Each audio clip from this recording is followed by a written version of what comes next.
Okay, there we go. Thanks for the fix, guys. How's it going? Oh, welcome to the stream, everyone. Sorry, a little technical difficulties here. If you guys missed it, I was trying to say, do you guys know any good, basically programs to use? Because the program I'm using right here does not actually have all the GMX cards in it. So I want to do a full deep dive. I want to discuss everything. Because you can't do a full discussion with half the cards, especially because, you know, this is missing the field spell. This is missing the quick play. So does anyone know a good like deck builder that you guys use? I'll just probably use that instead of the one I'm on, so we can do a full deep dive. Because you can't do a deep dive with only discussing half the cards, right? I want to make it. I want to talk ratios. I want to talk about everything. GMX is actually, listen, if you guys are excited for dinosaur decks, this deck is dinosaur. Yeah, this is updated. I updated it all the way. It's just the client's behind or something. Because you just what you call it, expansions here, update, checking. I'm already up to date. So oh, about this version, nope. About update, nope, no updates, no patch notes. So yeah, so I'm pretty much, I believe I'm all up to date here. So does anyone do anything? Because yeah, I'm already up to date with everything here. So I could try that. I did update. I did that already. So because what happened was they had them, but they were all black. So I was like, oh, let me update and get the images for them, and then they just disappear. So they're not even here altogether. And even if I hit like related cards, they're just not there. But because I want to do a full thing, so maybe I could do dueling book. I could definitely try that. Let me see. Dueling book, because it works right in your browser, so that's a good one. And I could just pull that up. I'll just skip the intro here. Oh, do I have to register though, real quick? Oh my goodness. I just want to talk about GMX.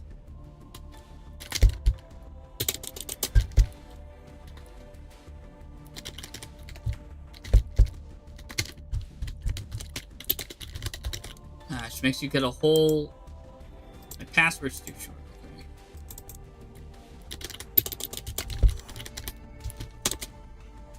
That username already exists? That's kind of crazy. Okay. Alright. I just gotta activate. I'll go on dueling book, so we can do a full deep dive. You know what I'm saying? That we just want to do a full deep dive here. Alright, I'm ready to log in. Alright.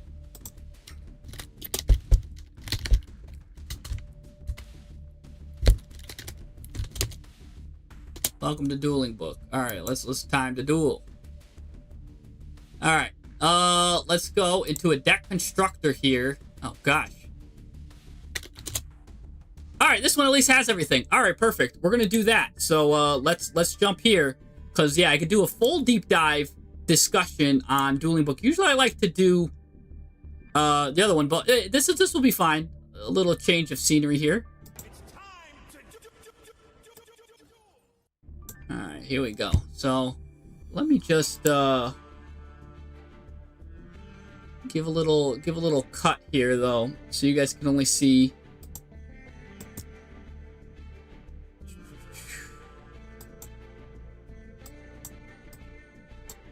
Let's add a little bit of croppage here. Oh, don't want that.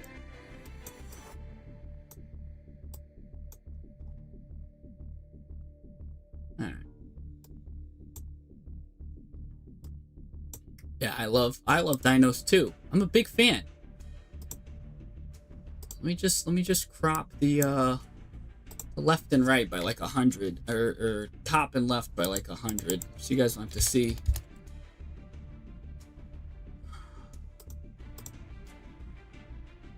Crop the top by 100. Crop the bottom by 100. There you go. Now it's a bit more in depth there. And that looks... Oh, that's too much crop. It's too much of a crop top. Hold on. Filters. We need probably like a 50 crop there. 75 there. Alright. I've got 2 monitors here, so just bear with me 1 second. Then we'll jump into the dinosaurs. Alright. Now that that's going, my face doesn't need to be over there. My face can cover this bottom part here. Alright. There we go. We are cooking with gas now. Okay. I hope everyone can see me fine. I hope everyone's doing good. We just can't see the chats, but you guys can see each other here. Alright, so we are now cooking with gas. Everyone is cooking. Let me get the Twitch chat up here. And yeah, everything is cooking. So how's everyone doing today? That's what I want to know. Alright, so let's cook some GMX here. Alright, so I actually have... I was making a list, checking it twice. Find out who's naughty and nice. So if you know nothing about GMX, it's fine.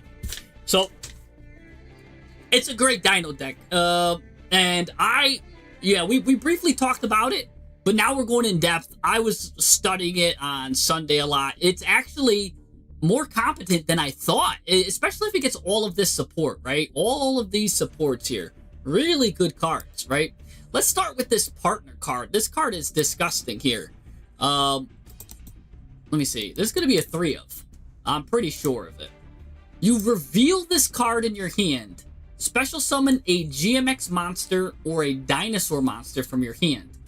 Okay, that's already disgusting because you could special summon its it is a GMX card, so it could special summon itself just by revealing itself, right? So that's already good. Yeah, Dark Lords is good. I'm waiting for Power Patron as well, Rich. So that's really cool. And they got a lot of good staples in this pack too. Forbidden Crown is coming. I'm not sure if we're getting all the cards in one batch, but I'll tell you what, if we're not getting all the cards, I don't think I could play GMX. You need this card here. This is one of the newer cards. If this card's not coming, the deck, right? The deck flounders. It absolutely flounders, and you'll see why here. Again, this is probably one of the cards that actually make it a deck, right? It's kind of like when Tistina came out. It didn't really do anything on its own, but once it got Miasma, then when Miasma came out, the deck was actually really good and really potent. Now you could do a 1-card Varudris just because Miasma came out. It's the same thing here with Partner. Partner's kind of like the Miasma of the deck.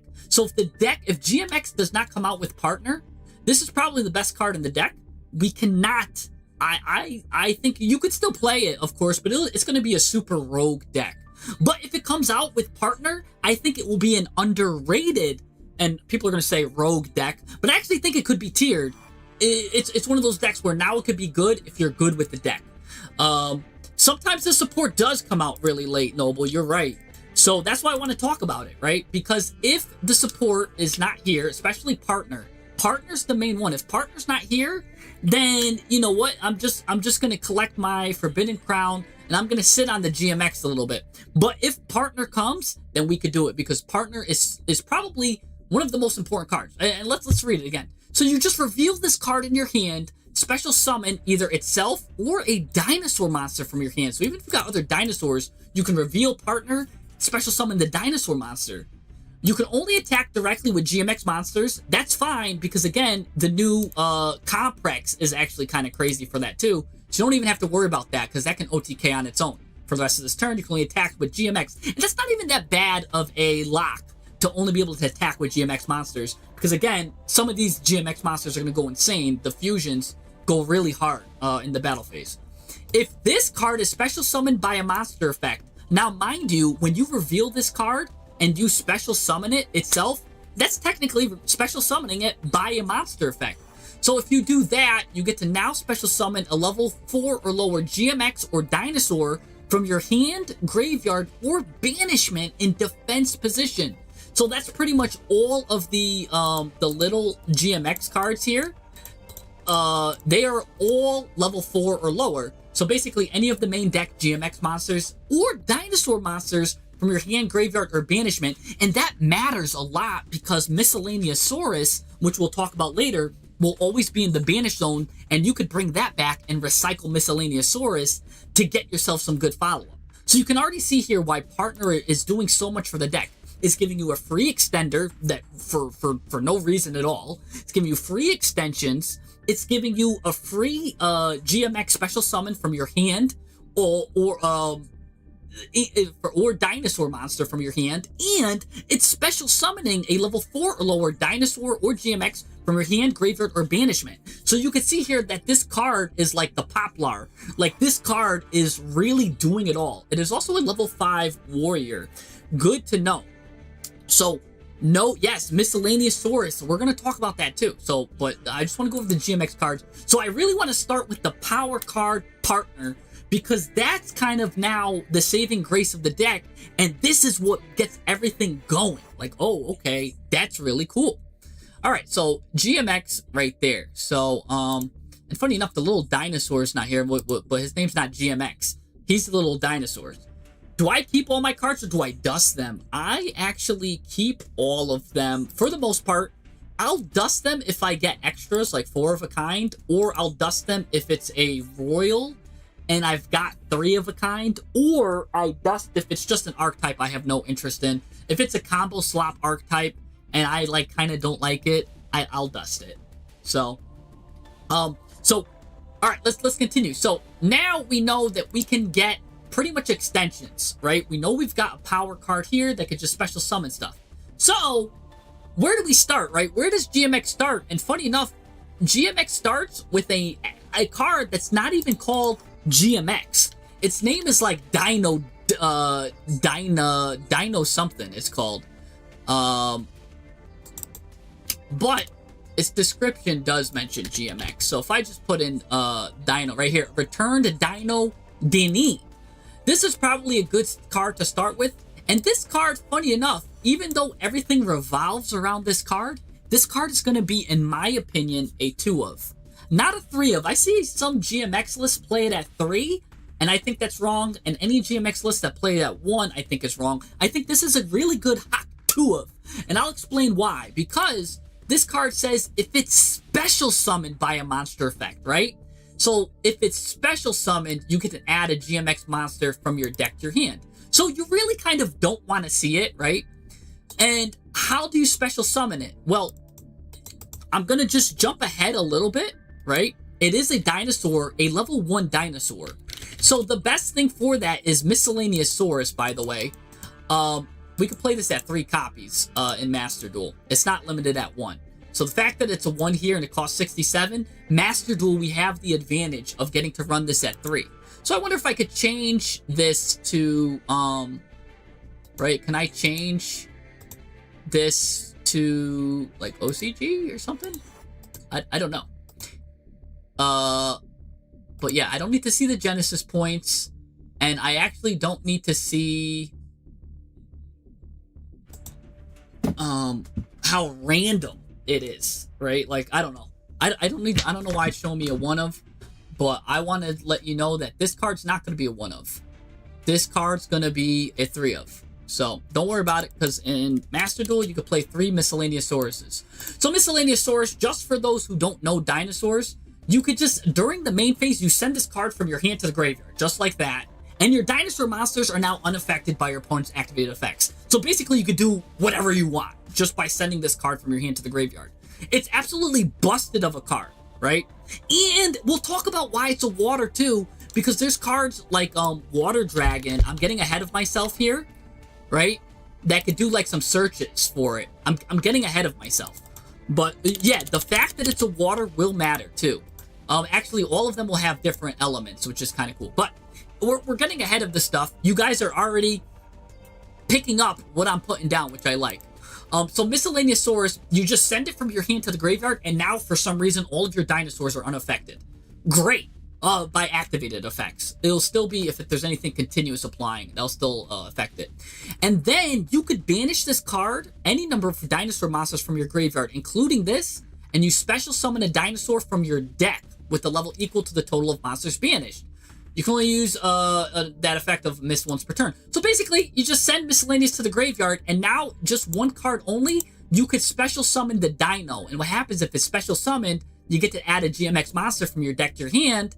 Ta-da! You're going to add partner. Partner special summons itself and going to special summon this guy back. So already, with one Miscellaneousaurus, you have 3 dinosaurs on the board. Plus, you can now fusion summon a dinosaur fusion monster. On top of that, they can't stop it because Miscellaneousaurus is protecting. So now this card is also protected because it's a dinosaur. So that's why you want to play it at 2 of, just in case you've got one stuck in the deck, right? So when Miscellaneousaurus wants to go ahead and special summon a dinosaur from your deck, you'll have a 12.5% chance if you want a run of it. To have it in your deck. With 2 of, it's nice, and it provides you a little bit of recursion, some kind of shuffling that you want to do. 2 of is perfect for this. And don't forget, you could also use partner to bring it out. There's a lot of ways you could bring it out. So 2 of is perfect with Dino Danine, but you don't want it as a 3 of. If you see deck lists playing with this as a 3 of, it's not needed, because again, Miscellaneousaurus will get you all the power of it. On top of that, not only will it get you all the power, but it will get you additional protection of it when you want to use your fusion. So you can see here the power of Miscellaneousaurus, and because of that, we're gonna have to run Fossil Dick, right? And that's a great card as well. So feel free, run 3 Fossil Dicks. Really good card. Really good stuff. It gives you searches, adds any level 6 or lower dinosaur monster from your deck to your hand. So already we only have 2 dinosaurs. But you could see how just doing Miscellaneousaurus grabs you, special summons return Dino. Dino gets you this GMX partner. Partner special summons itself, brings back Misk, and now you could do a fusion, putting Miscellaneousaurus in the graveyard for a follow-up Danine anyways. And we're already off to the races, and our dinosaurs are unaffected, which, by the way, every single GMX fusion will be a dinosaur, including this Comprex, which is an OTK, basically going second, destroying machine. So if you're going second and you get this guy out and you use Miscellaneousaurus, they're in trouble. Because don't forget, you're going to have a DMX monster and 2 dinosaur monsters. You can actually use that fusion, use GMX, returned, and Miscellaneousaurus to fuse into this card and absolutely just explode everything. Let's just skip ahead real quick and talk about this fusion, by the way, and why it's such a good board breaker, which I hope this is also comes with the stuff too, because this is also the second wave of GMX. GMX Complex says you need a GMX monster and 2+ dinosaur monsters, right? And we're gonna have 3, which means you can't target with card effects. But if you get 4, you can make 3 attacks during each battle phase if you use 4 materials. And if you use 5, it puts like a burn effect. Each time your opponent normal or special summons, they lose 800 life points. But you could see here, its last effect here, once per turn, if you excavate a card by a GMX effect, you can destroy all other monsters on the field. So by using this card, you're going to get a monster that's unaffected, can destroy all the monsters on the field, and if you make it with, you just find a way to get 1 more dinosaur, which is very easy because you already have 3. You'll probably have 1 in the hand. If you use 1 more dinosaur, it's going to be able to make 3 attacks during each battle phase, and it's already got 3,700. Like, so 3 attacks after you just explode everything and it's unaffected is more than enough to OTK your opponent.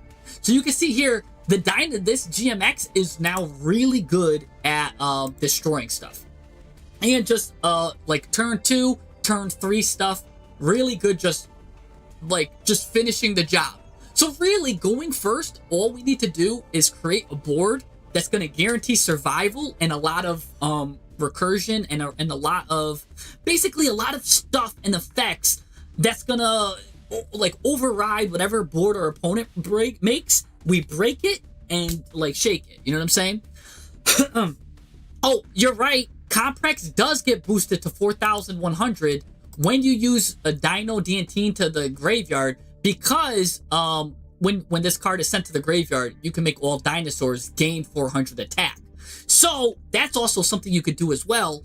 The reason why I didn't mention it there is because sometimes what you're going to want to do is maybe you'll use that earlier to chain block something. And I'll explain what the chain block and what it does too. And by the way, if you do not get the protection from Miscellaneousaurus, right, that's fine. Even if you can't get to Misc, right, because there's 6 cards that's going to be there. There is also a GMX Lab number 5, which gives you a branded Lost, an Into the Vrains type of protection. Your opponent cannot activate cards or effects when you normal or special summon a GMX monster. So as long as you create like a chain of some sorts, there can be times where you could block it, right? So if you do an excavating effect off of a summon, you can actually you kind of create a protection line. Or if you play a quick play after you normal summon one of your monsters that has an effect, you'll be able to be protected because of this GMX Lab. I'll get to that later.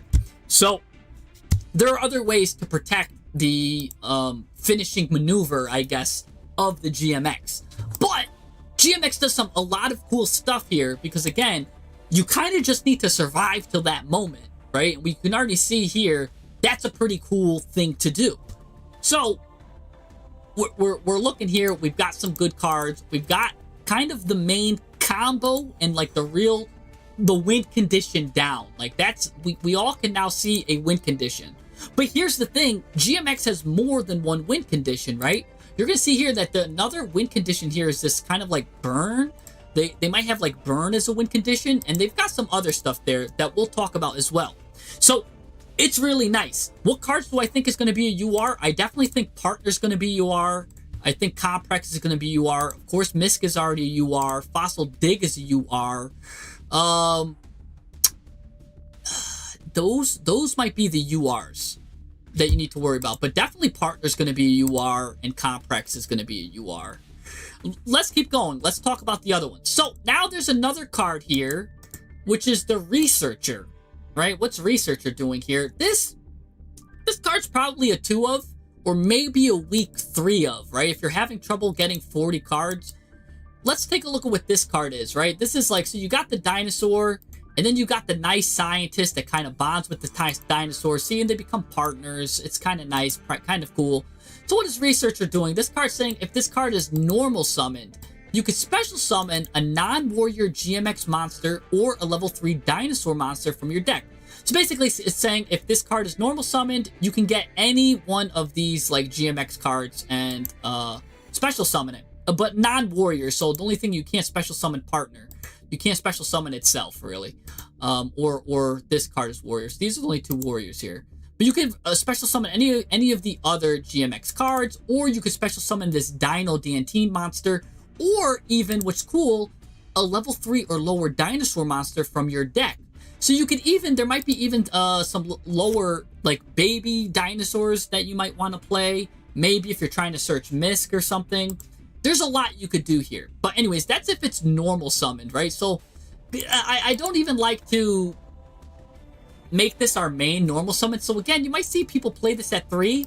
But in 2026, we don't rely on the normal summon anymore. And especially if you need that to be a normal summon, you're probably doing something wrong. A deck that needs a normal summon in 2026 is probably not a good deck. And I'll say here, you don't need this normal summon because of we'll achieve a high level of consistency anyways. So, also, here's something cool. If this monster is special summoned by a monster effect, and remember, we can special summon it with GMX Partner. We can special summon it. There's going to be other ways, which I'll explain how we can special summon it. But if it's special, or you can special summon it with, we'll get into that. But if it's special summoned by a monster effect, you can add a GMX spell trap from your deck to your hand. And I can't wait to go over the spell and traps. That's really cool there. And also, if a dinosaur fusion is on the field, you can shuffle this card from the field onto the deck.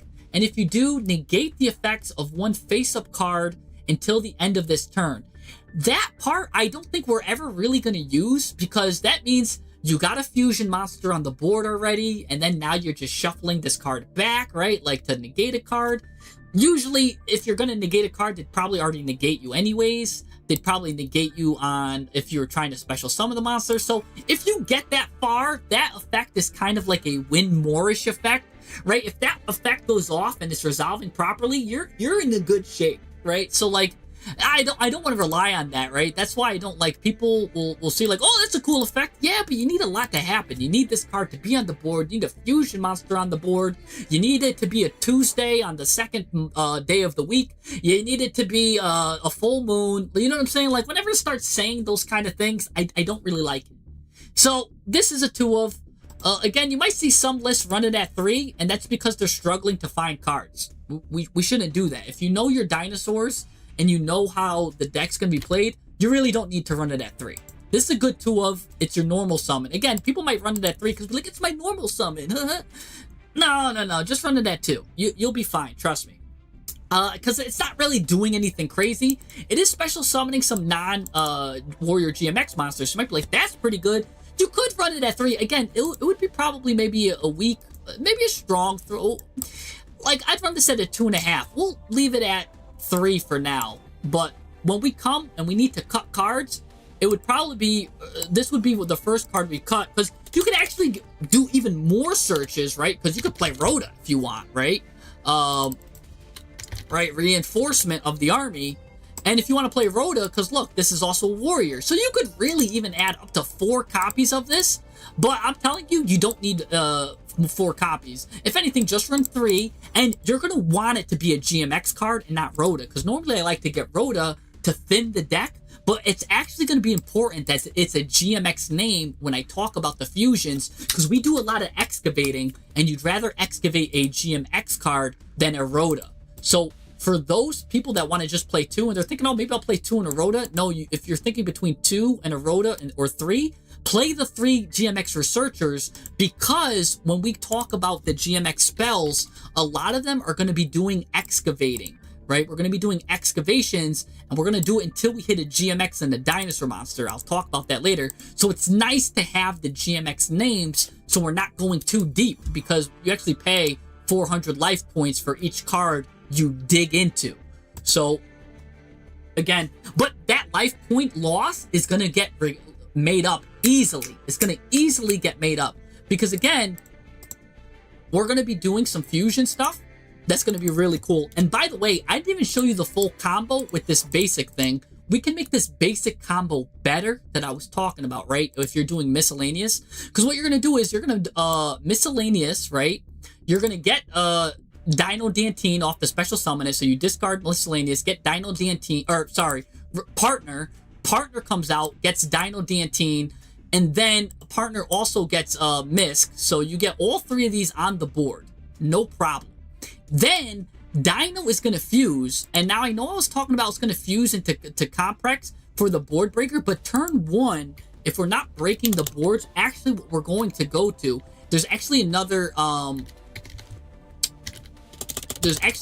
dinosaur card that you're gonna go into. Dantine. Oh gosh, what's his name?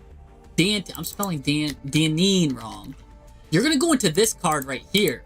Evolved Danine, right? So it's kind of like it gets evolved. He evolves itself. This is a great card. Probably you might even want to run 2 of it if you want to do this. And all it takes is a Dino Danine and any other dinosaur monster. And again, you will have miscellaneous on the field to fuse with these 2, so these 2 can fuse with each other. And what happens if this card comes out here, right? If this card is special summoned, you can add a GMX card from your deck to your hand. And that's insane, because remember, miscellaneous source is giving you total and complete protection for this search. On top of that, or if we did have lab out, you would also have total and complete protection for this search, right? So I'm going to put the lab in there too, because basically, again, you're going to run 1 lab. It's definitely just like Branded Lost, but maybe a little bit better than Branded Lost, because it's Branded Lost and also it has a search too. So maybe you might even want to run 2 of them, because it is that good. But you could run 1, because even if it gets destroyed, there's ways we can recycle it back in. So this could either be a 1 of or a 2 of, depending on how much you really like the branded Lost effect. I really like the branded Lost effect, so I can see you playing it at 2, but minimalists might want to play it at 1. But anyways, so let's look at what the Evolved Deneen does again. If this card is special summoned, what you're gonna do, yeah, most people run Deneen at 1. That's a mistake. I already told you why you're gonna want to run Deneen at 2. Whatchamacallit? The GMX, oh, it is for the GMX monsters. I forgot this is not considered a GMX card. But you still have the miscellaneous source protection. Excuse me there. Thank you for that. That is a good thing. But I talked about why you want to run Deneen at 2, because if it's in your hand, you don't want that, because now you can't special summon it with miscellaneous source from the deck, and this card only gets its bonus effect if it's special summoned by a monster effect. So by having, if you run Deneen only at 1, that is a mistake, Ruski. That's a mistake, because then you can't really get it from Misk, right? So having 2 is fine. But anyways, let's look at the Evolved Deneen. If this card is special summoned, you can add a GMX card from your deck to your hand. You can only use this effect of Evolved Deneen once per turn. So yeah, adding any GMX card, disgusting. If you excavate a card by a GMX effect, you can activate this effect based on where this card is. So now if this card is on the field, and if you do excavation, you're going to gain 1,500 life points, which is nice. Or if it's in the graveyard, you special summon this card. So this card now gets like infinite recursion, which is really good. So you might be like, oh, Jesse, why would I play 2? Just in case, right? People are playing Cool Tune. People are playing, right, Kashtira. It's such an important combo piece in your deck. You do not want to get it banished. It's really nice to have that ability. And also, what's cool is its ability to search is if it's special summoned, which is nice. So even on the follow-up turn, as long as you do an excavation and you special summon this card, now it's going to do a search. So that's really good. So Evolved Deneen is really good in the grind game. On top of that, it's going to be giving you conditionally life points over time. Really good in the grind game. I definitely want to have 2 of these, just in case someone tries to banish one, or even if one's in the grave and I can't like get my excavations or something. I don't know. You shouldn't have trouble getting the excavations, but really, I think this is really good. Yeah. Oh yeah, you run the regular. Oh, you're talking about people run Evolved Deneen at 1? Yeah, but okay, what happens if this is such an important combo piece? You can't let this get cool tuned, right? You can't let this get cool tuned. You can't let this get Kashtira. This is such a good card. I'm running it at 2, right? I could even see running you know, the Comprex at 1. But this is such a good card. If Cool Tune banishes it, I'm gonna feel so awful. What's the anti-nib and draw line? Well, you know, miscellaneous source is gonna be really good. GMX Lab, by the way, which I didn't even get to talk about. So I was talking about how it gives you the branded loss protection, but it also lets you set a DMX card, or GMX, I said DMX. It lets you set a DMX spell trap from your deck. So you could actually set the quick play fusion. So if you do end up getting drolled, you probably want to search this card first, because this is an anti-droll card. So when you go and you search for Evolved Deneen and it adds a GMX card, I would add the lab, right? I would add lab. See if you get drolled, because then if you get drolled, you're still good, because you could set a GMX spell trap. So it's kind of got anti-droll built into it, right? Unless, right? Because look, Miscellaneous Saurus, all it did was special summon Dino. Oh, technically you would have got drolled here, where you add the GMX card here, the GMX monster. Then you would reveal it, and you would get this. So you would have these 3 on the board, but you would get drolled. Yeah, you wouldn't even be able to get the GMX Lab number 5.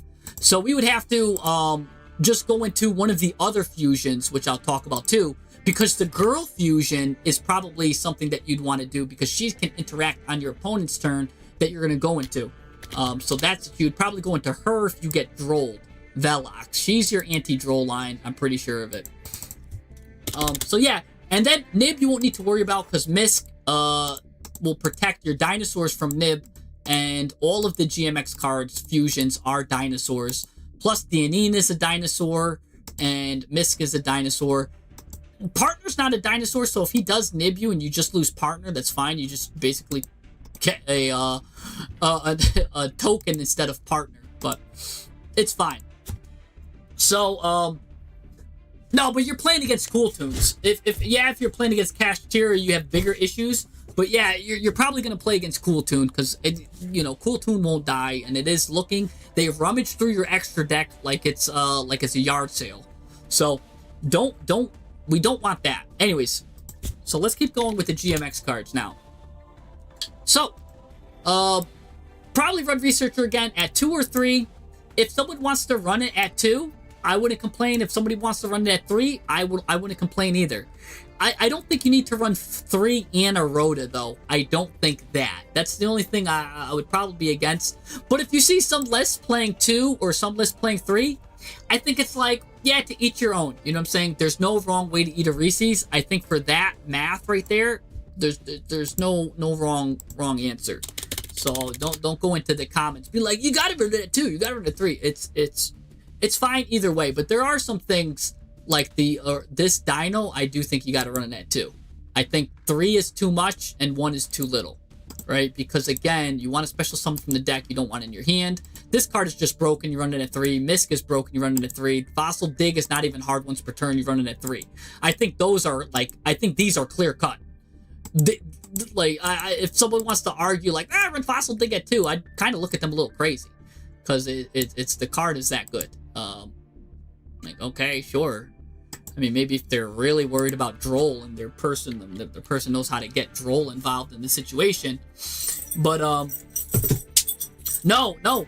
If Cool Tune banishes Evolve the Anine, Alos cannot special summon it because it was not properly summoned. You can't special summon a card from the banish zone unless it was properly summoned. So if Cool Tune banishes your Evolve the Anine, if Alos cannot special summon it.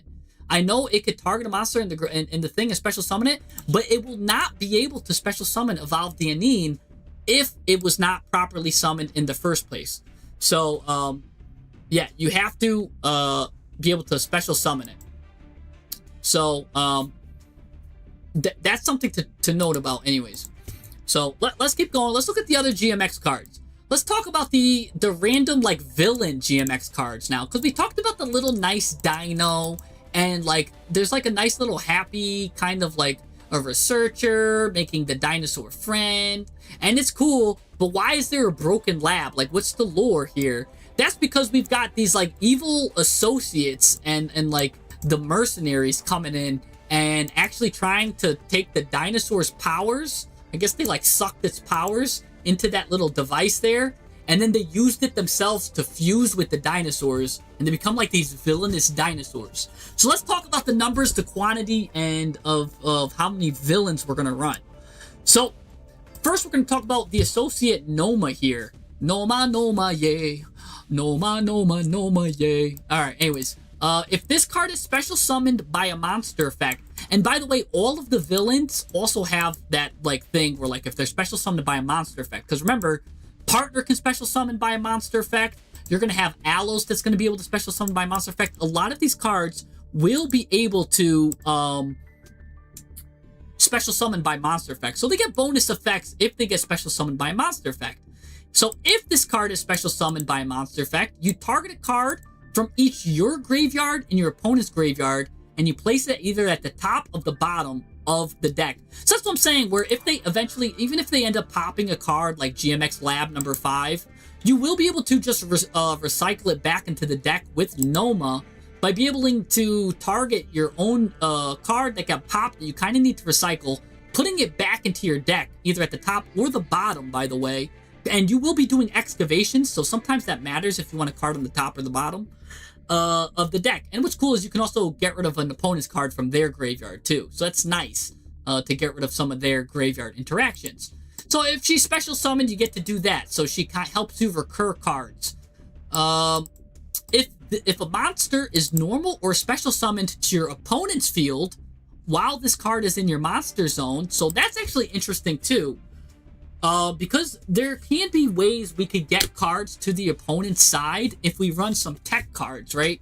And again, we could discuss maybe the tech cards of that, like Ken and Gen, something like that. But anyways, it's got a bonus if your opponent has if a monster's normal or special summoned while this card is chilling in the monster zone, you get to now do a fusion from the extra deck by shuffling materials from your field, graveyard, or banishment into the deck. So even if, remember, if Cool Tune does take your Deneen and banishes it, you can also recycle it back that way, like to get your cards. So if you are playing it at 1, but again, that is annoying. Again, I would probably want it at 2, so this way I can get one out earlier and then shuffle it back and use it for later, right? So it is nice to be able to shuffle cards back from the banish zone.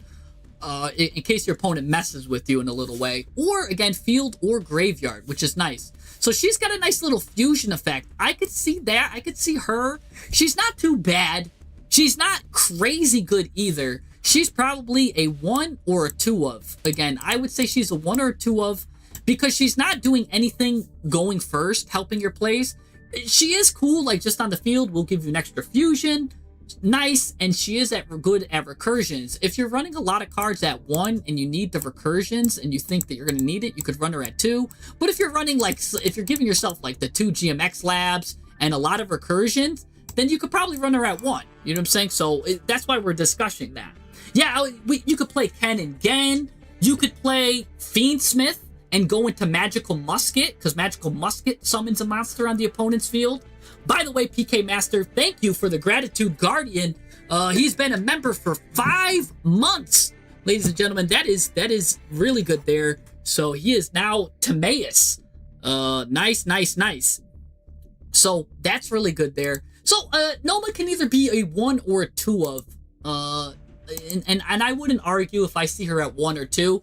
I would maybe raise an eyebrow if I see a list playing her at 3. But she could be probably a 1 or a 2 of. And I won't bat an eye if you're playing her at 1 or 2. So let's just play her at 2 for now. Let's just put her in at 2. No, maybe just 1. Because again, her effect isn't anything crazy. If we need that like effect, there's going to be plenty of ways to search it. Now let's go into this guy here. This is the other villain. This is like the CEO villain here. I'm going to tell you right now, this guy's probably going to be a 3 of. What does this guy do? You reveal this card. Oh, she is a dark reptile. You have no idea. Yeah, all of them, by the way, are weird things. Like, he's a psychic light. She's a dark reptile. The suppression squad's a wind beast warrior, right? So we've got real weird stuff. And this is a fire warrior, you know what I'm saying? So we've got some really interesting stuff. So this guy's a light psychic. What's this guy doing? You can reveal this card in your hand, add 1 GMX applied experiment number 55 from your deck or graveyard to your hand. And then if you do, shuffle this card into the deck. So I'm telling you right now, that GMX applied experiment 55 is that good that we want to search it like that. You know what I'm saying? And then because he's shuffled in the deck, that's really nice. Also, if this guy is special summoned by a monster effect, you get to target 2 cards in your graveyard that are either GMX cards or dinosaur monsters and put them in the top of your deck. So that's also really good because remember, that gives you recursion with maybe if you lose your lab, or recursion with any of your like GMX or dinosaur monsters. And remember, they could be in your graveyard, and they could be DMX or dinosaur, 2 of them, target 2 of them, and place them on the top of your deck in any order. And that's going to be really good too, because you do excavations. Then you can destroy an attack position monster your opponent controls. So not only is this now providing you recursion, but it's also it's got a little pop too, going second for an attack position monster, which is pretty cool there too. So this guy's doing a lot, and on top of it, going first, he's just going to get you applied experiment. Or he could be special. There's just a lot this guy can do. I think this guy's an easy 3 of, maybe 2, but I mean, I don't see why you don't play it at 3, because it's getting you applied experiment number 55, and I'm gonna give you a spoiler alert. Applied experiment number 55 is a polymerization that's kind of like a branded fusion. That's a free polymerization that it just gets you whatever you need but for GMX cards, right? It's a GMX branded fusion kind of that it's really good. With that said, maybe we just play 2 applied experiments number 55. And I know you're like, wait, why would we do that? Because you don't need to see, right? If you've got 3 of them, now you've got 1, 2, 3, 4, 5, 6. I guess you could play 3 of them. It is really good. You could play it at 2 or 3, but remember, we already got this guy that can just add it for free from the deck or graveyards. You can get it from the graveyard too. So, yeah, I pretty much, I think it's fine if you want to play this at 2. I wouldn't care. Also, if you want to play it at 3, if you really like GMX Applied Experiment, let's see what it does, and we'll have you guys think about if you want to play it at 2 or 3. If we're already playing 3 chairmans, and remember, there's a lot of stuff that can search. We've got so many different ways to add GMX cards from the deck to the hand, or ways just to set a GMX spell trap from the deck. So there's multiple ways to search into this card that you could play it at 2, and I think it's fine. But you could also play it at 3 and, you know, use your searches for the monsters, or again, if you're going to search the spell trap, there's going to be other stuff. So I think 3 or 2 is good. I think either or is fine.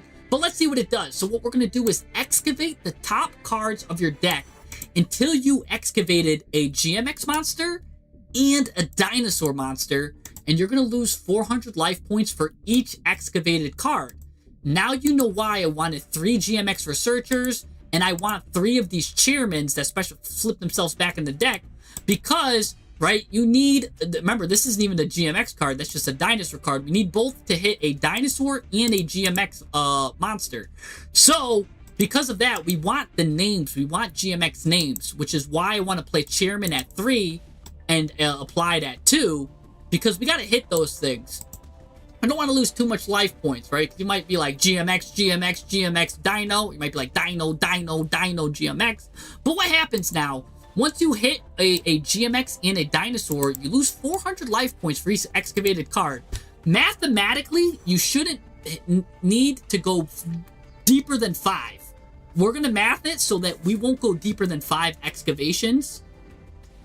But we'll talk about that later. We're going to lose 400 life points for each excavated card. So even if you hit 5, that's, what, 2,000 life points there? 4 times 5, 2,000. And then we get to fusion summon a GMX monster from our extra deck using those excavated monsters as material, and the rest gets shuffled back into the deck. We can only activate 1 of these per turn. And this is the good argument for running them at 3, if you want to run it at 3, right? Because let's say you use 1, and then it gets negated by Baron to Floor or some kind of guy that hard negates you. Well, you could now just activate another one because they stopped the activation, and you can only activate 1 of these per turn. So if you bring that logic to the floor and you're saying, hey, I want this purely as like a go second, I really want this card to get run, then yeah, run this card at 3. And thinking about it, you know, if you're really in that Master Duel stuff, then yeah, I would run it at 3 too. Maybe if you're in TCG and you know you're gonna go first, you could side it out. But maybe for Master Duel purposes, definitely run it at 3 then. Because it's got that effect, not where you can only use 1 per turn, you can only activate 1 once per turn. And then again, you could use your cards for other searches. But then you will have, just know you will have 6 kind of like hard applied experiments. But it is a really good fusion. It's really good, guys. It's really good. Oh, I know, you don't have to tell me about Ultra Poly passing through Duelist. I was there when that book was written, you know what I'm saying? I'm a big fan of Ultra Poly. I'm a big fan of Super Duper Poly, which, by the way, I still love the name Apex Polymerization better than Super Duper Poly. So I'll even refer to it as both names. I know all of the fusions. I love Ultra Polymerization. You get your cards back from the graveyard as long as the thing is still on the field, and it can't be interrupted either, because I use that card sometimes in Predaplants too. Don't worry, I'm a big fan of fusion decks. I'm not a big fan of ritual decks. That's why I'm talking about GMX and not maybe, I don't know, some of the other decks that are coming out. You know what I'm saying? Like, that's why I don't talk about the Synchro decks. I talk about the GMX. That's why I didn't really talk about the pumpkin stuff, because I'm not a zombie specialist, you know? and I'm not really the XZ zombie specialist. That's why I didn't do anything on the zombies. Everyone was like, guys, Jesse, do something on the zombies. But I want to do stuff I'm knowledgeable about, and that I could really deep dive and just give you guys good advice and good discussion points, because I could talk about dinosaurs all day, because you know me, I play dinosaurs and Testina together and do a lot of combos that way, and I can't wait to talk about the tech cards that we could use for this game, or for the GMX stuff, because again, we got my favorite Katy Perry card that could come out and do some poly stuff as well. So there's a lot of stuff. Would we play the lab spell at 3? No, I think either 1 or 2. That's it, 1 or 2. It's basically like a branded Lost. It's basically a branded Lost. You can play it at 1 or 2. I don't think you need to play it at 3. I think 3 is a bit too much overkill. Because again, it says your opponent, it gives you the branded Lost protection, but then it says during your main phase you could set a spell trap from your deck, then place a card from your hand on top of the deck, which is actually really good for this deck, because remember, we're manipulating our hand for the applied experiment, because that could also be more ways to get applied experiment, because technically you have 3, 6, 9 applied experiments, which is really good. So if you want, I think you can play it at 2, but I mean 1, 2, or 3. If someone wants to play GMX Lab number 5 at 3, it's fine, but I'm just worried that we're playing too many playsets, right? 1, 2, well, this won't count for the 7 playset rule because it's not hard once per turn. But 1, 2, 3, 4, 5. We're already at 6 playsets, right? And you don't want to go over 7 playsets, because that violates the 7 playset rule. Which 7 playset rule says if you play more than 7 playsets, what's going to happen is 33% of the time, your 5-card hand is going to become a 4-card hand, because you're running so many 3-ofs that you actually end up getting one of them becomes a 2-of, and you get a dupe. Now, and also, you have it's a 25% chance that your 5-card hand becomes a 4-card hand if you go first, but if you go second, it's a 33% chance that your 6-card hand becomes a 5-card hand, something like that. The 7 playset rule.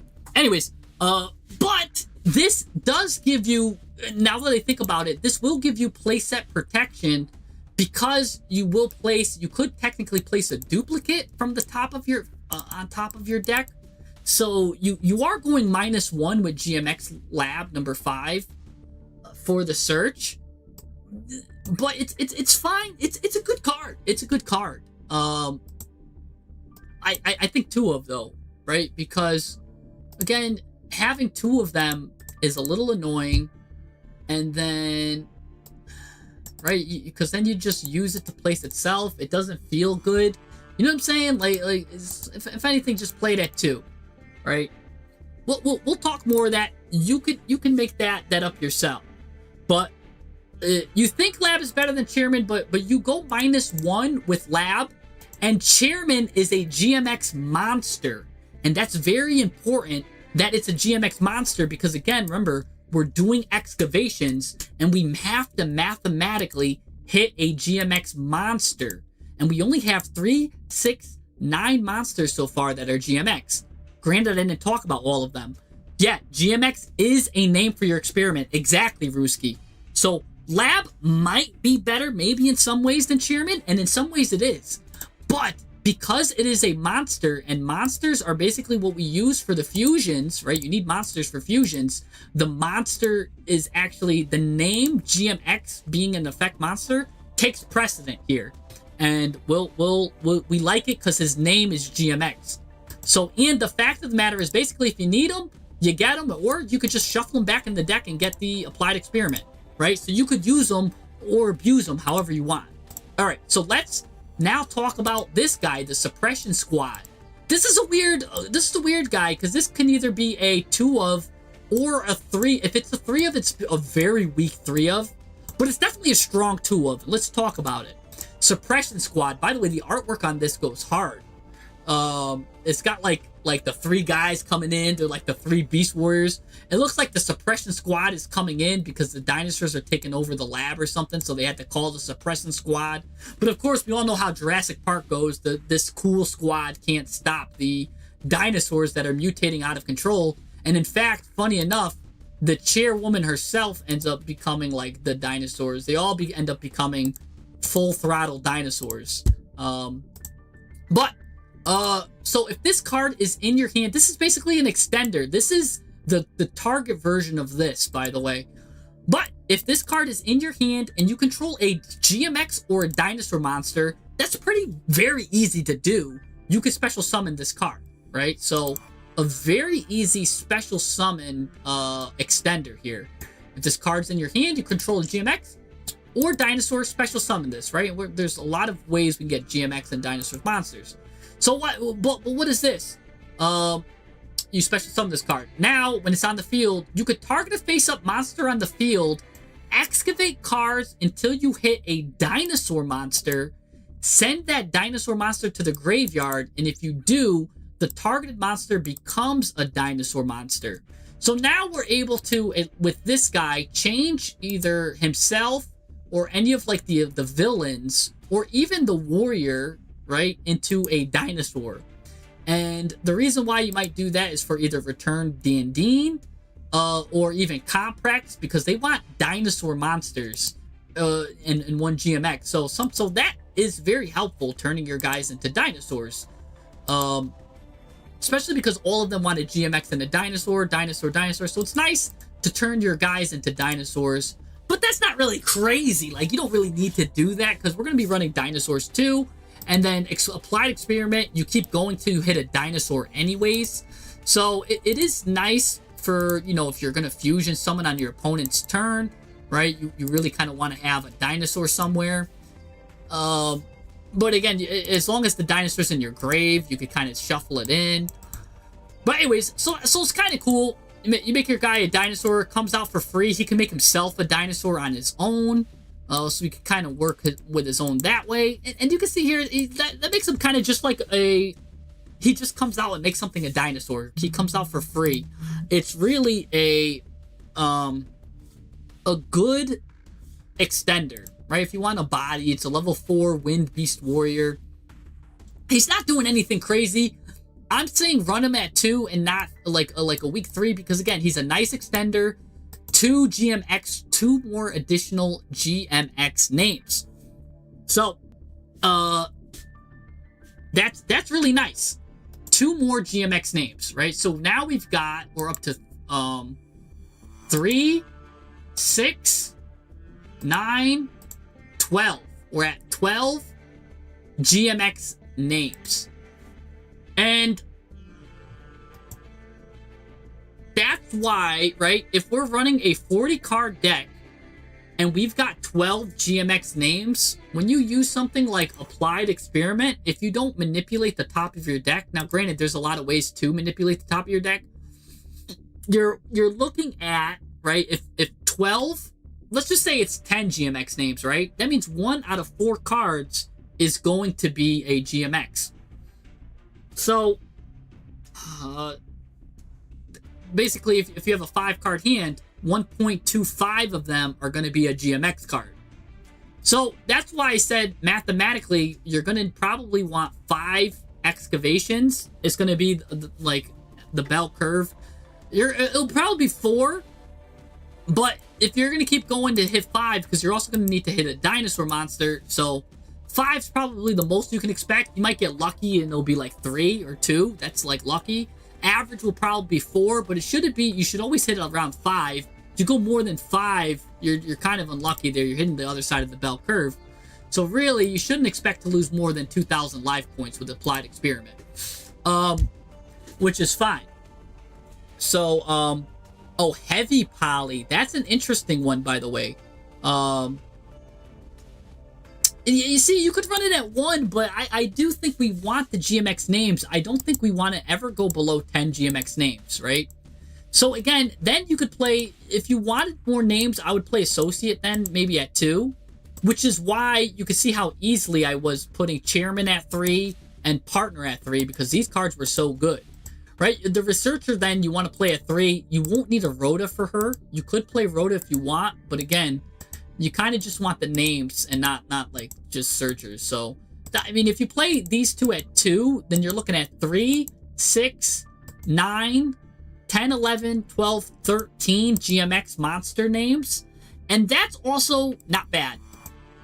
That's not too bad either.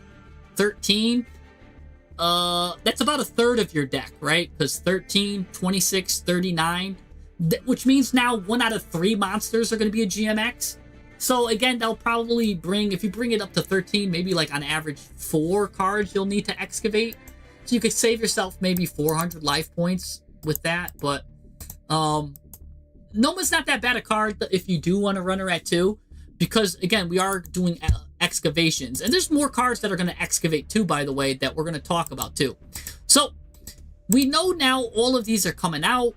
Let's revisit the fusion. And also, there's one more spell trap I want to go. Let's just go over the spell trap before I go over the last of the fusions, like the villain fusions here.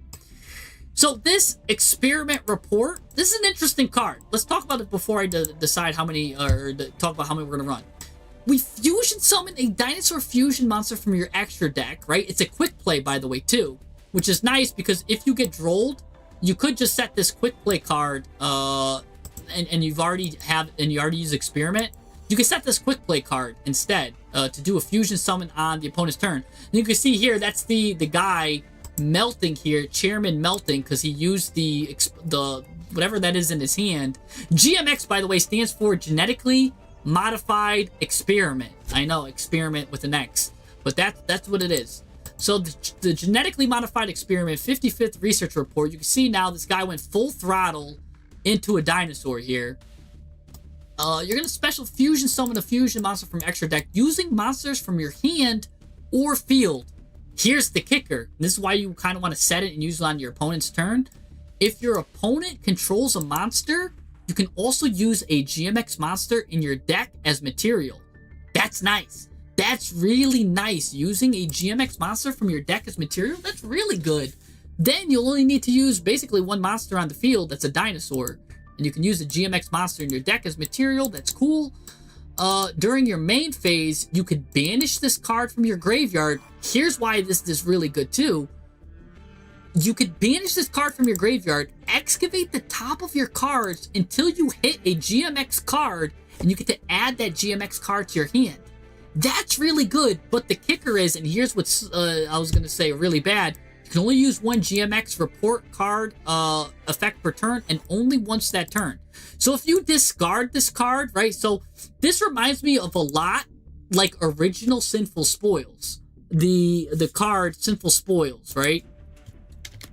I'm going to tell you what this card reminds me of, this card the most.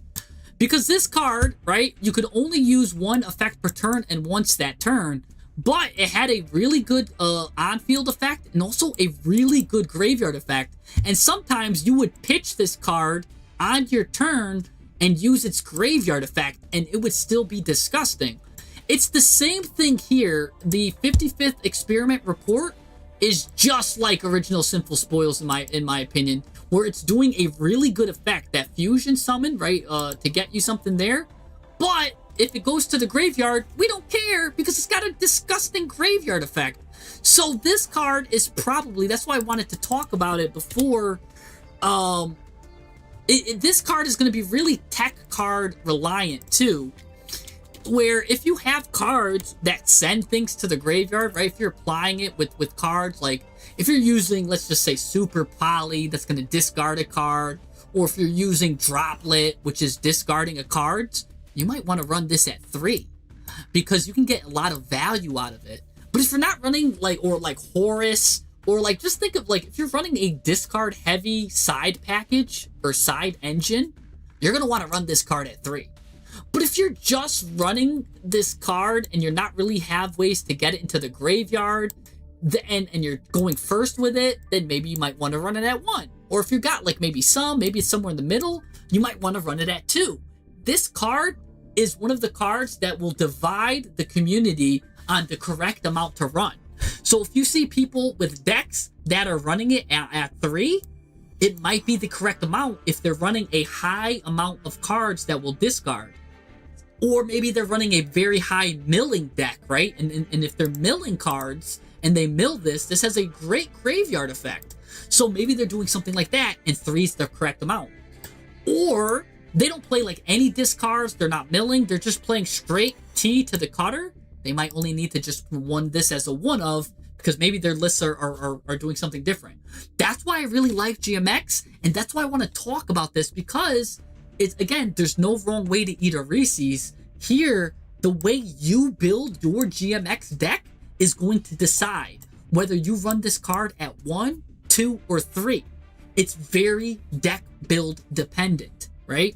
So this is a card that is going to be up in the air, right? So for now, we'll keep it at 2, and just know that it's an up in the air card. You know, like, oh, it could be 1, could be 2, could be 3, depending on how you use it, just like original Sinful Spoils. This card is literally original Sinful Spoils. So, it's and again, Dia Bellstar allowed you to pitch cards to the graveyard.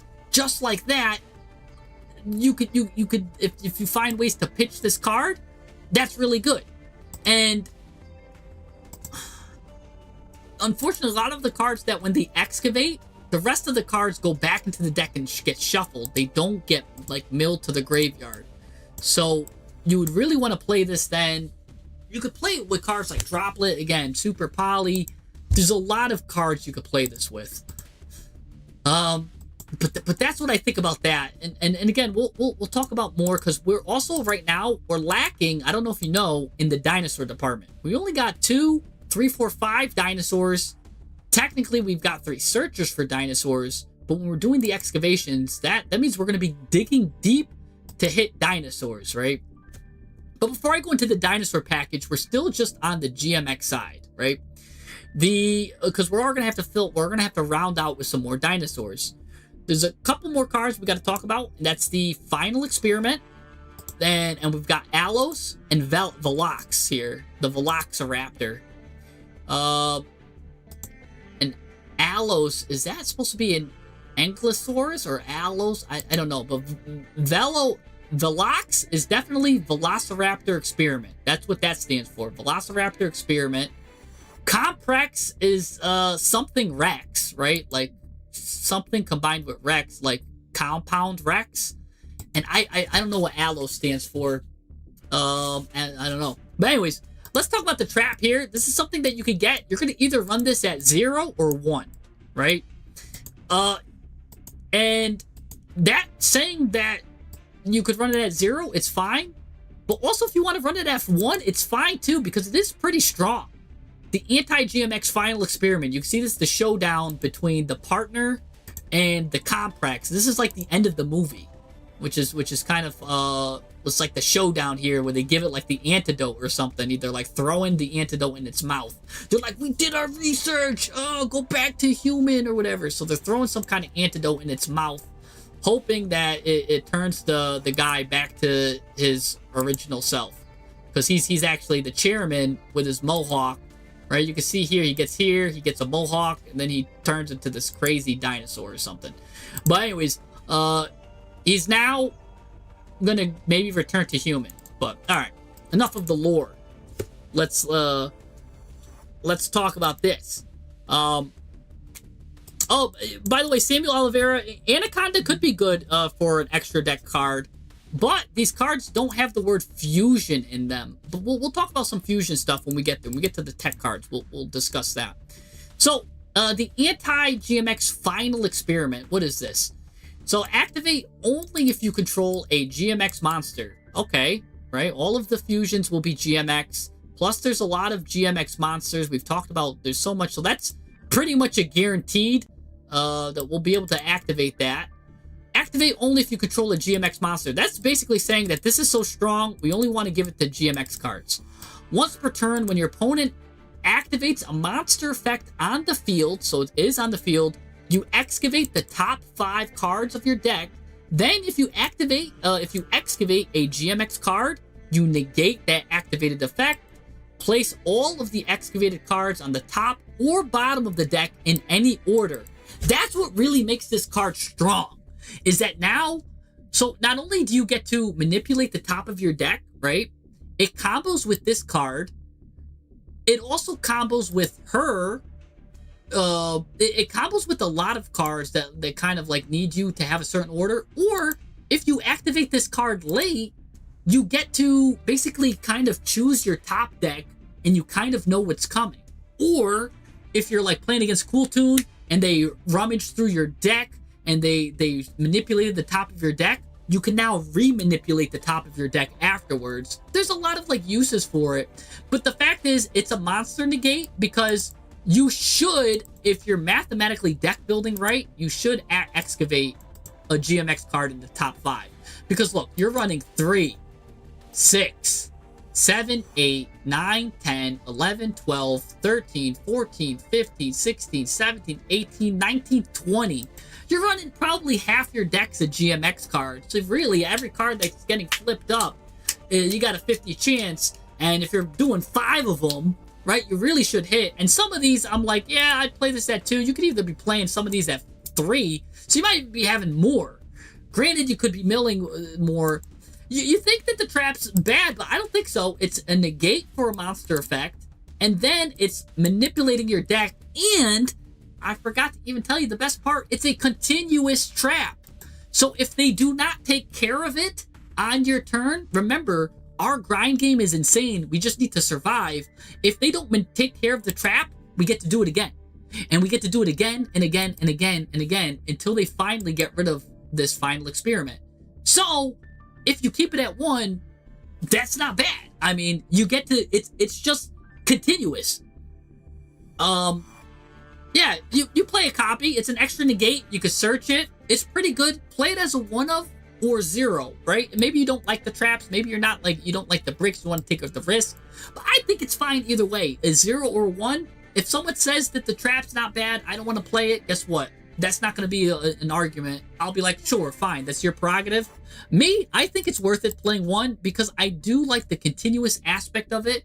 And again, it does help the grind. It is really cool. Maybe they'll forget it's a continuous trap and that I could do it every turn. Really good stuff. Really nice there. So, yeah, you can play it at 1. You can play it at 0. I think it's worth it to play it at 1. But if someone's going to push back and be like, I'm not playing it, I think it's a bad card, you know what? Then go ahead. I'm not going to argue with you because it's not crazy. If you want to play, it's 1 less brick, right? It's because it's not going to do anything going second. So, and for that, you're right. So, yeah, go ahead. But going first, it does help you and provide you with that grind game to make sure that you win. So if you're doing a dedicated go second build, then yeah, I wouldn't play it because a lot of these cards do have really good go second effects. You saw like she has a good go second effect. He has a good go second effect. Some of these have, and you get additional bonus effects if your opponent has monsters.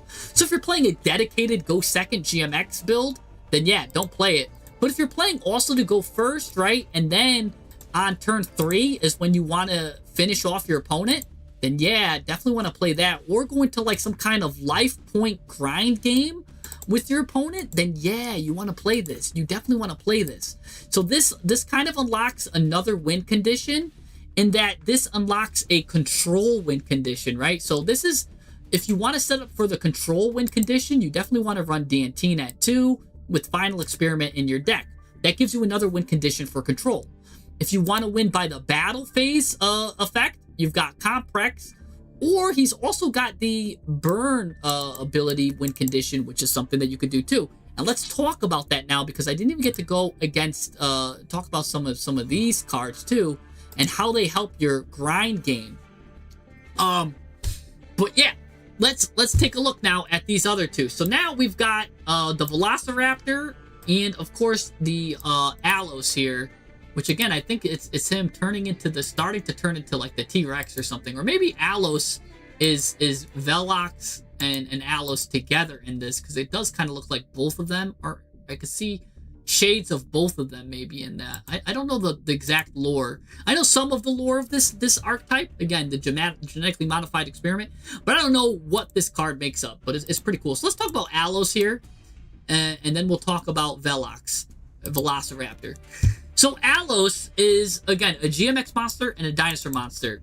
We've talked about all the many different ways to fuse. This card fuses. This card fuses. This card sets the fusion. She can fuse. this card can fuse, right? We've got a lot of ways to fuse, plus we might be playing some other tech cards that are going to let us fuse as well, right? So we've got a lot of different ways to get into these bonus GMX monsters here. This card says each time your opponent normals or special summons a monster, you gain 200 life points. Now this is actually a real headache to keep track of in TCG, but in Master Duel, that is lovely. Actually, let me, I have this recurring background music here. Let me just stop that background music. I guess it could have been fine, or maybe I should have just changed the background music up every once in a while. But either way, if you want to, maybe I should have kept it because that was kind of decent background music. So maybe I'll do that, or maybe I'll run Master Duel and run a replay having some nice replay music in the background, because I do love, the one thing I do love about Master Duel is the music of that. So real quick, I'm gonna just set up some music because we're talking about the coolest part of the deck right now, and we're gonna want music for that. We're gonna definitely want music. So let's just put one of our replays on here. Play me some music here. Play me some music for the background, sir. Cause yeah. All right. Now, where were we? Okay. So, I think this all right. Now, back to this thing here. So, taking a look at Allos here, we've got a GMX and a dinosaur monster. Each time your opponent normal or special summons a monster, you gain 200 life points. All right. That pretty much makes up for, again, you're going to lose about 1,000 or 1,600 here. And you also might lose some with Velox here, who also does something here. So that's nice. It just gives you back your life points when your opponent does their 500 summons. You might come out positive in some situations. You can only use each of the following effects of Allos once per turn. You can target a GMX monster or a dinosaur monster in your graveyard or banishment, special summon it. Now, this is really important because a lot of your monsters have, yeah, you could run Alloset too. I didn't even talk about quantity yet. If you want to run Alloset too, that's fine. A lot of your monsters have effects by just coming out. For example, Evolved Deneen just says if this card is special summoned, add a DMX card from your deck to your hand. So this card is already getting you a card there when it gets special summoned. So this card can bring back any kind of GMX monster from your graveyard or banishment. You special summon it. By the way, though, the card cannot attack that turn if you activate that effect. You can also bring back the Big Black Boss Complex, which got 3,700 attack, which is nice. You could bring back any one of these GMX cards. It's really good because every single... Oh, sorry. Deneen... Yeah, because it could bring back a dinosaur monster from graveyard or banishment. That's really even weird. So you could bring back a miscellaneous source that uses its effect to bring it back out. Why would you want to do that? So this way next turn it goes back into the graveyard. Something like that to reuse it to search a Deneen again or something like that. There's a lot of different ways you could use this going first. Also, at the start of the damage step, if this card battles a monster, you can destroy that monster. So it gives you a free destruction battle. And you could really trick people by putting it in defense mode and then forcing them into a battle, and then you get a free destruction effect. By the way, if you do use its search, you can't attack. So if you're not planning on attacking, or then do the search, but if you want to attack with this card, because maybe they got a really high attack monster or something, at the start of the damage step, you can just destroy that monster. So that's fine with me. So it's just got a lot of utility on it. You know what I'm saying? It's a monster reborn for any of your dinosaur GMX cards, or it's battle destruction. It's pretty good defensively at 3,000 attack. Plus, again, it could destroy the first card that wants to attack you, because you can only use each of that effect once per turn. So he's doing a lot. He's pretty good. It's a pretty good card. So yeah, if you want to play that too, some people are saying, yeah, I want to play that too. Yeah, go ahead. I won't think twice. It's a good card. It's giving you life points each time your opponent special summons a monster. Just 200. But again, it's fine. It's really good. It's nice. So it's nice. It's nice. I'm not going to say anything. Remember, too, that this is a dinosaur, and if you do Miscellaneousaurus, all of these dinosaur effects will be protected, which I can't explain enough how important Miscellaneousaurus is, which is why we're running 3 digs, 3 misc, because protecting these effects are so good. Let's talk about Velociraptor now, too. So, the Velociraptor, same thing, a GMX monster and a dinosaur monster. Same thing too. Each time your opponent normal or special summons, you're gonna get a thing here. Let me fast forward a little bit here. Let's change up the tune. Let's get to a nice part of the tune here. So what's gonna happen?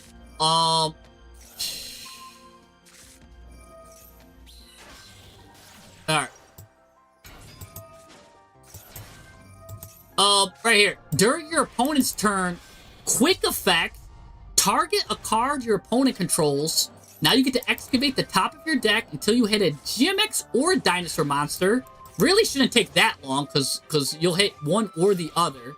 Oh, right here. We just hit the climax of the music. There we go. So, during your opponent's turn, quick effect, target a card your opponent controls, excavate the top cards of your deck until we hit a GMX or a dinosaur monster, which again, shouldn't take that much. You're going to lose 400 for each excavated card. It's not even like Applied Experiment where you need to hit both. You just got to hit one or the other, which will be fairly easy. So you're probably going to lose like 800 or 1,200 life points to the most. And then you'll gain it all back anyways with this. What's going to happen is you get to add that GMX or dinosaur monster to your hand, or you can special summon it. And remember, a lot of these cards have really good bonus effects when they're special summoned. She pops an attack position monster and gives you recursion. This guy shuffles 2 guys back into the deck and destroys an attack position monster. So destroys an attack position monster. What does she do? Shuffles a card. And does she also destroy an attack position? Oh, she lets you fusion summon if your opponent's normal summon. So yeah, they've got this. Target a monster, each blah, blah, blah. Oh gosh.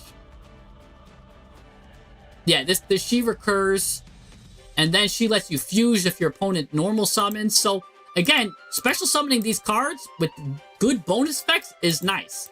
So again, that's another reason why you probably want to play 3 Chairmen if you're running Velociraptor. So, she's letting you do that, add it to your hand, or special summon it, shuffle the rest into your deck.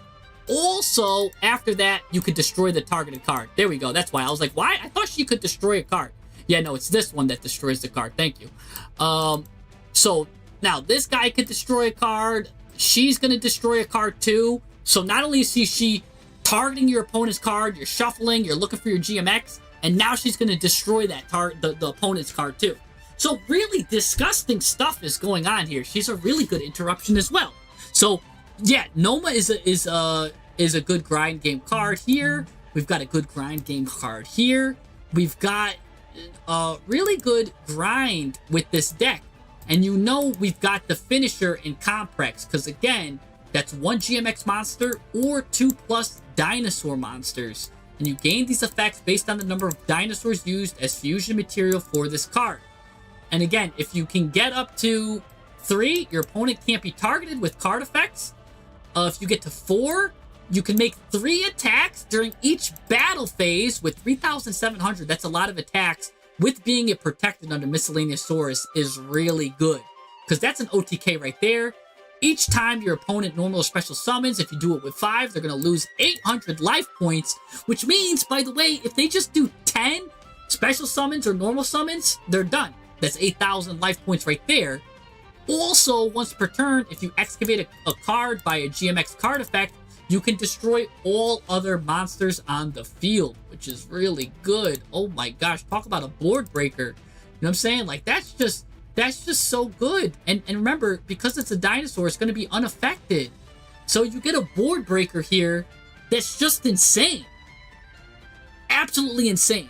So, really, that's looking good here. And so, let me see something here. Maybe the music's a little too loud. Let's lower it a little bit. So you could see here that that's just really good. And yeah, so I would say this is a nice core as far as, obviously, not counting these 6 cards right here. In pure GMX, then, the pure GMX cards is going to be about like 23, probably like anywhere between 20 to 25 cards you're going to use that's pure GMX. You're definitely going to want to add these Fossil Dig with the 3 miscellaneous sources, though. Now we could talk about the tech cards and move on to the techs. All right, let's move on to the techs. So this card, and now I'm going to start putting like the techs in weird spots. We can start talking about dinosaurs, right? Now, where do I even begin with dinosaurs, right? Because we already talked about... Oh, name dinosaur. No. Let's go dino. Right? So I guess let's start with... Start with the spells and traps, I guess. Right? Like, there's so much stuff we could do. So, for example, Infernal Punisher, let's start with this. Why am I bringing up Infernal Punisher? Because this is a unique card, right? I said how we're playing this card at 2. This card, just simply activate one of these effects. You can only add this once per turn. Add a water dinosaur from your deck to your hand, then you can special summon it if your opponent controls a monster. So, literally, this card lets you special summon this card for free because this is a water dinosaur. So Infernal Punisher is nice there. And that just means that's a free, remember, this is a free fusion. You won't get the bonus effect because it's not being special summoned by a monster effect, but you will be able to now get a free fusion there because it is a water dinosaur. So you could add a water dinosaur from your deck to your hand, then special summon it. Or if you really want to do something sneaky, right? Here's something sneaky. You can add Water Dragon. You might be like, oh, what's Water Dragon? Oh, no, wait. Water Dragon's not a dinosaur, right? Water Dragon's a sea serpent. Sorry. No. But I do want to talk about Light Water Dragon. Because if you don't want to run this, you could run Water Dragon, which is weird because I thought for a second Water Dragon was a dinosaur because Water Dragon is literally in the artwork here. So the fact that it's not a water dinosaur and it's a water sea serpent is really annoying. And that one's a dragon. Again, that's a sea serpent. Right? Am I going crazy here? That's Water Dragon, right? So why would it say add a water dinosaur? That's weird. But anyways, you can add... Another good card is Light Water Dragon as a tech. You banish this card you control, right? Then you can special summon 3 level 5 or lower dinosaur monsters that are water or wind from your deck in defense position, but their effects are negated. So look, you already got some water dragons here, or water dinosaurs here. Where are you going to get the wind water dinosaurs from? And well, that's my favorite card for dinosaurs, which is Katie. Oh gosh. Katy Perry. T-Y. P-T. Pterodactyl. How do you spell pterodactyl, man? P-Y-T? P-Y... Oh, there it is. Oh gosh, I couldn't find it. Katy Perry, or Katy Perry here, Patera here, the Katy Pterodactyl. This is also a wind dinosaur that is disgusting. Right? You banish this card, you special summon 3 level 5 or lower dinosaurs from your deck in defense position. Their effects are negated, and you will be locked into the extra deck except for dinosaur or sea serpent monsters. So you already got a good plethora of dinosaurs there. So you've got a good plethora of dinosaurs here that you can get, but then you get Katy Perry and Dino Deneen involved in the situation.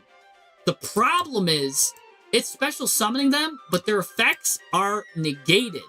Yeah. Katy Perry will get you a polymerization, but its effects are negated. So we got to figure out a way to get it back. So, normally what you could do is, since you're locked into dinosaurs and sea serpents, you can't even go into something like, because a good suggestion, what I would like to say, is, okay, you could go into, Haggard, right? But what the heck is that? That is not what Haggard Lizardos looks like. But anyways, you could go into Haggard Lizardos, right? But we can't here because Haggard Lizardos is a reptile. That would allow you to banish Katy Perry to bring it back to get a polymerization. But we locked ourselves into the extra deck from only using dinosaurs or sea serpents. So we can't even use Haggard Lizardos for that. So the problem is, you're going to have a lot of dinosaurs out, but their effects are negated. So what can we do with that? And that's kind of like what I don't like. Because there's not really any... let's see, where do I find links here? Yeah. Right, links. Right, like, let's look at the dinosaur links. There's nothing really crazy here. Like, 2 dinosaur monsters, including level 6 or higher. We can't even do that. That's not even that crazy. What's this guy doing here? 2 monsters, including a dinosaur, if it's link summoned. You can make this card gain attack during your main phase. You could fusion summon a dinosaur by banishing its materials from your field or graveyard. Then you get locked into dino monsters. This is disgusting. This is disgusting, but this is an OCG only card.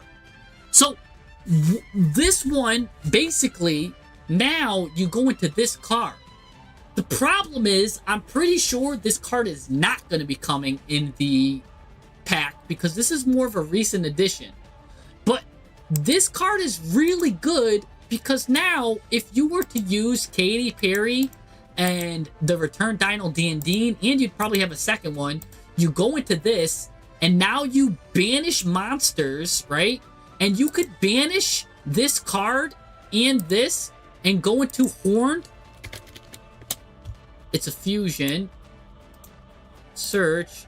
You go into the Horned Saurus, which is Katy Perry and a dinosaur monster, and he's a dinosaur. That's going to actually, now you can place a face-up field spell. So it will search you. Not only will it search your field spell here, which gives you something good here. So now you get a field spell search. You also get another dinosaur out here. You get more stuff here too. You get to get an additional normal summon for a dinosaur, and this card got banished, right? Because of this card, right? It banished it, and Katy Perry says when this card is banished, if this card is banished, you get to special summon it, then you can add a polymerization from your graveyard to your hand. That's fine, you don't care, because that's bonus, but either way, since it got special summoned during your main phase, you can add a polymerization from your deck to your hand. So either way, you could play a regular poly with this deck now and be in good shape. So just give me poly, right? Give me a poly here, and now, like, look at that. You've got so much. This card does so. Basically, this card is hand printed for GMX. So I'm hoping this card comes. right? Because normally, without this card, you have to go into Haggard Lizardos, right? But you can't go into Haggard Lizardos because he locks you. So if Haggard, or if this card doesn't come, I would not run this version of the deck. But if this card does come, then GMX is gonna go crazy, guys. I'm talking crazy because now you've got a search for lab. So this card is really good. Really good. What other fusions could we go into, by the way? Let's just, because maybe I'm there's cards. Let's see just some of the monster fusions dinos that we could go into. Let's search, see if any of these are good. Those are Dinomorphias. We don't care about that. Those are Dino Wrestlers. Talked about that. Clad Beast. Allos. Yup. Velox. Hornsaurus we just mentioned. Practical. Whack. And Transcendosaurus. A dinosaur in the normal. No. So literally I just went over all the best ones, which is good. Because yeah, it's going to be Hornsaurus. And there's not going to be any other card that you're going to want anyways. So that's fine. And yeah, you make a good point. This card is level 6. 1, 2, 3, 4, 5, 6. So you could go into, if you're playing some other 6, some of the evil sores. But I don't think we're playing any level 6s dinosaurs yet. Right? That's not to say that we can't add them. But certainly, this light water dragon, if this card is playable, this is a disgusting card. And by the way, this is a sea serpent.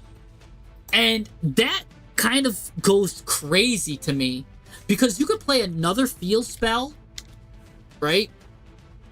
There's another field spell you could play if you really want to do some crazy stuff.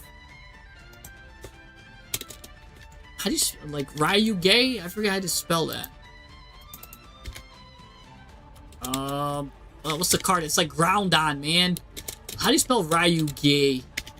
Maybe it's just gay like this. It's a field spell.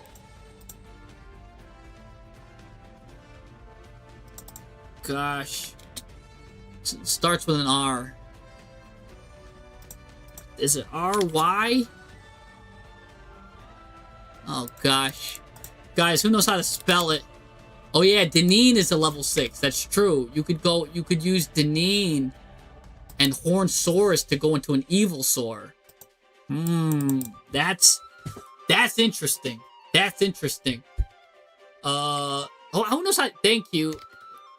It's RYU. Thank you. I'm like, what? I thought I was putting in Ryuge. This lets you do a lot of stuff here. When this card's activated, you can take a dinosaur, a sea serpent, and a worm from your deck, add one to your hand, banish one, and send one to the graveyard. You're locked into dragon, dinosaur, sea serpent, and worm. Which is fine, because we're playing dragon, dinosaur, sea serpent, and we'll play a worm for this. This field spell becomes crazy, because look, you could banish the Katy Perry, right?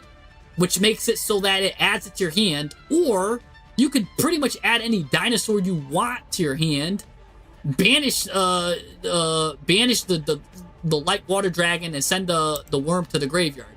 But really, I probably recommend banishing Katy Perry, adding this because it's a sea serpent, and then playing whatever worm of your choice. The worm is probably going to be the only brick here, because there's not really any good worms that are able to be played that I think that you could play with this.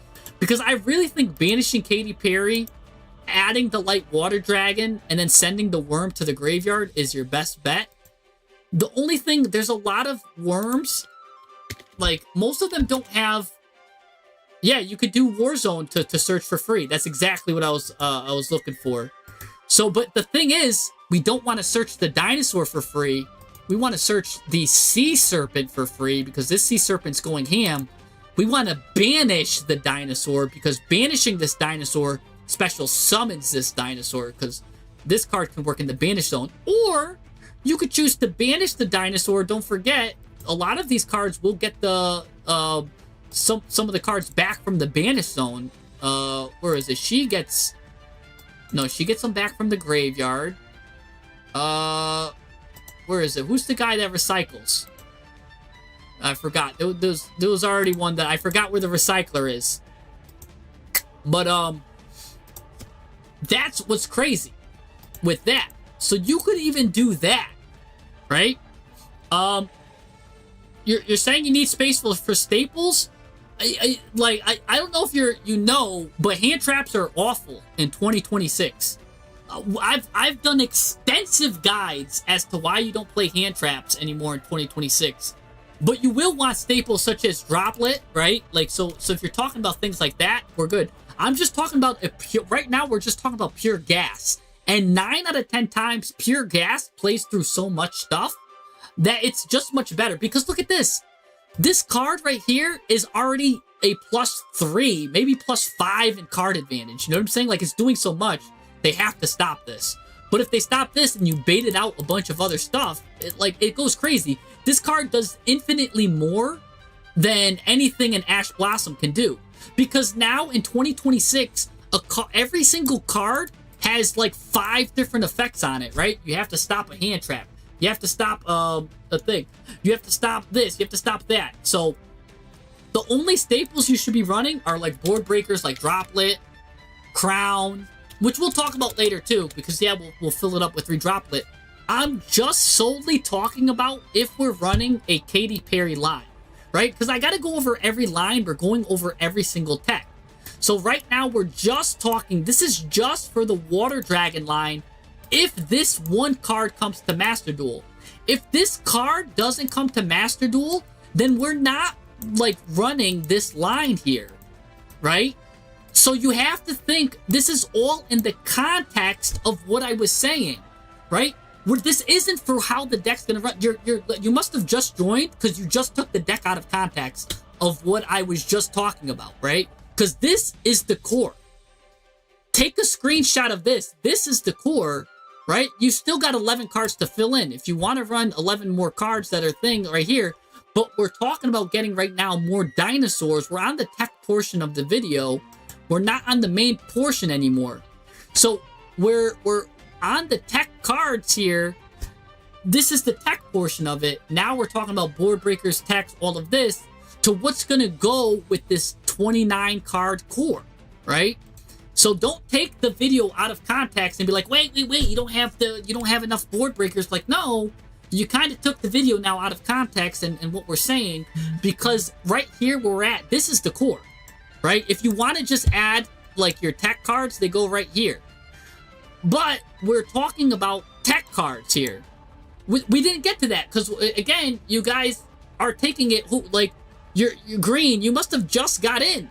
We're talking about the tech cards literally right now. Like you hold your horses. There's different lines we got to go to. You're taking everything out of context. You have to wait till we get there, right? We didn't get to the dinosaur stuff. We didn't get to the other stuff, right? And again, I was just talking about the Katy Perry.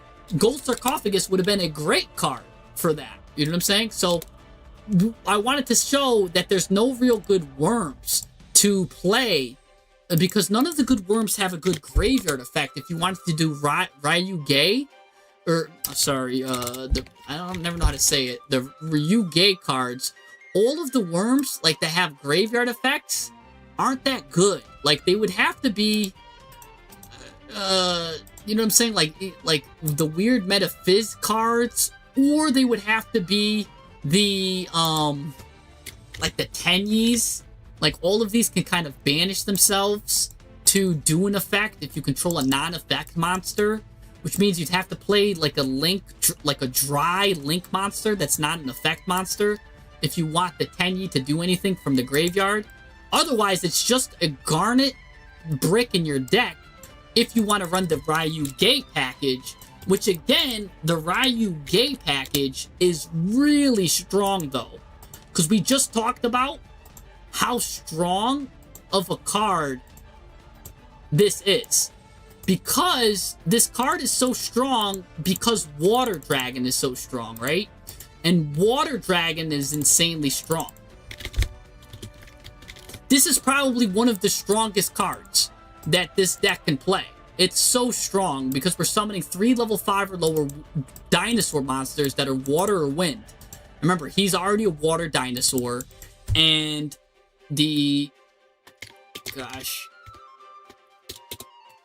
and this card is a wind.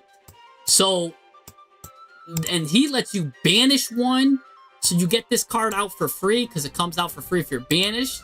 This lets you banish the dinosaur, add the sea serpent to your hand. The only thing is you have to throw a worm to the graveyard, which would probably be a 10-year something that's a brick. So for 1 brick, you get to play a lot of good cards. And this card is just good on its own in your hand anyways. Yeah, you could just send the Ryuge Serpent. That's probably the best card. Because it does have a, I think you're right. It will be able to come out on its own, but you're gonna have to banish this card eventually. But just pretend this card's in the graveyard, and then you eventually banish it later. Again, you could play cards that will banish it, such as the Haggard Lizard Dose when you don't get locked in, because that's a reptile, and you will be locked into Dragon, Dinosaur, Sea Serpent, or Worm, not reptiles.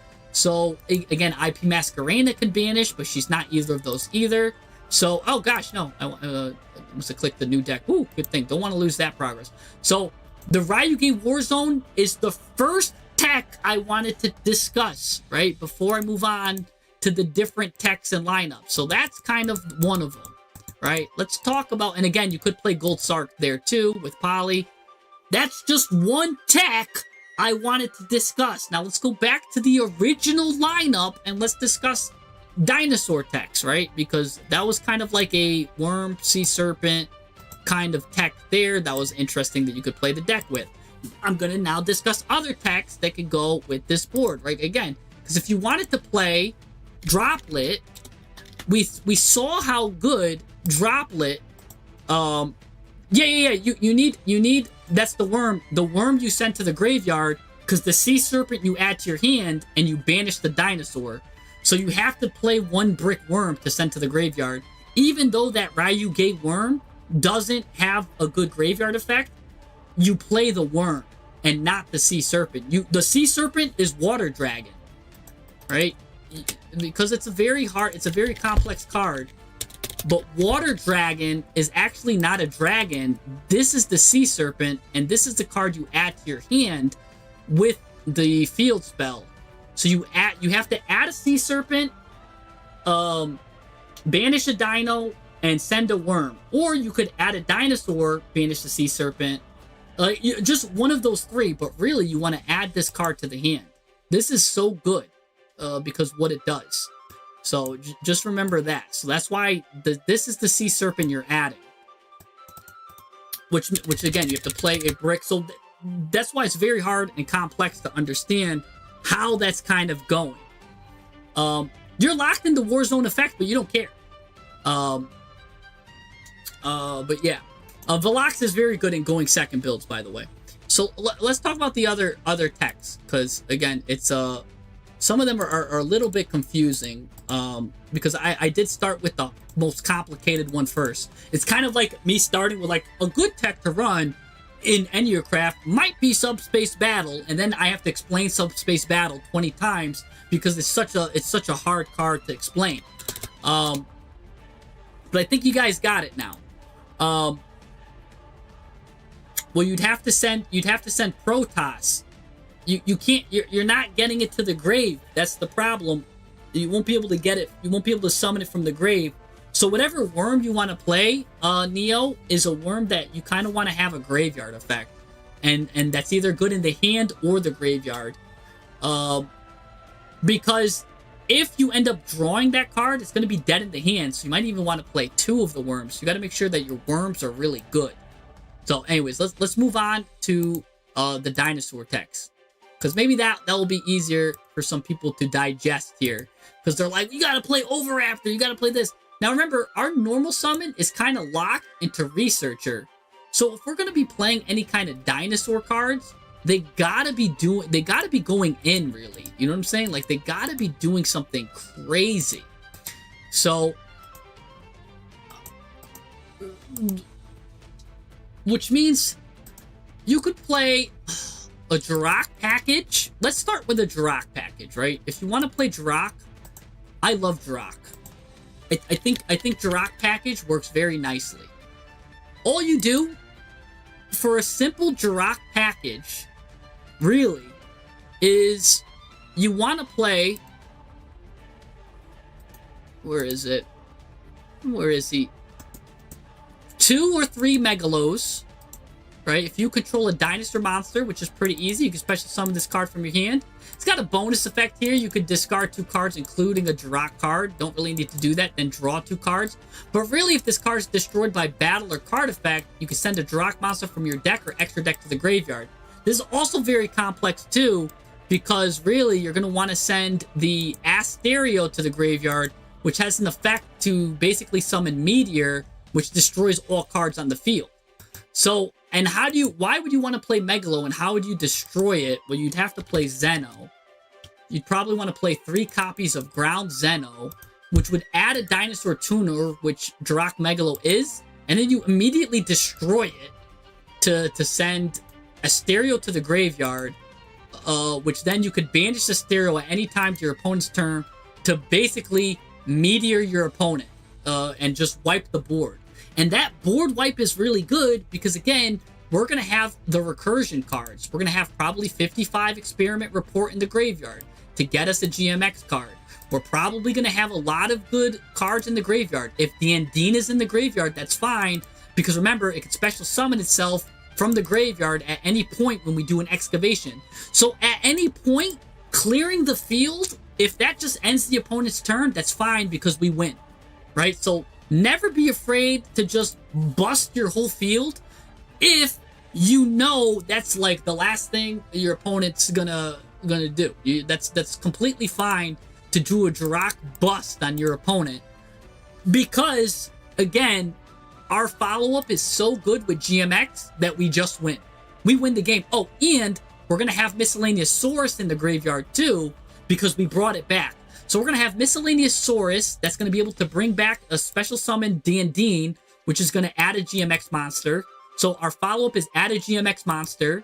We have banished this, and that's going to let us excavate until we hit a GMX card, add a random GMX card. So we get a GMX card, we get a GMX monster, and we get this guy special summon. Plus, we get this card that special summons, and when it special summons, you get a GMX card.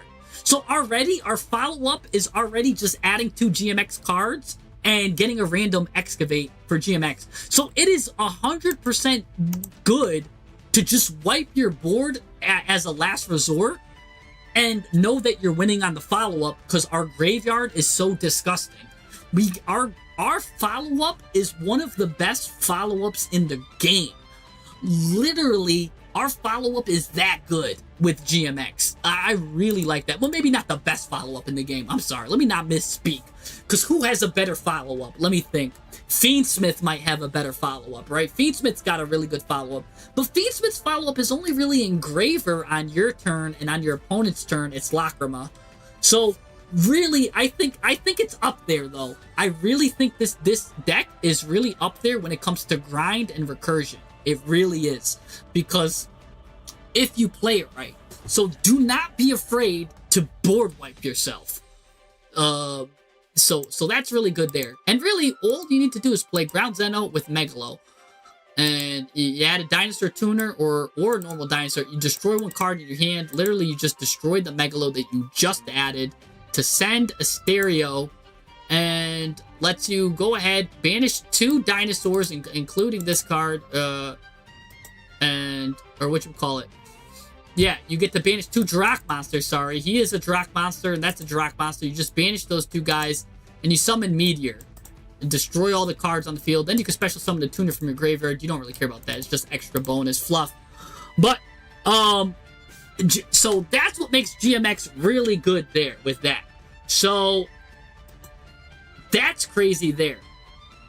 Yeah, Diabellstar or Poplar is actually really good too, David Heckler, because remember, this card has a really good effect in the graveyard, and I compared that card really close to Sinful Spoils. right? I compared that card it really reminds me of Sinful Spoils here, in that it's got an effect that you can only use once per turn and only once that turn, but 2 really good effects. So even if you send it to the graveyard, its graveyard effect is really good, or even if you send it, it's just got 2 good effects. So just like Sinful Spoils. So let's keep going there. But really, a Jirac package, that's kind of all you're adding. Probably 3 Zenos and maybe 2 Megalos. 2 or 3 Megalos, depending. But, keep it simple. And by the way, he could special summon himself, and now you could Synchro if you want with any of your stuff. This guy is also a Synchro. You could hard go into this card, but it's a 1, 2, 3, 4, 5, 6, 7, 8, 9, 10. And we don't really get any 9s, right? I believe, what is this? How much is this? 1, 2, 3, 4, 5, 6, 7, 8. Yeah, we don't get any 9s. So a little bit of a shame there. Well, technically, this guy's a 1, 2, 3, 4, 5, 6, 7, 8, 9. Yeah, 10. Yeah, so there's really not going to be much synchroing you're going to go into. Maybe there's the Horn Saurus thing. Where is it? It's a synchro card. It's a monster. It's a synchro. It's a dino. This thing, the Horned Brute, which you might be able to go into 1, 2, 3, 4, 5, 6. And you know, you've got a 5 with partner. So you could go into that. That could probably be something bonus you go into, which lets you go into a synchro. Now you could probably go into that a little easier because you got some better cards there. Plus, this is a card that can get special summoned because this guy is a tuner. So he could come out there. This guy also gets like fun stuff. When he declares an attack, you special summon a monster from your hand. So you get, it's got some like interesting applications. Nothing really crazy to write home about. I'm sure someone can figure out some crazy combo to do to that if you want to add that to your Jirac package. So that is the Jirac package tech. So we talked about the Ryuge techs. We talked about the Jirac package techs, right? So let's keep talking techs, right? Because we're going over tech support. All right, that's what we were really running here. So now, Dino. All right. Yeah, that's why I didn't even do a pumpkin investigation. But Ryuge is definitely one that I'm investigating because that's one is really good. That's a really good card. This card's nasty, by the way, but it's not out yet. Let's look at more Dino techs now. I don't think Dynamorphia is worth your while. I'm not gonna go over that. You could play a little Doodle Beast package. That's nothing crazy to write home about. You could play just simple Dino techs that work on their own too. Because again, you're doing a lot of excavating. Remember, this guy can special summon a dinosaur monster in your graveyard or banishment. So when you're playing cards, since this guy can keep recurring dinosaurs, guys, Pankratops is literally back. You know what I'm saying? You could run 2 Pankratops. That's just a free tech. If you want to play Pankratops at 1, 2, or 3, no one's gonna stop you. This card is disgusting. This card is disgusting because, again, you could use Pankratops, break an opponent's board, bring Pankratops back on your opponent's turn with Allos by fusion summoning it with 55 Experiment Report. And not only do you get to bring Pankratops back, but now you've got this guy out here, which got his effect here, which is a good battle phase effect. You literally brought a free pop. This is the MST on legs here. But for any card, and he's a dinosaur, so he goes with the applied experiment. Like anything you want, really, Pankratops can do. I think Pankratops is a great tech. So I could even just see you just parking one at 1 and it being a staple. Because Pankratops is that good. He could just do it all. So Pankratops is pretty much free. What other, let me see. Let's see here. these are all Dino Wrestlers. Let's see what else we got here. There's the pills, which I don't know if you want to play a pill package. A pill package is a little outdated, but you could still do it. Because double evolution pill would work nice, right? Let's look at double evolution pill as a tech. The pill package, yeah, is fun. You banish a dinosaur and a non-dinosaur monster from your hand or graveyard. You special summon a level 7 or higher dinosaur from your deck, ignoring its summoning conditions. So, again, we don't have the level 7 well, actually, funny enough, 1, 2, 3, 4, 5. So, funny enough, Pancratops, it fits that. But everyone knows that's going to be Ultimate Conductor Tyran.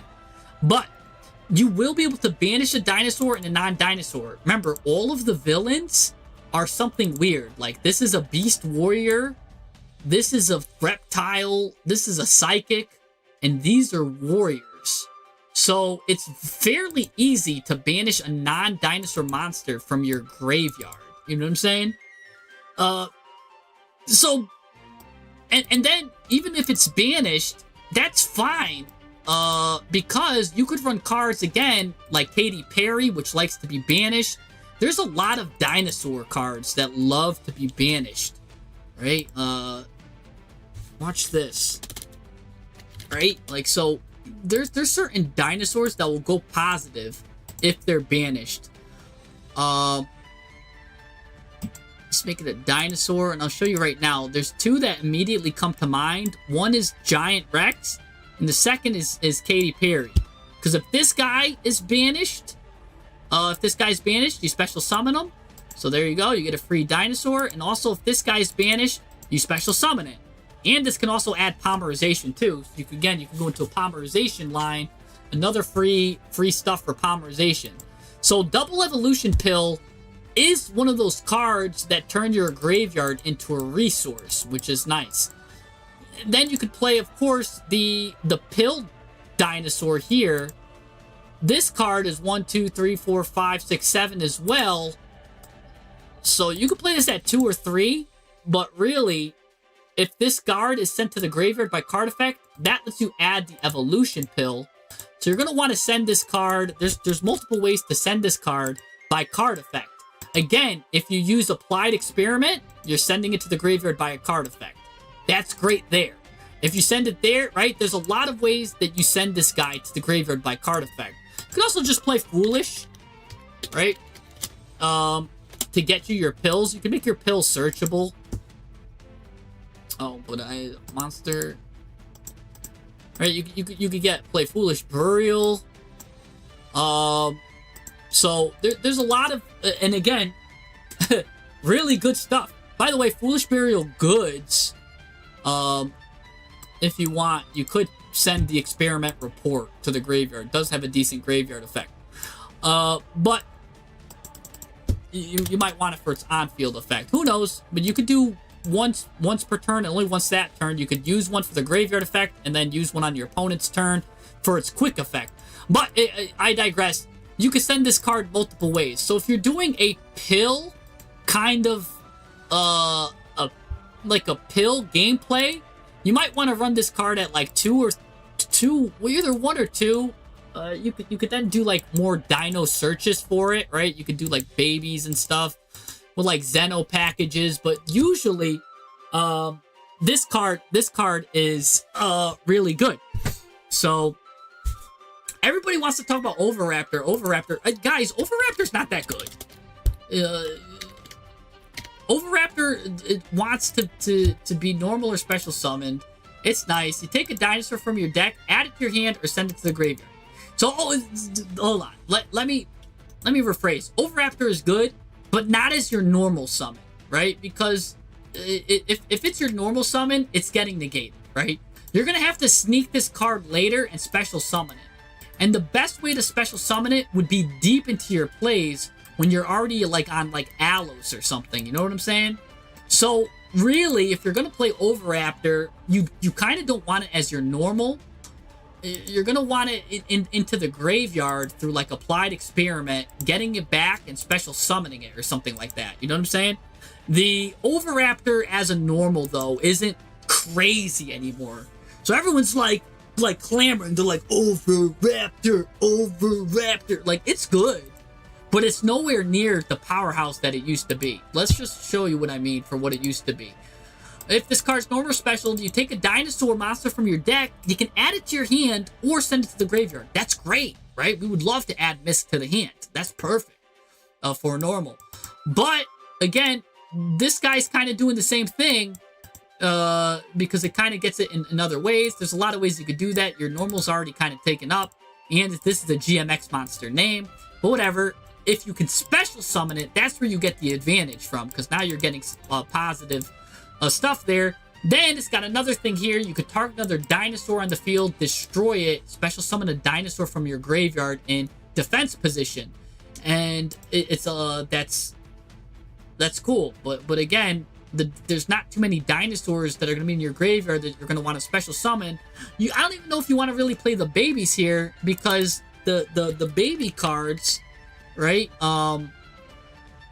You got to destroy them. And we're not, like, only solely eating raptors destroying, right? These cards aren't destroying unless, again, you wanted to play it with the Xeno package, which allows you to add a dinosaur tuner, which is that other card that we talked about, and destroy the dinosaur, right? And then you could destroy the babies with that, but that's weird because you really want to destroy Drak Megalo. Or you could play Xenometeorosaurus, which I believe it has a... Oh, that's if a card's destroyed that can come out. So hold on. Where's the other... there's a bigger Xeno card. Meteor. Destroy. It's a dinosaur that lets you destroy. It's a very big level too. I'll show you what it is when I see it. If you want, you could play, what's his face? Where is he? He's a big old dinosaur. This guy would let you, during your opponent's turn, you destroy 2 other dinosaur monsters in your hand or field. That's kind of like a turn 0 play.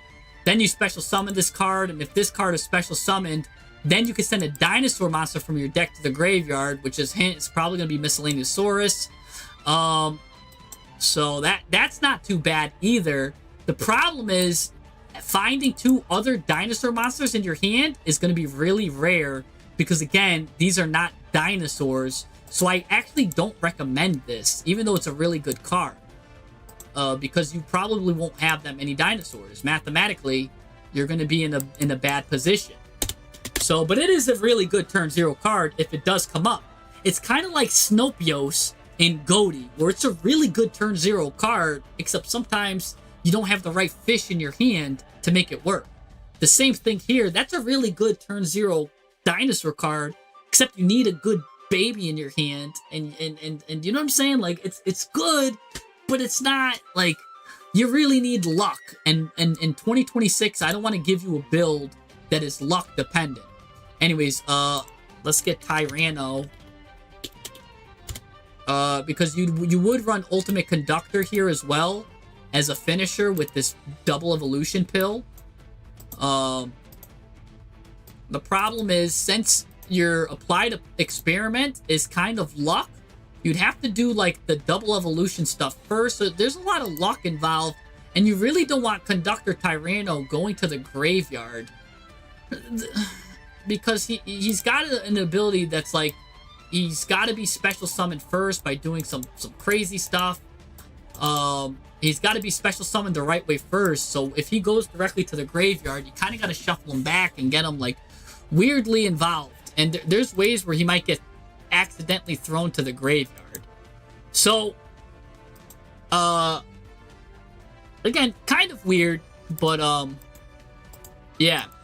But the pill package can still, again, get you the Overtex, or it could get you Pankratops. Now, getting Overtex is really nice because, remember, this ignores its special summoning conditions. So one, if you're not playing Conductor Tyranno, which is a very good, board breaker going second, I'm telling you right now, you don't need Tyranno. Because you already have a way to OTK without Tyranno anyways, Comprex will already destroy all other monsters on the field and let it attack 3 times. 37 plus the 400 attack is 4,100. 4,100 times 3 is 1,200, which is 4,000 more damage anyways you need. So you've got you don't need Conductor Tyranno anymore. He's going to be breaking you up. You don't need him. Instead, use the double evolution pill and go into Overtex, which is, remember, one can get you the pill and you can special summon the other anyways. And when you special summon this one, what happens is if your opponent activates a spell or trap, now you could destroy a dinosaur monster, including itself, negate the activation, and destroy that card. So just destroy your own card. And then, by the way, since you did that, you could add another evolution pill if you're playing another one. But usually you're only playing one here. But you could just make it destroy itself, have a spell trap negate, go ahead, play double evolution pill for that. That's fine. So that's kind of like that route that you could take if you really wanted to, right? So yeah, there's a Ultimate Conductor Tyranno isn't the OTK, it's a disruption. Some people would say otherwise. I mean, it flips everything face down, but that's the same disruption. I don't care about flipping everything face down. I could just destroy all the other monsters on the field, right? So you're getting this, like, both of these you kind of got to jump through hoops to get to. If you get to the Ultimate Conductor Tyranno phase, you're just as easily getting into this phase. So again, that would be the pill package. That's up to you if you want to play the pill package. Again, you could play Soul Overraptor. I would just play it at 1. I wouldn't do anything crazy with this card, right? Because you could Fossil Dig it. I would just play it. Can you dig it? Right? I would just play Fossil Dig as a side quest if I already have Misk in my hand, so I got another dinosaur to add or something like that. So I could Fossil Dig it and then maybe use it as fusion, go into this, then special summon it to add any dinosaur from the deck, right? But Overraptor isn't doing anything crazy anymore. And that's what I'm trying to say, that Overraptor's not really going hard in the paint. So if you want to play Overraptor, he's got a spot at 1 of. He's a 1 of then. Oh, by the way, I mentioned pill package. I forgot to talk about this guy. This guy's really good for the pill package. If this guy's normal or special, you destroy a dinosaur, which is including itself, then add a reptile or sea serpent with the same original level, right? Like, ooh, okay. Which means you can add this, which is level 1, or, by the way, you could one evolution pill spell from your deck to your hand. So this is also a niche, nice little dinosaur as well that you would play a 1 of if you're playing a pill package to get it as well. So that's another way to search pill. I forgot to mention Adorned. That's a good card. Let's see. Is there any? Order them by release dates. Right. Let's kind of go backwards here.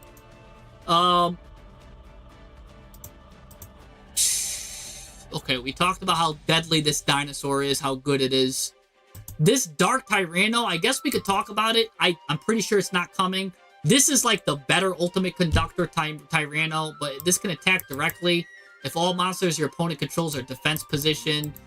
During your main phase, if a spell, card, or effect was activated, you just special summon this card from your hand. Or if this card is sent to the graveyard, which is, there's a million ways to send it to the graveyard. You can pop it, you can fuse with it. If this card is sent to the graveyard, you can add a level 8 or higher dinosaur from your deck to your hand. Kind of crazy. Then you can special summon it if your opponent controls a monster. So that's crazy. It's doing a lot of effects all at once. And it can add, I believe, like a kaiju or something like that, too. Because one of the kaijus is a dinosaur. So that's really good. I don't think he's coming, though. Not for a while. But I did want to talk about those. Yeah, Katy Perry's good. Not Zoo. Zoo isn't anything to really write home about. Yeah, nothing crazy. Don't worry about that. Don't worry about King Rex either. You could actually. I do want to see something here. There is a spell that mentions dinosaurs. Let's look at the spells here. Let's look at the dinosaur spell support.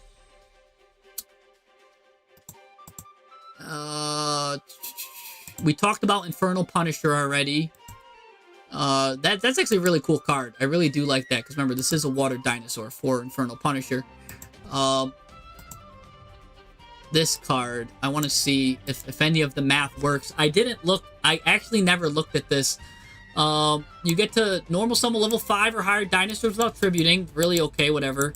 Send a dinosaur from your hand or face up to the graveyard. Add a dinosaur with 1200 defense from your deck to your hand. I don't think none of these fit the bill because these were only King Rex.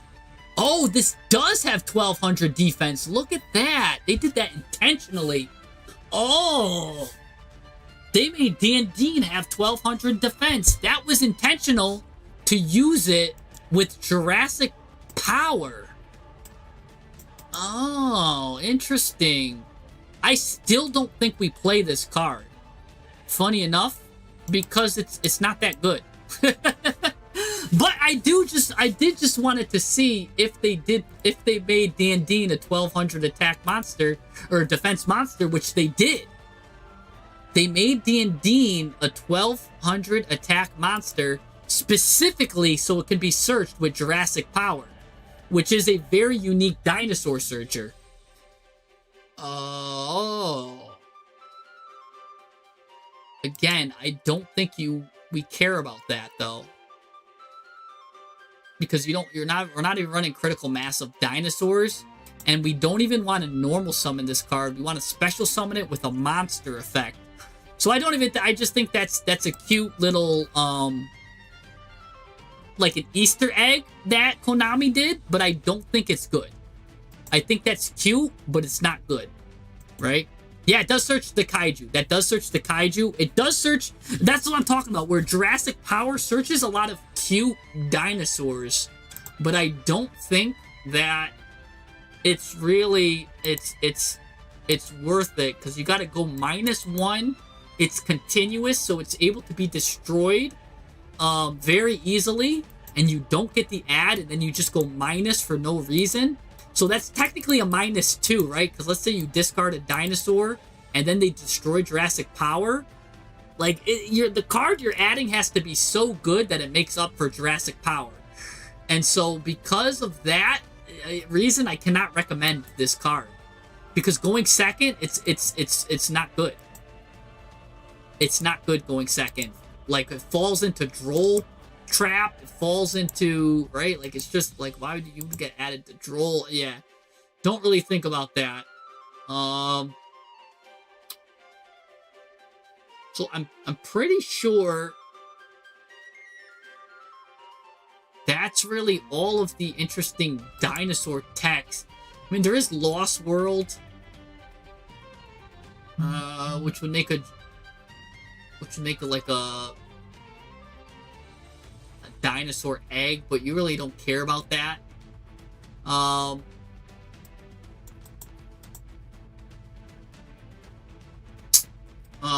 Yeah, because we're not playing normal. Tail Swipe isn't that good. So some of these texts aren't really that crazy. So really, the Dino spell cards, the best card would really be Fossil Dig. And the monsters. The monsters get all that. I don't want to go into the Doodle package because that's not really that crazy. The Doodle package would just be...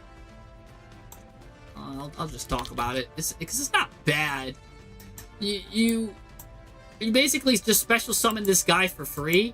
And if he's special summoned, you add a Doodle Spell Trap, which you don't even have to play. I wouldn't even play it. You could discard it. The Doodle Spell Trap can also help you get this card. You could tribute summon this card by tributing a dinosaur monster during the main phase if the dinosaur's on the field. Quick effect.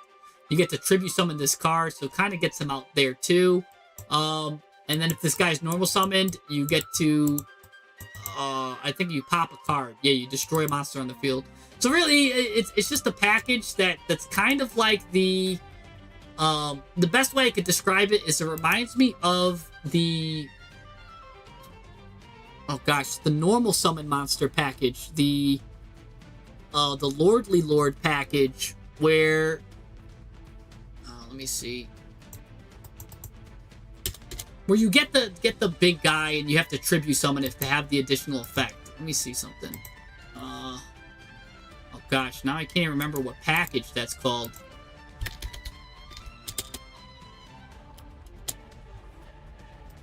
Yeah, why does that look like that? Yeah, the primate package reminds me of the big primate guy. How this guy, how the ether barrel and the imperial kind of work together. It reminds me the Doodle package with this right here is kind of the same package as if you're running a primate dragon, ether barrel, and an imperial dragon. That's kind of like the same thing. It's not really that good. And the Doodle trap, by the way, isn't anything to write home about either. It's if your dinosaur is targeted for attack, you negate the attack, then you special summon a Doodle Beast monster from your graveyard. Can't be destroyed. Also, destroy it during the end phase. Like what? If this card's in your graveyard, except the turn that was sent there, you banish this card and you add a level 5 or higher dinosaur from your deck to your hand. That's the only good part right there. Is if this card is in your graveyard, but not the turn it was sent there, you get to just add a level 5 or higher dino. That's the only... And by the way, that Doodle book, that's a little Easter egg from Jurassic Park there, too, where he's like, you didn't say the magic word. You didn't say the magic word. So that would be the only good thing about this card, is that it gives you recursion for dinosaurs.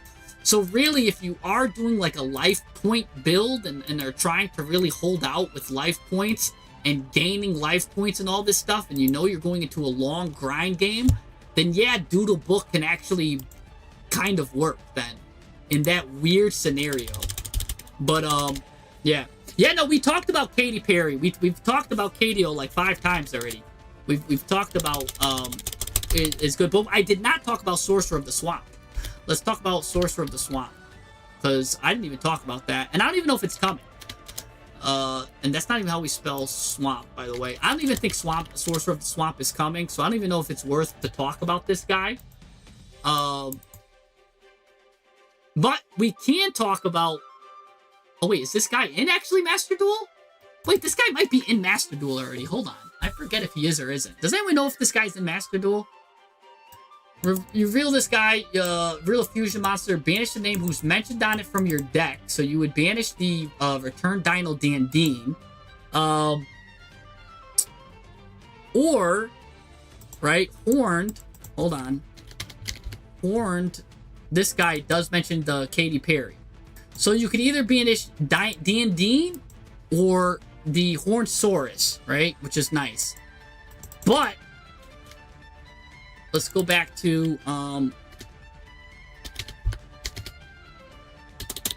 let's just do Swamp, because I can't spell Sorcerer right now.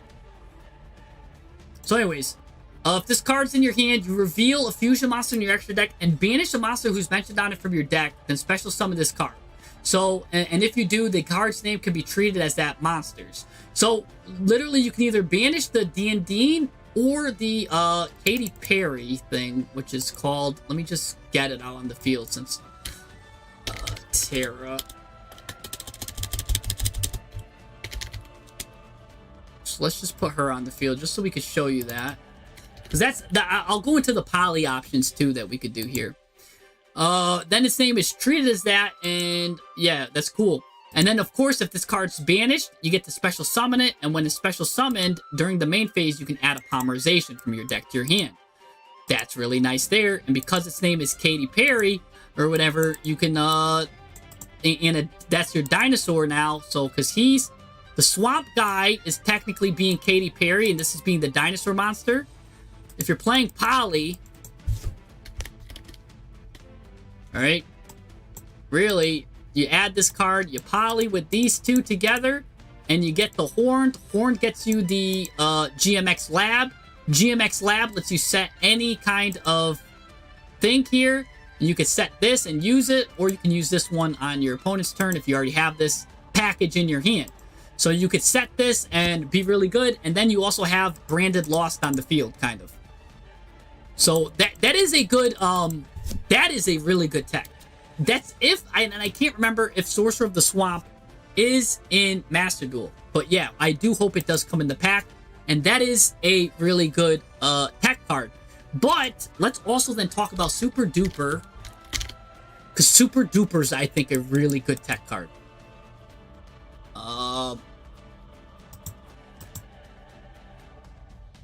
The thing is, it have to have the same type and attribute. So you'd have to use Dean for this card, and that's really pretty much it.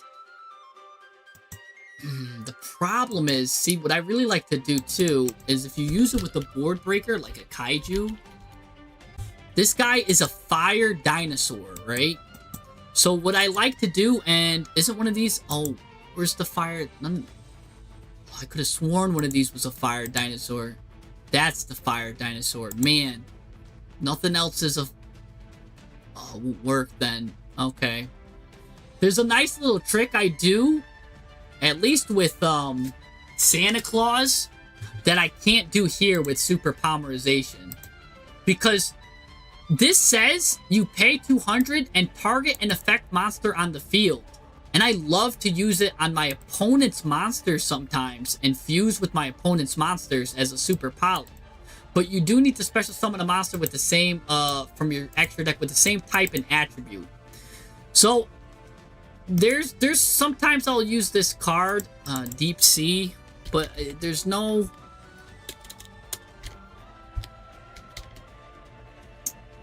It's like Deep Sea Fiend. His name is Deep Sea Fiend. Oh gosh, if I could find him.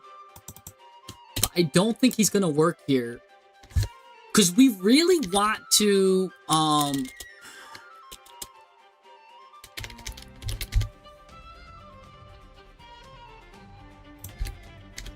we really want to give our opponent a monster. I could have sworn, oh, here it is. Yeah, Deep Sea Fiend. I really like giving my opponent a monster. The problem is, this only works with Fiend monsters. It's a way to special summon a monster to the other side of the field. We get a lot of bonuses if our opponent controls a monster on their side of the field sometimes with a lot of our cards.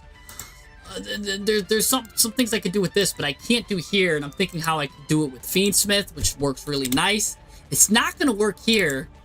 And I really want to think of a way where I can give my opponent a monster and then use Super Duper on it, which is nice. I know Ken and Gen is kind of good there too. But Ken and Gen won't fit the bill that much either. They're decent normal summons, but really won't do that much because you do get bonus effects here from this. If your opponent controls a monster, you can use a GMX monster in your deck as material, which is always really nice to do. So figuring out ways to give your opponent, if you guys can think of a good way as a package to give your opponent a monster, that's a really good tech card, right? That's really good for that. So other than that, because I really can't think of ways to give our opponent monsters. But yeah, let's go back to Super Duper something. So Super Duper. So what you would do with this card is if you get the Dean on the field, you would Super Duper on Dean. Your opponent cannot activate any cards. They can't respond to it. So what you would do then is you get a monster with the same type and attribute. So you get to basically special summon one and then go into this one. And then when this card's special summoned, you get to add a GMX card from your deck to your hand. It combos really good with this, but that's pretty much all it gets is that. So actually, Super Duper's probably not that crazy. Oh gosh, no. I would rather, yes, people were mentioning Ultra Poly, which isn't that bad either. It's just hard. It's hard because you have to control them. And sometimes you don't get to special summon that many guys unless you see a suppression squad or partner, because partner and suppression are your only cards that will special summon themselves. So, but yeah, that's pretty much that. Yeah, Noble, you're mentioning some good ones. Kaijus get to the other side, but they can't get to the other side. If you kaiju your opponent, that means they already had something anyways. Or, like, yeah, so that's weird. Ken and Gen is fine. Mimighoul is interesting, but I don't want to play Mimighoul in all of this. So really, you just get the bonus effects if you go second. You kind of just got to eat it if you go first, which is why I think playing this at 2 is fine. But really, going back, I would say this is a good core 30 cards, right? We went over the full list of everything here. This is a great core 30. And I don't know if, like, what side package you want to round out your other 10, right? Because cards like Droplet really do go hard with this deck. Right? I would love Droplet probably at 3. Because look, this quick play, you could either send to the graveyard, or even use it, send it, or even you could just send it and use its graveyard effect, because you can only use one effect returnally once that turn. And even if these cards end up in the graveyard, that's fine, because again, this card will be able to fusion summon by shuffling them anyways, so you really don't care. Like, Droplet is just so good in this deck. I don't see us playing anything else, as far as, like, I just don't see any board breaker topping Droplet. Because you could do so much with Droplet. So, yeah, Droplet's probably a 3 of in this deck. You would probably want more dinosaurs, though, for the applied experiment. Because, again, you only have 1, 2, 3, 4, 5... 6 dinosaurs so far. You definitely want to get up to 10 dinosaurs. So probably you'd put an OV as 1. That brings you up to 7. I would say the Katy Perry line would be probably the next best. Oh gosh, I spelt it right for the first time. Katy Perry would be good. Probably run her at 2. Play a gold Sark, then. Right? You can get that there, and then. Right, do you want to play a Poly? Or do you want to play a. You could play either a Poly or a Fusion Substitute. Substitute kind of goes hard because it could recycle your stuff. Oh, PK, you just... I talked about the Drak package. It's really good. If you're going to play Drak, which actually might just be good, right? Like Poly. I think you do just play the Drak package. It's just so simple and efficient. I don't see anything beating it. Right? You just play 2 of these. And again, we talked about how synergistic Drak goes with this deck. You play 2 of these, 2 of these, 2 of these, and probably 3 Xenos. So something like that. And then that brings us to 43 cards. This is probably how I'm going to start. Maybe the deck like this. I'll probably start it like this.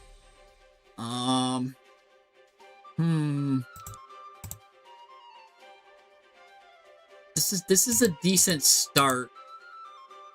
By the way, if she does add a poly, we have 1, 2, 3, 4, 5, 6, 7, 8, 9, 10, 11, 12. Probably add Chimera.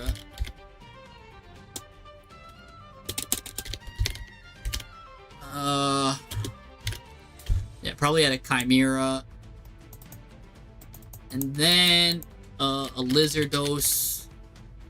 You're gonna want Lizardos because there's a lot of good cards that if they get banished, they add. You also could always just banish your reptile monster here to draw a card, or you could always banish Katy Perry in the graveyard to make a special summon itself to get the poly from the graveyard. So, because Katy Perry can always just get you your polys back from the graveyard. So this looks really good here. Definitely thinking something like this. Oh, and then probably the horned saber to round it off.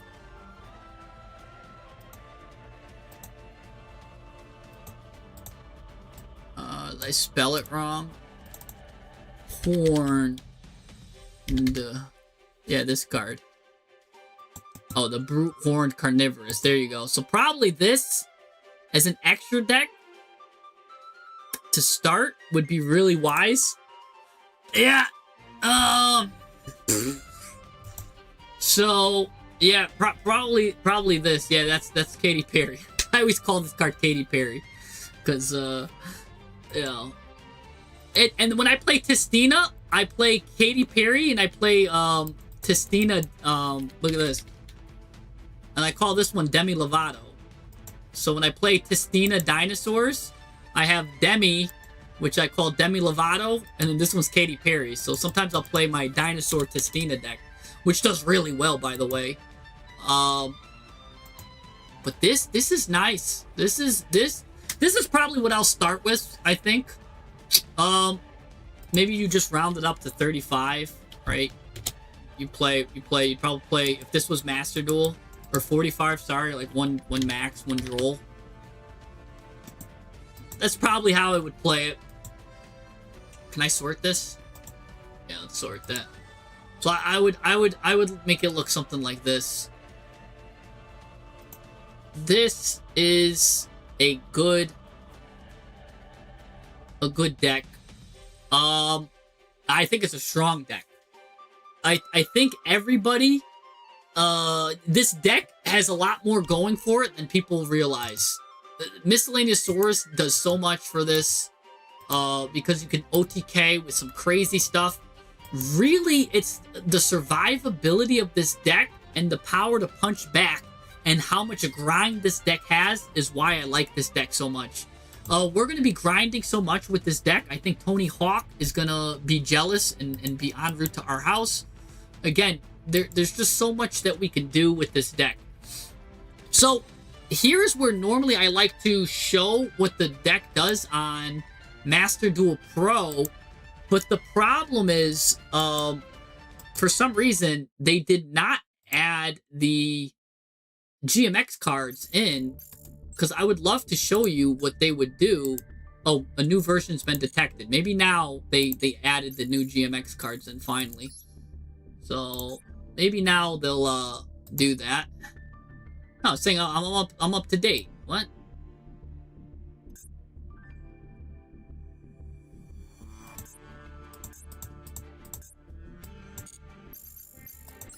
Because I really would want to show the GMX cards, but they don't have all the GMX cards in here. They're missing quite a bit. So they only have like the first wave. So I can't play test and show you the line. But I can show you, I guess I could show you, I mean, I'd have to explain the line. So the best line is just, let's just talk about one Miscellaneous Saurus, right? What's one Miscellaneous Saurus gonna do, right? Well, you could search it. You have 6 ways of getting the Miscellaneous Saurus in your hand. So this is a 1-card combo if you have Miscellaneous Saurus. What you do is you send Miscellaneous Saurus from your hand to the graveyard. That makes all dinosaur monsters now unaffected by your opponent's card effects, right? So now they can't Ash you, they can't Harmonia you, They can't, whatever you think they're gonna do to you, to your dinosaurs, they can't do. So now this guy's in the graveyard. What you do now is you banish him, and now you can special summon a dinosaur monster. So what you're gonna do is you're gonna banish him and special summon D&D. Just by special summoning itself, it's a 1-card combo. So D&D comes out, and because it was special summoned by a monster effect, you can add a GMX monster from your deck to your hand. Now, what you're going to do is 90% of the time, you're going to add partner. And if partner's in your hand, you get to add a real cool card or whatever you like. But you're going to add partner here 90% of the time here. Now you're going to add partner. What partner's going to do is you're going to reveal this card in your hand. You can special summon a GMX or dinosaur monster from your hand. So any other GMX or dinosaur monster, you can special summon. But really, you're just going to special summon itself. So this guy's just going to special summon itself. Then, if this card is special summoned by a monster effect, which it was because himself is a monster, you special summon a level 4 or lower GMX or dinosaur monster from your hand, graveyard, or banishment. Well, good news for us, Miscellaneousaurus is in our banishment. So now we have a field with Dandine on the field, the partner, and Miscellaneousaurus. These 3 cards, and we did retrieve this card from the banish zone, which is nice. Now we are going to fuse with Dandine. Dandine's going to do a fusion summon using itself, which is a dinosaur monster, with also Miscellaneousaurus as a dinosaur monster, to go into evolved Dandine, right? So we're going to take Misk, and we're going to take Dandine, and we're going to go into the evolved Dandine. So this is Dandine with Miscellaneousaurus basically inside of him or something like that, which is nice. But also, which is cool about this card is, remember, we used Miscellaneousaurus, so this card is unaffected. This card will now add a GMX card from our deck to our hand. So you can add any, like, monster card or whatever. And by the way, we still haven't used our normal summon yet. So we're going to add a GMX card. Also, you could add, probably GMX Lab is a good add here, because this will let you set a spell trap and also gives you branded loss protection, even though we always kind of have, it's not quite branded loss, but it because it doesn't stop the summon, you can't negate the summon, but the effects that it tries to do when it comes on the board is protected. It also protects the normal GMX monsters that are summoned, which is really cool. But anyway, so you could have Evolved Dandine, you're going to add a GMX card, you can add GMX Lab, give yourself protection, and now set a GMX spell and trap. Then place a card from your hand on the top of your deck, which is nice too, because you can set your hand, because Applied Experiment is going to excavate until you hit a GMX or a dinosaur monster. So that's nice there. So it's just going to keep going. You basically, this is like branded fusion. You're going to now branded fusion into either Alos or Velox. Alos is nice if there's anything that you want to special summon, and Velox is good because it'll let you do something on your opponent's turn, give you some interaction there. But what makes this really good is this is kind of where and why I like this deck so much is because this 1-card combo now kind of diverges and splits based upon what you excavate, right? Because if you excavate, let's just say the Pancratops is your dinosaur monster, and your support, like GMX Suppression Squad is your GMX monster, you might want to go into Alos, because Alos lets you, when it's special summoned, you can use this. You basically get to target a dinosaur in your graveyard or banishment and special summon it. So because we have Pancratops now in our graveyard, we might want to choose to go into Alos to special summon Pancratops to just give us an additional just pop on our opponent's turn quick effect. Or, right, like, if we got 2 targets we kind of didn't like, we might want to go into Velox, which Velox on our opponent's turn lets us do a quick effect, excavate until we hit a dinosaur or GMX, add that to our hand, and then we get to, we targeted an opponent's monster too, or a card, our opponent's concerned. We excavate till we hit a dinosaur or a GMX, add that to our hand, and then destroy the targeted card. So you can see here how Alos and Velox both are like split, where you kind of want to see what you hit with your applied experiment to see if you want to go into Alos or see if you want to go into Velox, right? So I could see if you want to go into that or this. Yeah, you could play, by the way, you could play Doggia, Lagia, and Lar. You're probably going to want to play, let me see. You're going to want to cut either this to 1 or this to 1. Probably, maybe, I don't even know which one you'd want to cut to 1. You'd want to cut one, either 1 to 1, but if you do want to play the Evo Sar, the Sar, Evol, Sar, how do you spell that? Evil Zar, right? If you want to play this, you'd probably play the 6 ones, the 2 level 6. You'd probably play Solda or Lars. Let's just put them in the side real quick. Just so if you do want to play them, you play both of these. The dinosaur one is really good because yeah, you can make it off of Hornsaurus and Dandine, but that would be during the Hornsaurus line. I'm not like quite there yet, but again, if you do get the Hornsaurus, it's like a very it's a very kind of lucky line because you can't, like, we're not really main replaying that stuff. Ooh, you got a replay for me, Noble. But you can't imagine playing dinos without Dolkia. Well, Lars and Soldia is good. You like to play Dolkia? 2 level 4 dinos? Well, again, Katy Perry is a level 4. I don't think you have another level 4 besides Misk. So you won't really go because these guys aren't dinos, right? All the other level 4s are different stuff. So you won't really have Dolkia here. So I don't see this as the card. You won't need it though. You won't need these cards. These cards are great. I mean, and you could play them if you want, if you got the Hornsaurus connection going on. But you'd probably want Soldia if anything, because this one is, you just need to detach one material and destroy that. Basically, what this card is it's basically the same, very similar to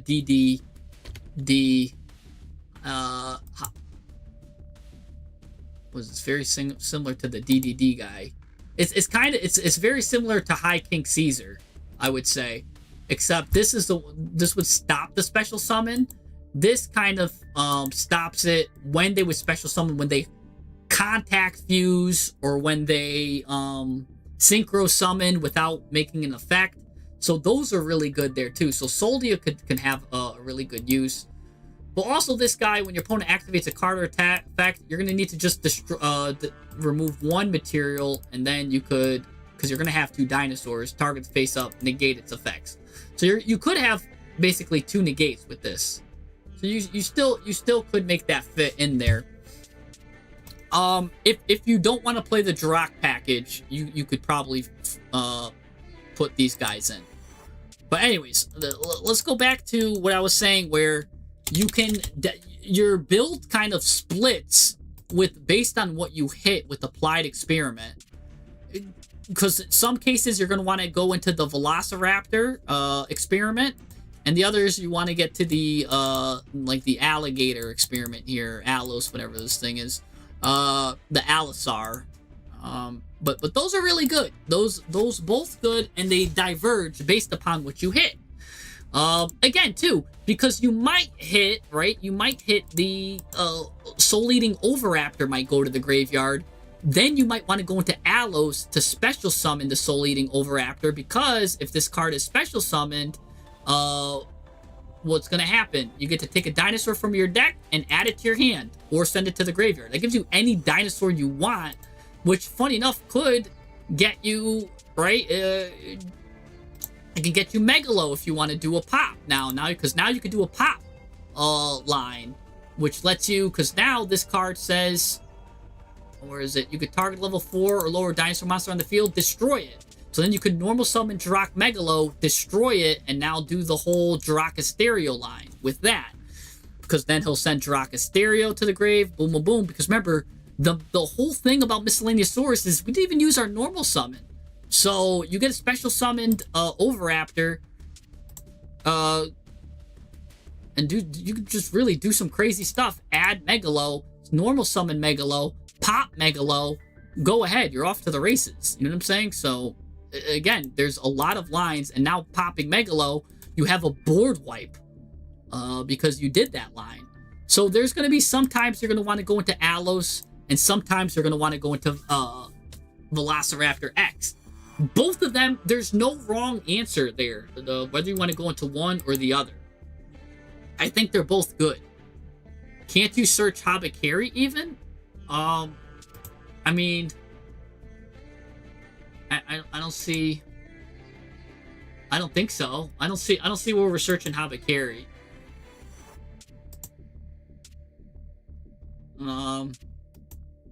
No, there's no searching Habakiri. Oh, Megalo can even special if you if you search.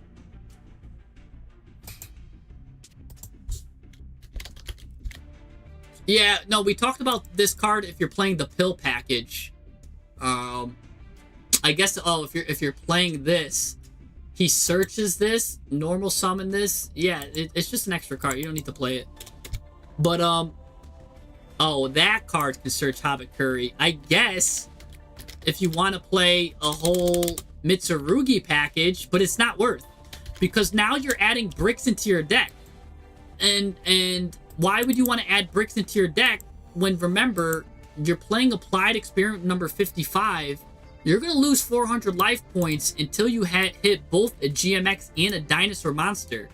If you add all of these reptiles into your deck and spells and all of that stuff, you're now making it so you're taking like 4,000 life points if you use an Applied Experiment number 55. I don't think you'd ever want that. This card is like Branded Fusion, but better.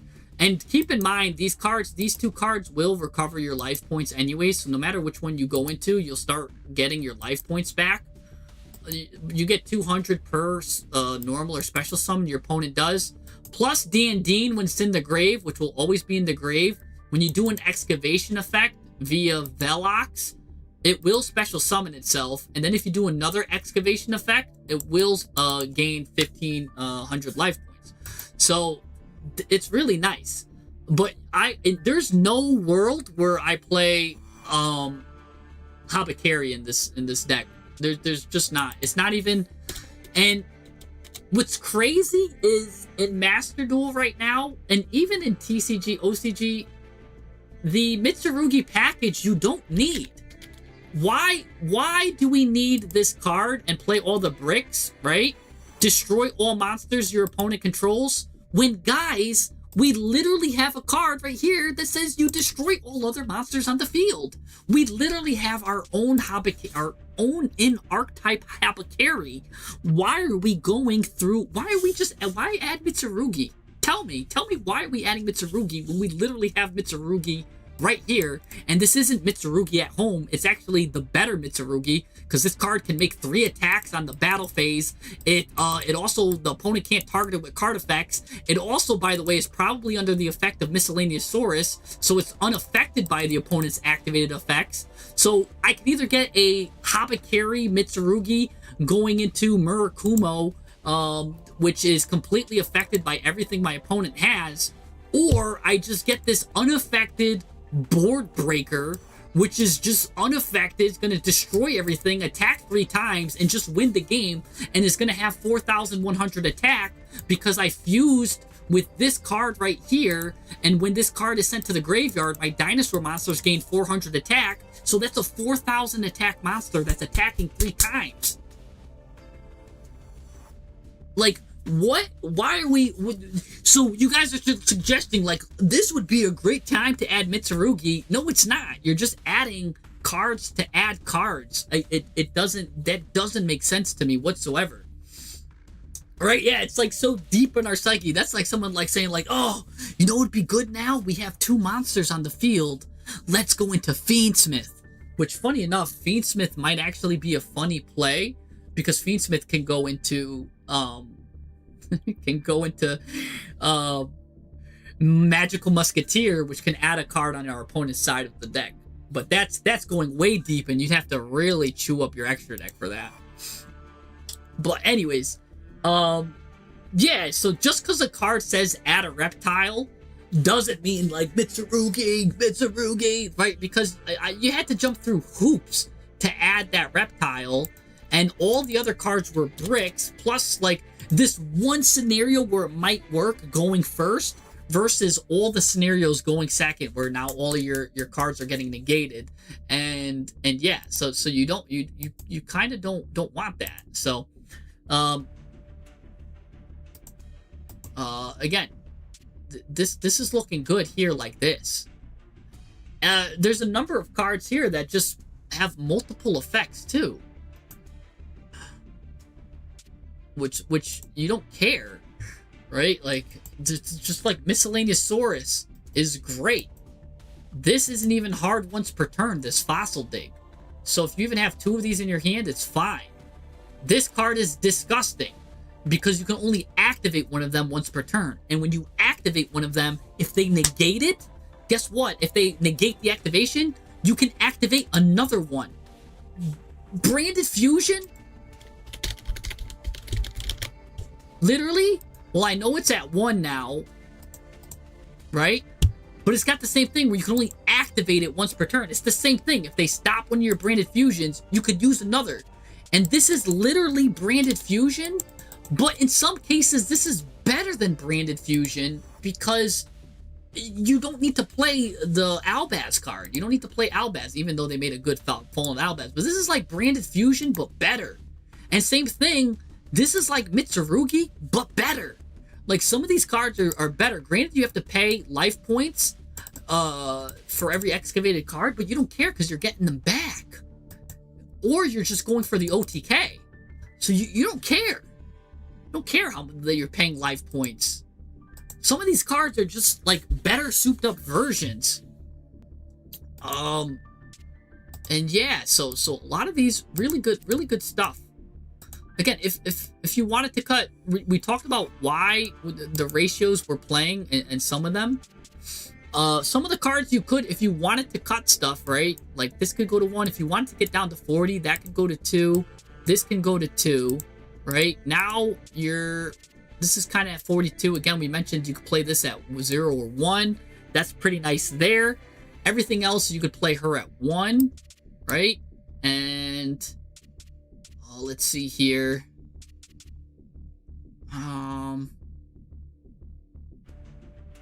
Yeah, probably something like that. You definitely need 2 D&Ds. So it's a good 2 of or 3 of. Yeah, you could play it like this. This gets it down to 41. If you really wanted to get yourself to a 40 card deck to really make sure that this, because again, there's like 500 ways to search this card.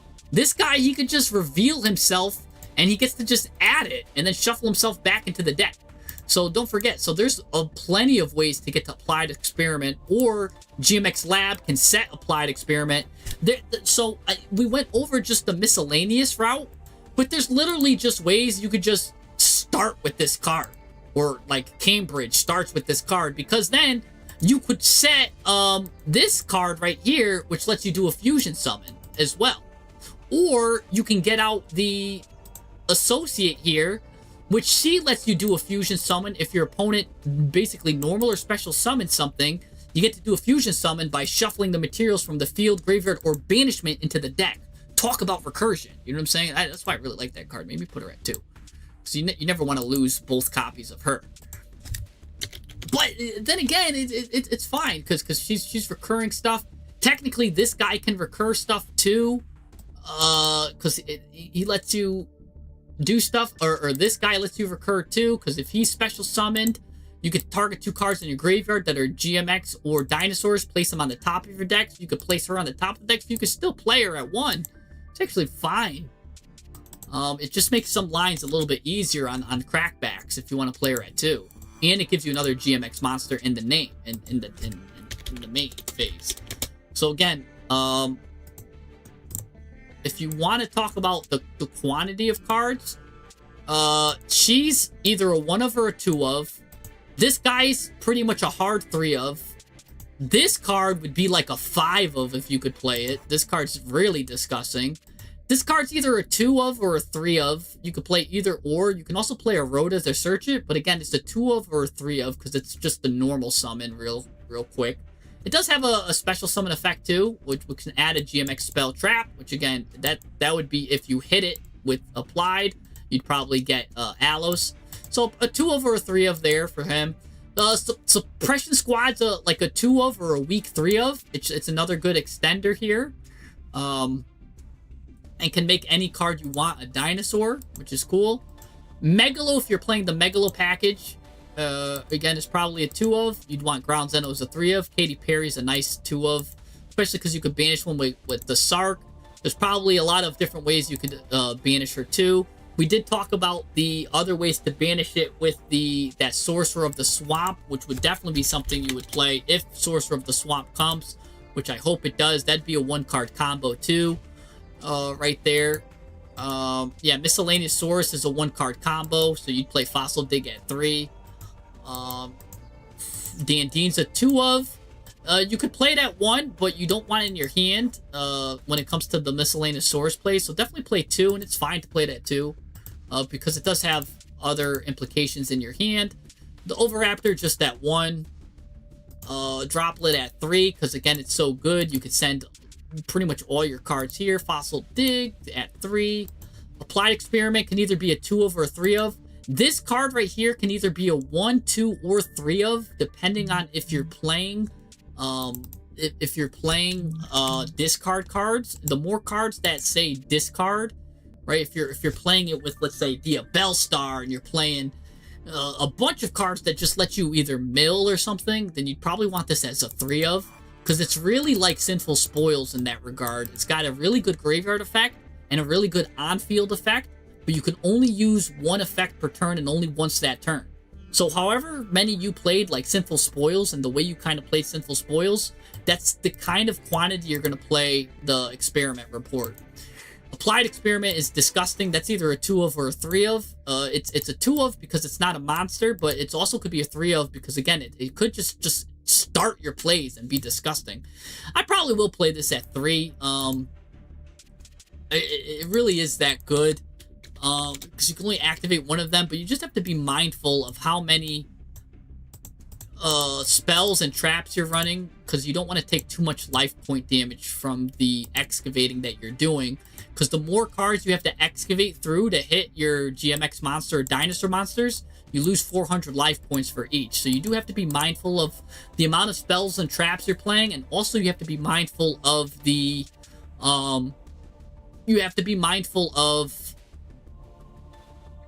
the amount of play sets you're playing, right? 1, 2, 3, 4. This doesn't count as a play set because it's not hard ones per turn. 5, 6. Right? You want to make sure that you're under 7 play sets. You don't want to violate the 7 play set rule. GMX Lab is probably, it could either be a 1, 2, or 3 of as well, depending on how you're styling your deck. I could see, again, it plays around Droll. So the more Droll protection you want, the higher this card's value gets. So, if you're really scared of Droll, and everybody and their mom is playing Droll, you can play it as a 3 of, you can play it as a 2 of, or even a 1 of. Because even if they pop it, there's so many different ways to recur it. So, I just stopped it as a 2 of, a good hot 2 of. But if you want to play it as 1, I think that's fine as well. Because it is searchable in the Miscellaneous Saurus combo anyways, so you won't really need it. But it's also nice to have it, and then that means your Miscellaneous Saurus combo can set the Experiment Report. So then maybe both of them at 2 kind of work. And if you have one in hand, you just get the other kind of thing. Or you could just play both of them at 1 and still do it the same way. But I don't see a world where you really want to play both of these at 1. Because, again, you could always use its graveyard effect on your turn and then use the quick effect to poly on your opponent's turn, which is nice. And then you're using both of those, using only 1 effect per turn, only once that turn. So I think Experiment Report is nice at 2. and GMX Lab is kind of okay at 1, but if you're a really droll hater, you could play it at 2. The Gold Sark is really just there for Katy Perry, but remember, you could banish technically any dinosaur monster and get it back with the with Allos here, which can special summon a dinosaur monster from your graveyard or banishment. So again, you can even just banish Pankratops if you know you're going to go into Allos to just special summon Pankratops. So it really is that good. So Gold Sark can really be a follow-up but Katy Perry's just fine to just banish anyways, because then it special summons itself. I really like that, because then they have to use maybe their negates to stop you from getting poly or something. They kind of want to maybe negate it. Then you can go into Hornsaurus, which again, that's another way to add a field spell from your deck to your hand. So again, that's another reason why maybe you should only play GMX as 1, because now you've got another line that can get it. You have 2 lines that can get it. But again, why get it then and then be vulnerable to Droll when you could just start with it and not have to worry about Droll? So there's that to think about. So that maybe again you could still play it at 2 and it'll be the first search. I don't know. Some things to think about with how you get Drolled. But what's really cool is this card right here. So let's say you get Drolled when Katy Perry adds Polymerization, right? You get Drolled here. Well, when you go into the Hornsaurus, it's going to you place the field spell directly from to your field zone. So you place this card directly, that plays around Droll, and then this card lets you set a spell trap from your deck, which plays around Droll as well. So I really like this deck because it plays around Droll. It plays around Droll pretty well. It's not like some other decks. There's definitely a lot of lines that you could play around Droll with it. Again, right, you do Gold Sark, banish this card, special summon it, add the poly, they Droll you, go into Hornsaurus. Hornsaurus sets the field spell. Field spell now will set the Applied Experiment. Applied Experiment can now go into either Allos or Velociraptor, depending on what you hit, and you got a good interruption there. So you've got all of that, and that's not even going into what partner, and all of these cards are doing. So that's really good there. Well, GMX stands for, we talked about it, genetically modified experiments. So that's what that stands for. That's what GMX stands for. So yeah, there is a lot of good stuff here. So you've got that line, and again, the whole GMX Researcher line is doing something. Partner also just special summons any GMX monster from your hand, which they get bonus effects. Every single GMX card has a bonus effect when it's special summoned by a monster. So GMX Partner special summons it by a monster. Allos can special summon it by a monster effect. Miscellaneous Saurus can special summon your dinosaurs by a monster effect, which would be D&D. So there's a lot of cards that are special summoning your stuff by monster effects as well, giving them bonus effects. And there you go. So that's pretty much the deck there. So it's kind of like how when I was playing the Predaplants, you kind of needed to know which cards turn your opponent's monsters into dark, right? Like the Predaplants, so certain Predaplants that did that. Like the Predaplant Lot Lizard can turn your opponent's monster into dark. Predaplant Verte Anaconda can turn a monster into dark. The new Heavenly Predaplant monster, the Venom Heavenly of the 4 Venoms, whatever, can turn an opponent monster into dark. So now you need to know which monsters turn your opponents into dark. Here you're going to need to know which cards special summon monsters by monster effects too. This is not a beginner friendly deck. Nobody can just pick up this deck and do well with it. That's what I like it too, and that's the same thing with the Predaplant things. There's going to be a lot of people complaining that this deck is whack, this deck sucks, because they don't know what they're doing. I'm going to tell you right now, because they didn't go over the numbers, they didn't go into ratios, they probably copied someone's list online who got their numbers and ratios wrong, who went to a local tournament, who topped a local tournament because their opponents was on Ojamas. You know what I'm saying? But their deck list is all wrong. They didn't go through the math, they didn't go through kind of like what we're doing here. They're not really deep diving into it and searching and talking about the numbers that they need to run and why they're running. They don't sometimes think critically as to why they're running a number at what it is. You know what I'm saying? And that's kind of what we did in the beginning here, why we're running a number at why we're going to run it. um, and so it's very important to talk about that, right? It's to see why are we running a card at 1, or why are we running a card at 3, or sometimes why we're running a card at 2, because that's the weirdest number to run a card at, right? And if the reasoning is there, that's what we're talking about. So sometimes there's good reasons for that. So yeah, when in doubt, Fiendsmith it out, man. But yeah. No, yeah, Slayton, man. Fiendsmith and Mitsurugi are definitely lazy deck building. I know you said that a while ago, but crazy stuff. But yeah, so I think this is the build I'm going with. It's gonna be a grindy build that's gonna aim to probably finish my opponent off on. I want to finish him good on turn 3 or 5, right? With Comprex. And if not, I'll go into a grind game, grind them out, burn them out, you know. But yeah, Comprex is a big one here, and I don't know if I'm gonna run it at 2. The only time you'll ever run Comprex at 2 is if people are still playing Cool Tune, because otherwise you just need 1, and you can just special summon it back with like Alos or something, or shuffle it back into the deck, go into a different fusion, and then remake it again. But yeah, so I don't think there's crazy stuff. And really that's it.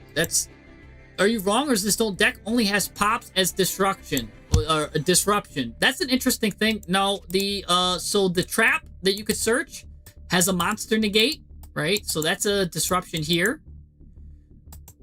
You've got this card, which we call it special summons, basically a dinosaur, which again, our disruption was kind of pops. You're right in that effect there. Let's see. This one definitely has a pop. She's a pop. She also recurs. She's a recur and a pop. Kind of like that. I added Guardian Chimera, which is a pop, and Draka Stereo, which is a pop.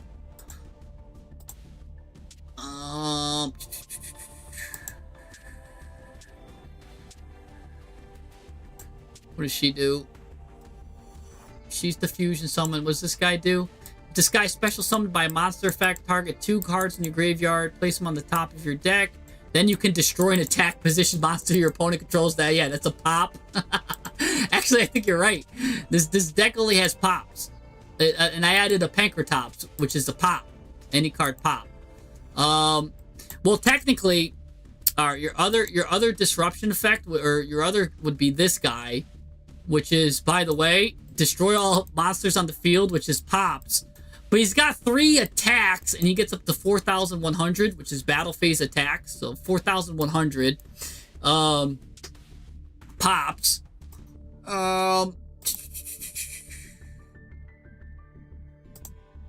So you know what? You gotta have my pops. You know what I'm saying? That's true. So you know what? Yeah,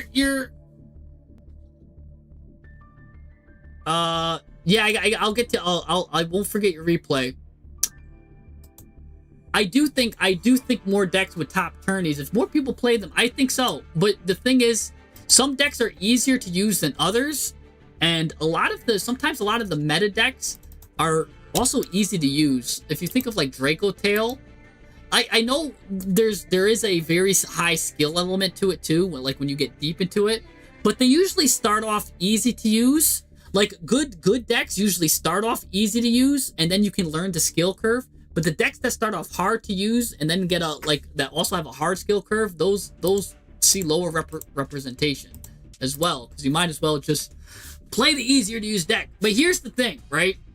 I do think, you know what? I think Wise Bird is making a really good point, and Wise Bird, you are correct that when you want to play a deck, you have multiple win conditions, right? Another win condition we can add in this deck is the Comprex win condition, which each time your opponent normal or special summons a monster, they lose 800 life points. So if you want to do a turn 1 play where you get this guy out, And then also, by the way, the opponent can't target this card with card effects. If they do 8 special summons, or normal and special summon 8 times, they lose. Or if you could find a way to get 2 of them out, that's 4 special summons, or like 4 normal and special summons combined, they lose. So that's another win condition you can add if you want to play a double complex. Which, so let's talk about that, because I think you made a good point, right? So we talked about how we want to survive the next phase, and we were talking about how the Asterio package would be really good with that, which would be nice. But if you want to add another win condition so you don't have just pops, right? I mean, I guess Lizard Dose is a banish that turns a monster's attack to like very low, which isn't really crazy. You do need to, like, look, we could think about that, right? So we would cut Megalo, and we would cut the Megalo cards. And how would we make up for the deficit, right? How are you getting out Complex with 5 Dino material? Well, you would need to play more Dinos, but GMX Suppression, well, let's look at Complex, right? Because you need GMX and 2 dinosaur monsters. He can make himself a dinosaur. He can make anything he wants into a dino. These are dinos here. Remember, we talked about how you get Miscellaneousaurus from banishment back into the grave. You've got dinos here. And then, of course, where is it? Oh, yeah, this is dinos. So you get 1, 2, 3, 4, 5 dinos. Technically 6 dinosaurs. Well, 7's Pancratops too, because the other cards aren't dinos. You need to be playing more dinos, but there's ways you can basically excavate to get dinos into the grave. And if you get 5 dinos in the grave, Noma basically gets you 5 dinos. So that's why that win condition is really hard to do. Really, you just want to get the 3 battle effects and be uncontested with Miscellaneousaurus. That's pretty much how you win, because you could destroy all of your opponent's card. I'm just trying to think of, so now I'm going into ways to how we're going to get dinosaurs to get other win conditions on the board. Because now if you want to go that way, you'd want to get more dinosaurs with other effects. So, but dinosaurs are just basically known for popping, right?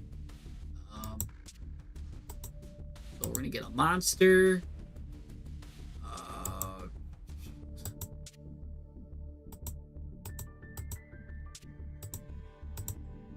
Wait, where do I go to? Yeah, we're gonna go to a monster. Dino. Oh, not cyborg. And let's, like, you could go. We talked about how you could play the pill dinosaurs. And that would be if you used Ultimate Conductor, Tyranitar. We talked about how this card right here, this line right here would be the best line if this card comes out. This card would be disgusting, by the way. So if you want to get 3 dinos, the best way is to get it, though, would be to play Water Dragon, right? Let's just look at that so I can just show you that again. Because we talked about this, but I'll talk about it again because it's such a good card here.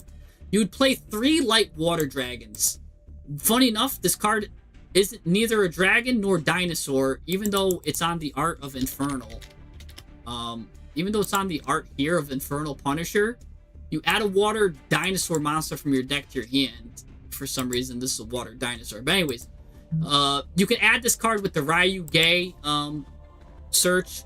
There's a lot of different ways you can add this, and then banish Katy Perry, and send a worm to the graveyard.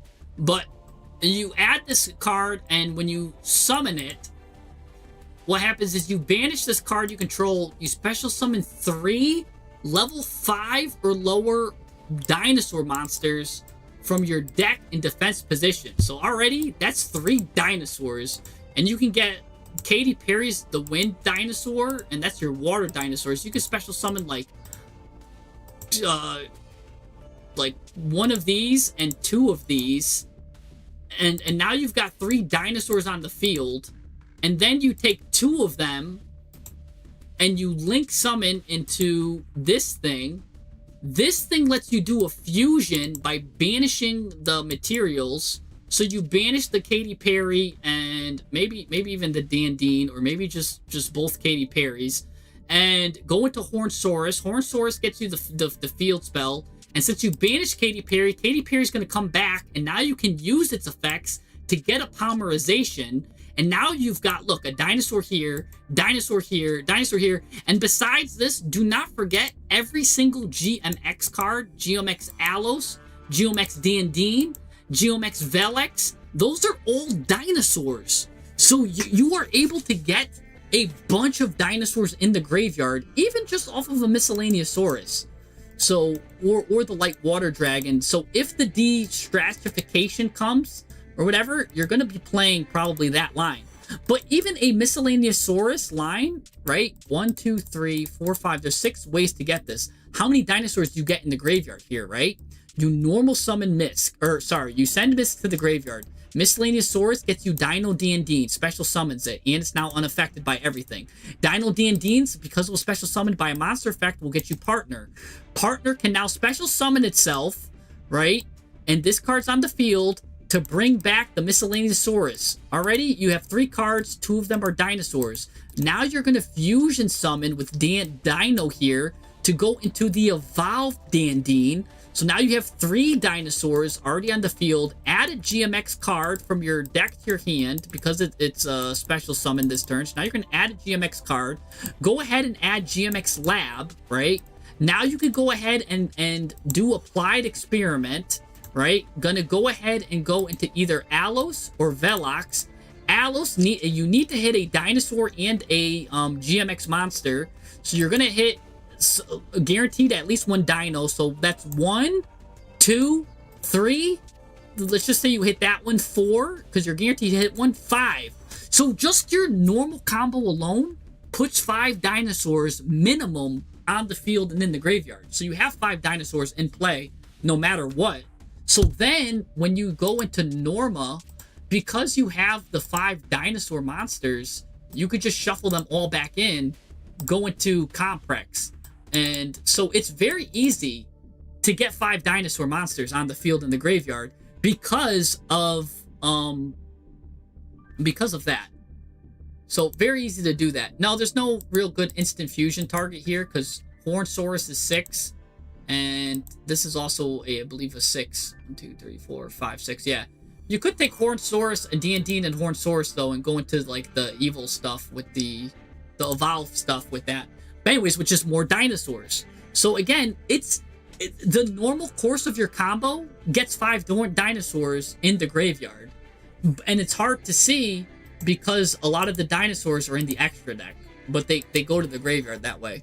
So to answer your question, that's how you could get your dinosaurs there. Yeah, you could use Cross Sheep. I mean, there's a lot of weird text. We talked about Double Evolution Pill as well. Because there is a lot of non-dinosaurs you play. And you could play that. We did. We went over that already. We went into the Double Evolution Pill tech. We went into the Doodle tech. We went into the Katy Perry tech. We went into the Ryu Gay tech. We went into all of these. Yeah, but we're not locked. You don't get locked. I'm saying that it sends Horned and Dandine, I mean, eventually to the graveyard because they'll distribute them as material. And you got 1, 2, 3, 4, 5, right? And then if you go into this and you stop 2 summons or whatever, it's still good. You're good. But yeah, you don't get locked too either, which is nice. There's a couple of cards that can lock you into some weird things. Like let me see here. This card, you can only attack directly with GMX monsters when you use it. But you're not locked into anything, but you can only attack directly with GMX monsters, which is fine because this guy's going to end the game anyways. But, oh gosh, practical. Yeah. But, yeah, so there's quite a bit of ways to get a multitude of dinosaurs in the graveyard that I'm not really worried about. So if you do want to get another win condition, it's there. We talked about the evolution pill line already. We talked about the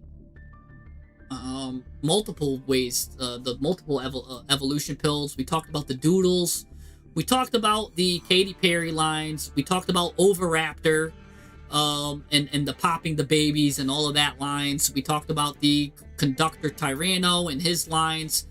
I think that's pretty much all the main techs,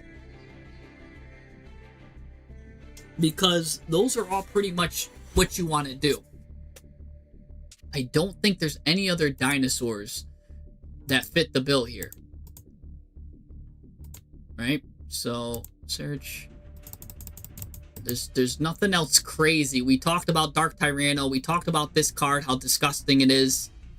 Funny enough, Rex for Hire is a dino. We did talk about Dirac techs and Dirac lines. Oh, what about this guy? Let's look at this guy. Would we ever use him? You can only special summon this guy once per turn. If you control 2 or more dinosaurs, you special summon this card from your hand.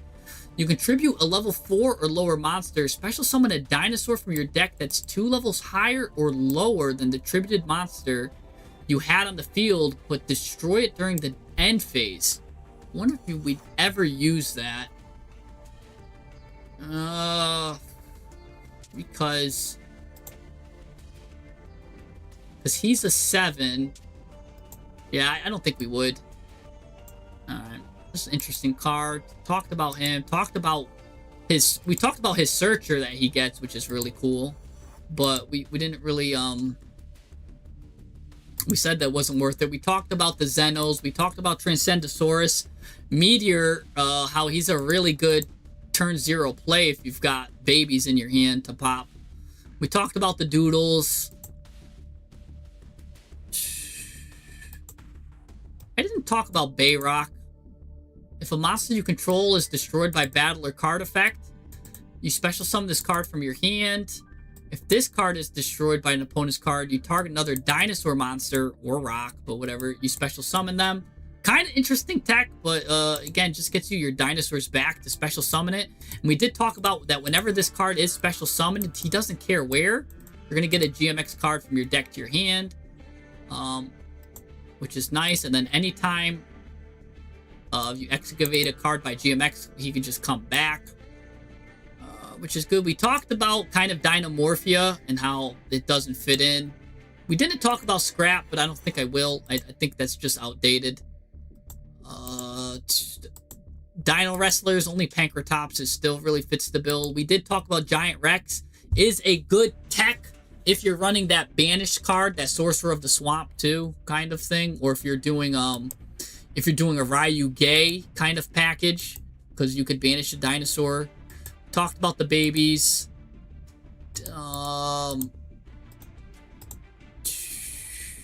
Didn't really talk about Evilsaur besides the extra deck monsters, because those are the good ones. Didn't talk about him. The Drox. Went over that. Didn't talk about Gladiator Beasts, because that's just weird. They're more into Gladiator Beasts.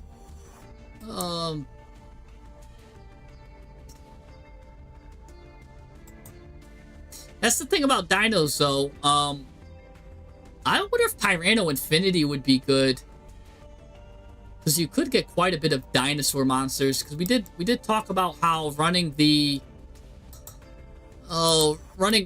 evolution pill. We did talk about how this card is a really good card if you did want to play the pill line, and it does give you a spell trap negate. So you would run, maybe you do want to run the pill line.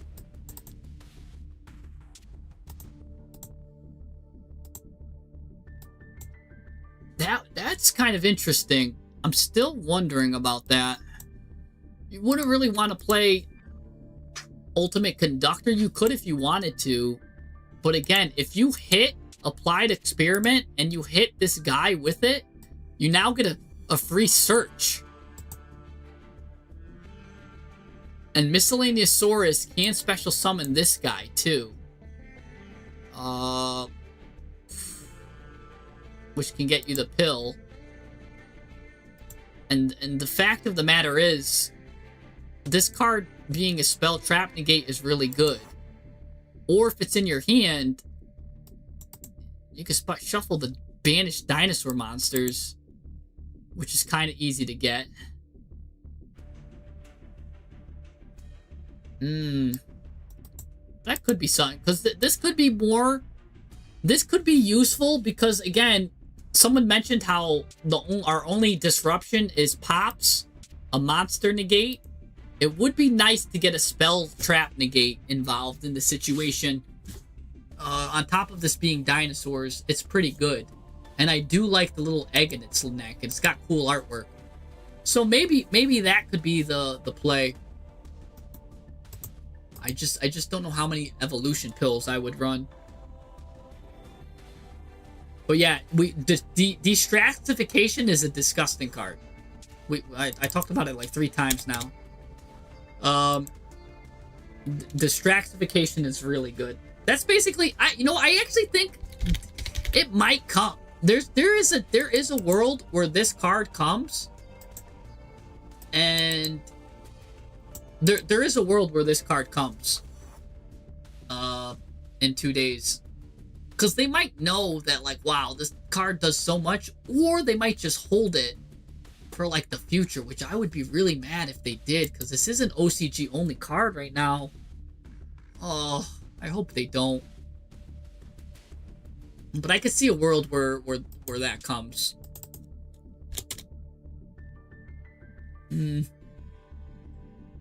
But I think even without it, you could this deck is still playable and it's still very strong.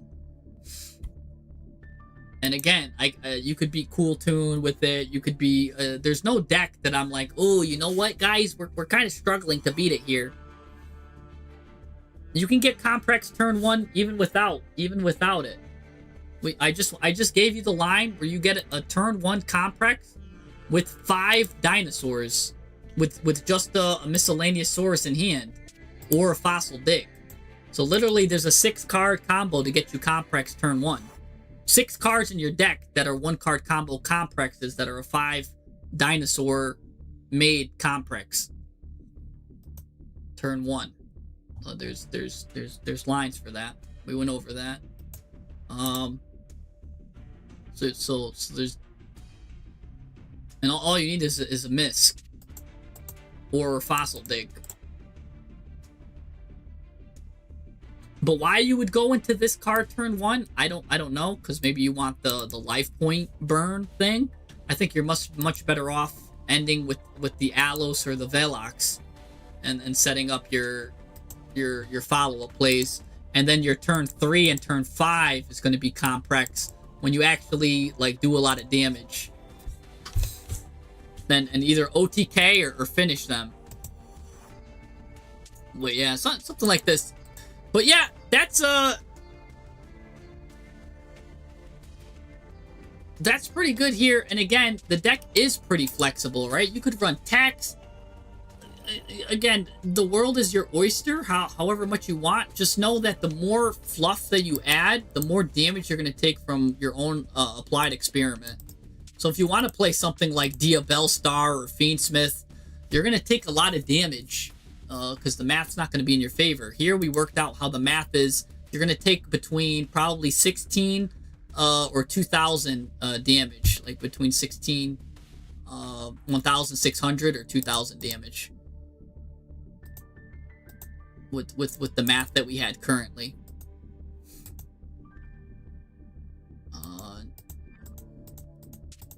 But yeah, no, looks like a fun deck. I really kind of wish that they updated the GMX so I could show the lines, but they don't have all of the GMX cards added.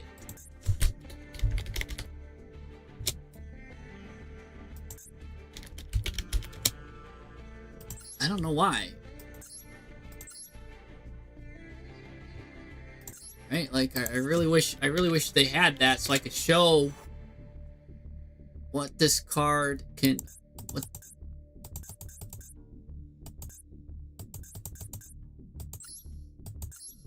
Right, like it's only showing TCG.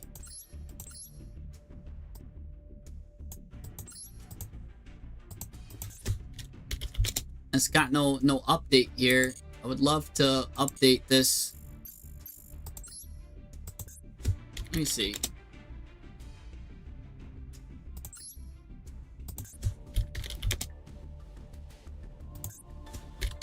They got no GMX decks I can even search. Because, yeah, they probably didn't make them yet for this. That would be nice.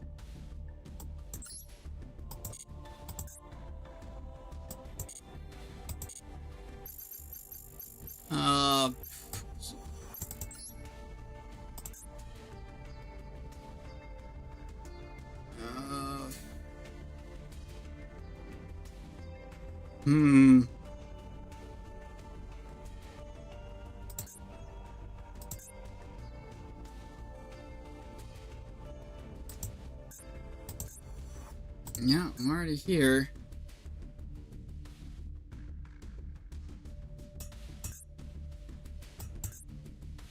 Yeah, I don't know, because I really wanted to just do some test hands and show you the lines. That's the only thing that this is missing is me showing you guys the lines.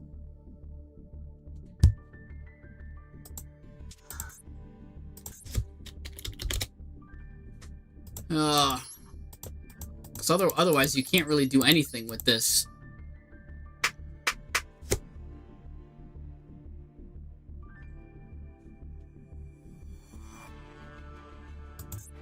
The new level 6 fiend.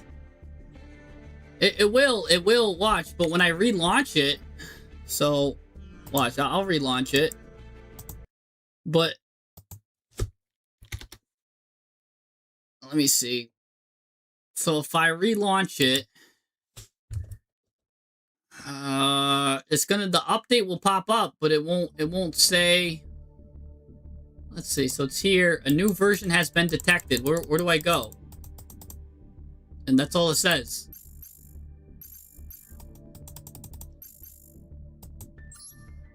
It won't let me.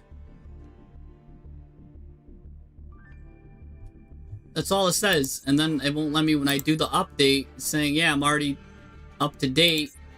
If I do about the game, it just gives me that. The about version, I can't even read that.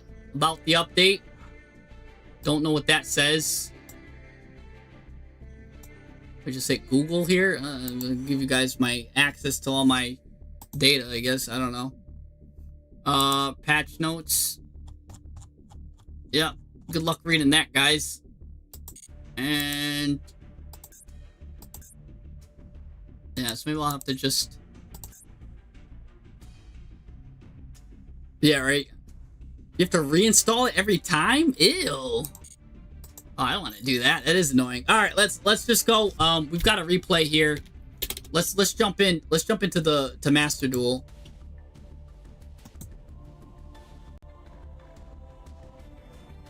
Let's jump into Master Duel. He's got a replay for us. I want to see. I want to see what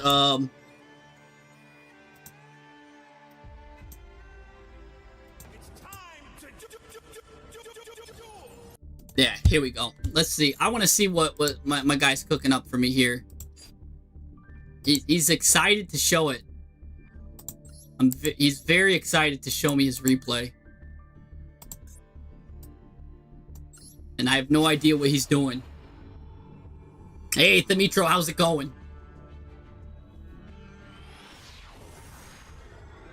I think Distraxification has a good chance of coming. I do. Ooh, Gordian Slicer here. So we're gonna start with Fualos here. I'll take a look at that new fiend. You guys just tell me the name of it. Tell me the name, and we'll discuss it too. All right, we're against the White Forest Slop. But man, do you have a good board breaking hand, huh?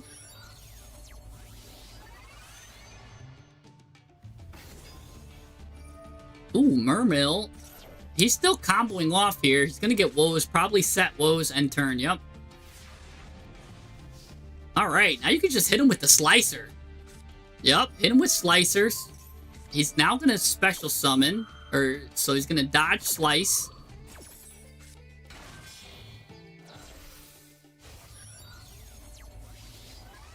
Gonna go into Diabell.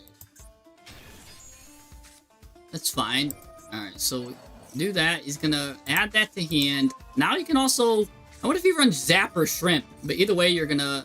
Oh, you're drawing 2 cards. I thought you would have stole a card for sure.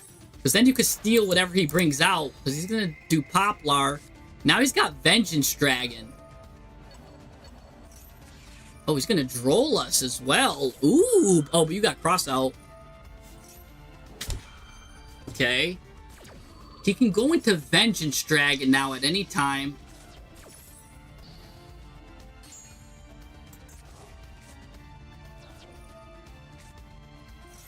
Oh, this guy's so mad right now. Oh, brother.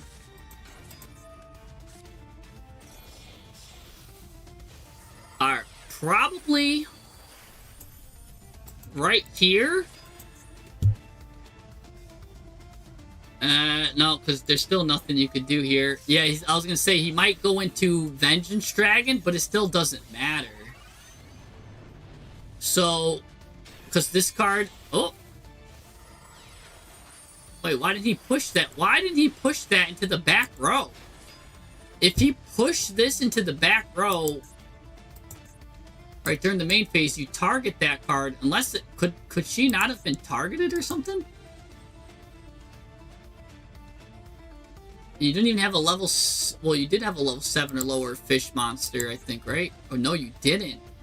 You only had a spellcaster and a winged beast. Oh, he really should have pushed that card into the back row. Right there. I don't know why he didn't push that. Technically, right here, he should push this card here, too.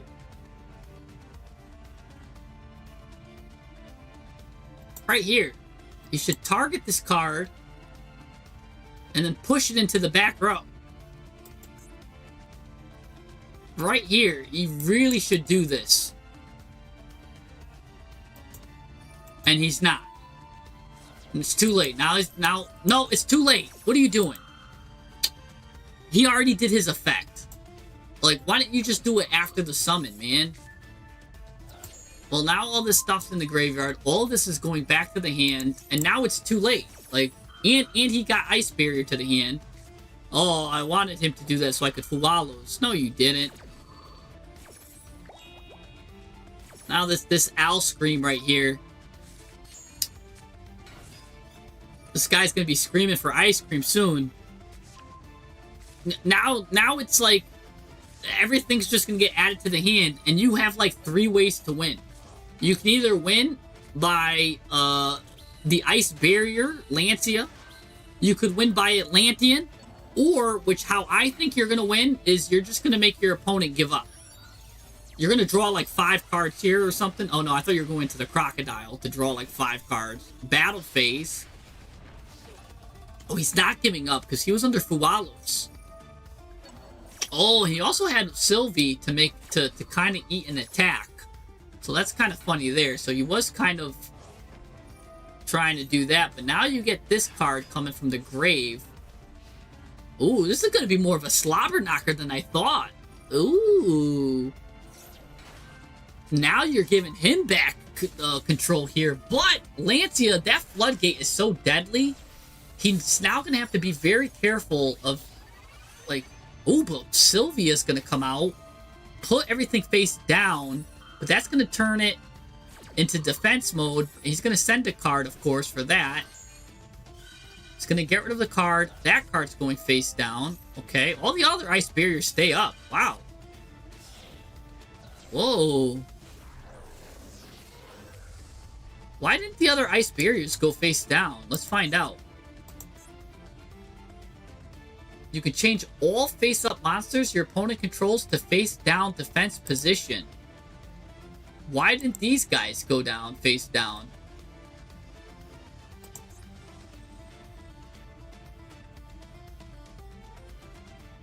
What? Why didn't these guys flip face down, huh? Oh, the Ice Barrier continuous spell. Freezing Chains. When this card is activated, target a level 4 or lower Ice Barrier Graveyard special summon it. When you control 3 or more Ice Barrier monsters you control are unaffected by the activated effects of your opponents that were special summoned from the extra deck. Wow. I rarely see that actually coming into effect. But yeah, you have 3 Ice Barrier monsters right here. And even the token. This isn't an Ice Barrier monster, so wow, that was cool. Okay, nice. I rarely see that effect. I always just use this. I always just thought it was just part of the combo piece to special summon the little Ice Barrier card. I forgot it even had a hidden graveyard effect there. He's got to attack the token here, and Abyss Stream is going to go ahead and add Mermail, and now his turn is going to be end. Well, no, he's now actually going to go get some Azamina stuff. Ooh. I haven't seen that card get played either. Azamina Apps. Target cards, return them to the hand. Ooh. But you've got so many cards in the hand now. Let's see if you know how to work this.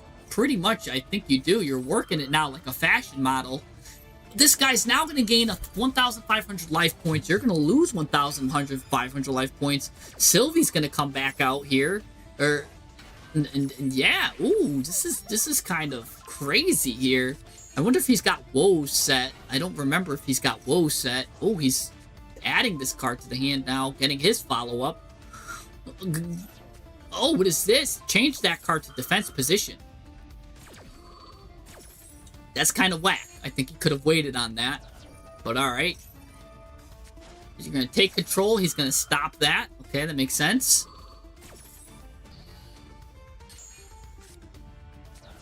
Now, Thrust is just going to get Duster. Ooh. Now, if that's Woes, he's got to use it, right? It is Woes.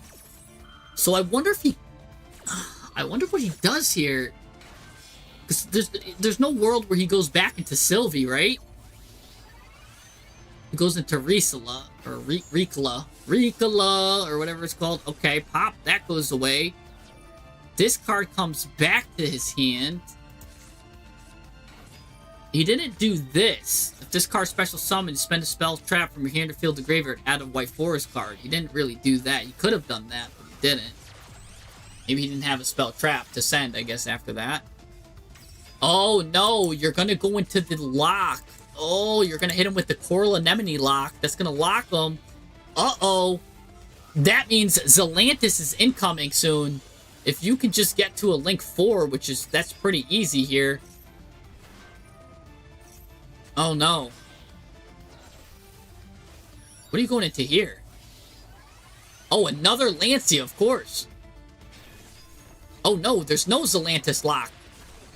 Oh, my. I thought Zelantis lock was coming for sure. Nope, this was just a Link climb. Gonna use Deception. Real set. Oh, my gosh, this is a slobber knocker. Turn 5, huh? But he's got Lancia back. Here's the thing, the Ice Barrier cards he gets can come back from the graveyard. So you just re-get those Ice Barriers, huh? Here he goes. He's going to get Diabellstar Vengeance. Vengeance now going to go ahead and pop this card. Maybe he should have saved it for the General that you know that you're going to get here. Yeah, we all knew General was coming.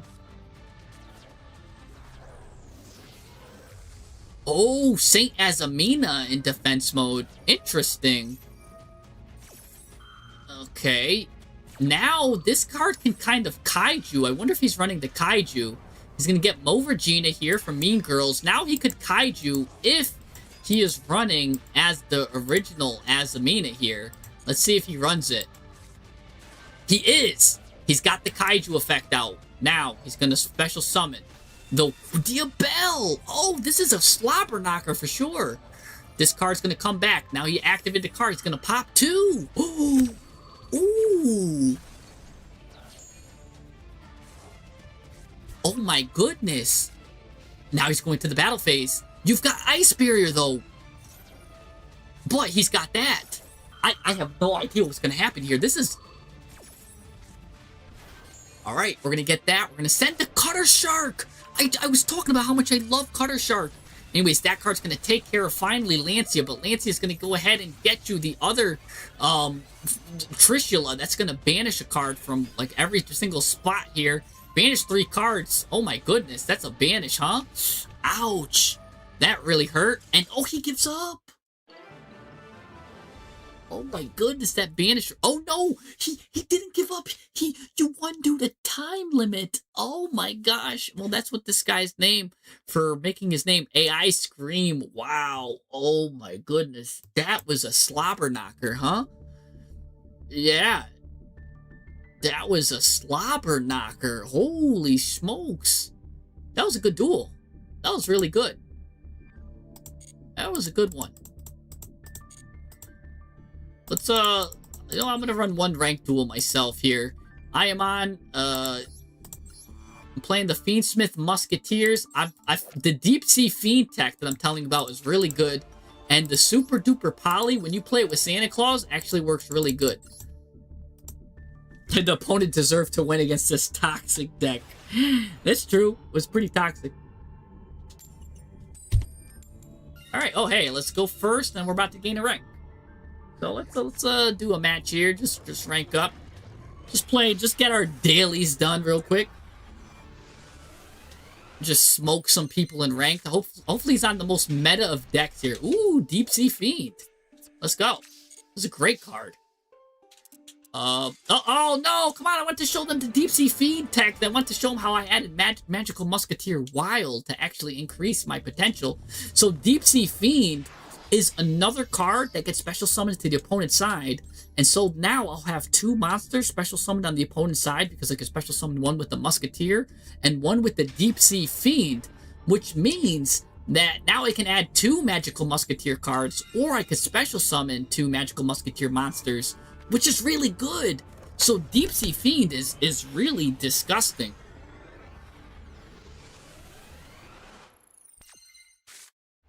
Oh, here we go. Deep Sea Fiend's here again. Let's go. Oh, but I'm going to get hit with Max C. Man. Maybe I just droll myself.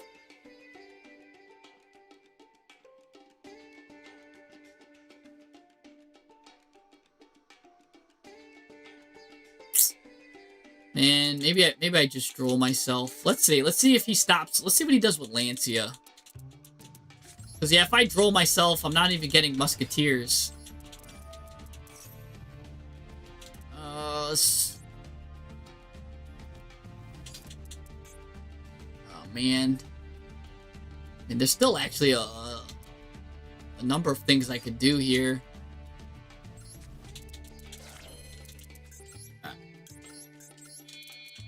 I'm gonna have to droll myself.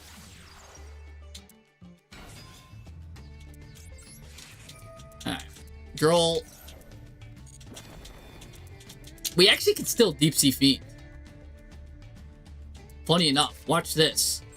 We'll activate Deep Sea Fiend. Discard her. Make this guy a... Oh, make this guy something weird. Make him divine.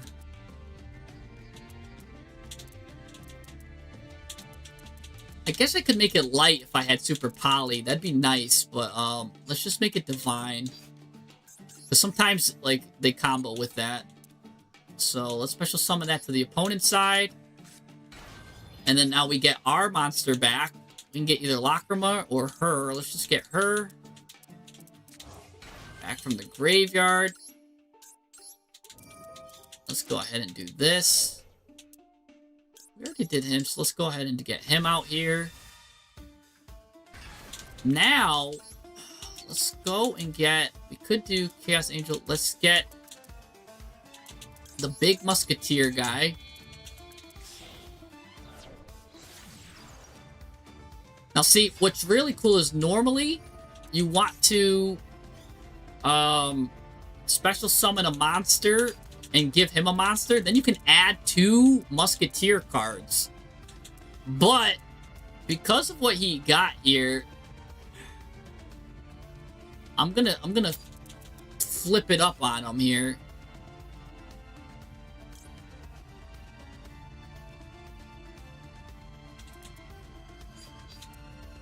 Yeah, I'm gonna change it up a little bit here. I'm gonna go here. I'm gonna have to give him one of my spells or traps.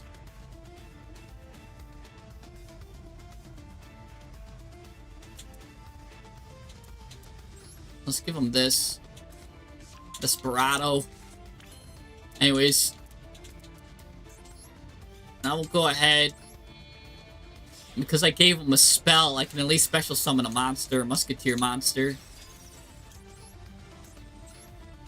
Which will let me get wild out. I can get a little wild and crazy with it. Put wild in the corner. Now we're still cooking.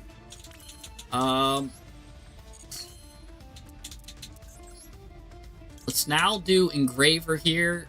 Engraver, bring back. I can actually bring back before to bring back one of them because I'm still going to have a bunch of Musketeer cards. Put this here. This is all under Droll, by the way, which is kind of cool.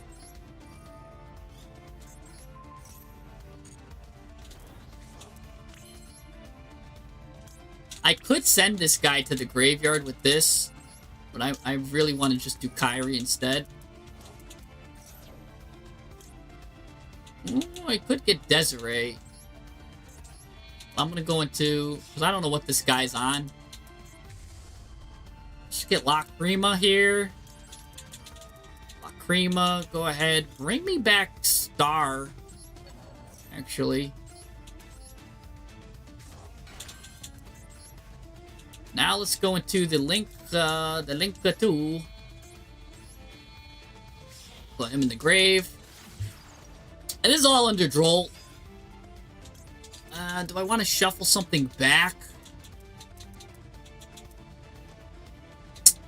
I kind of don't. I kind of want to leave all these cards in there. Look at all these cards I can go into right here on this fusion. Normally I could send Aerial Eater, which can send Dawn, which can get me Mutiny in the Sky. But I'll just get, since I can't add, I'll just go ahead and get my Fiendsmith cards out here. I can discard Casper, send a Fiend. Which I don't think I need to. And then this card's in the grave there. Let's go ahead and go into a Gum Day then.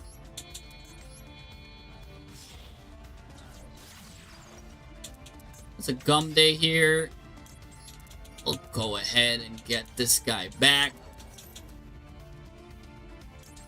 Go ahead and use this.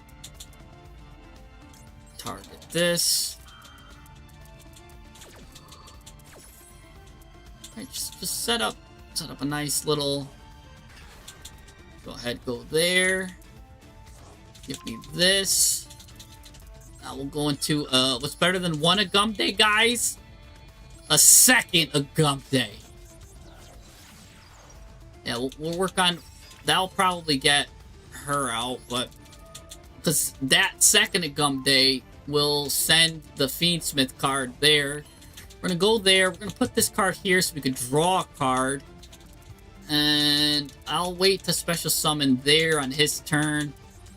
And all of this is still underneath all of this. This was all under Droll and Maxi. So, yeah, the self-Droll tech does go crazy. Yeah, so this guy was just watching me. And this will let me fusion summon too on my turn. There's a lot I could do here. I left myself 3 Musketeers in the graveyard, which is nice. Let's go ahead and use this now. That's gonna be 3 Musketeers.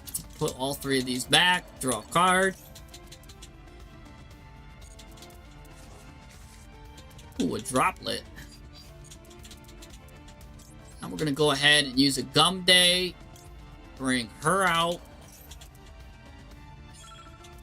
Now I can fuse with the Gum Day if I ever needed to. Add her. She can now send Fiendsmith in Paradise. You see how much interruption I get under Droll? I've got a Towers that can't be destroyed by battle or card effects. I've got this card here. I drew a card. I mean, I've set myself up really well to just break whatever my opponent does here. Because he's got to deal with the Towers. He's got to deal with this Graveyard card. I can't be destroyed by battle or card effect. This is going to be a Slobber Knocker. And this is how I want to play. And I forced a Slobber Knocker under Droll, or under Maxi. Don't care. You can have that still. I'm holding on to Paradise.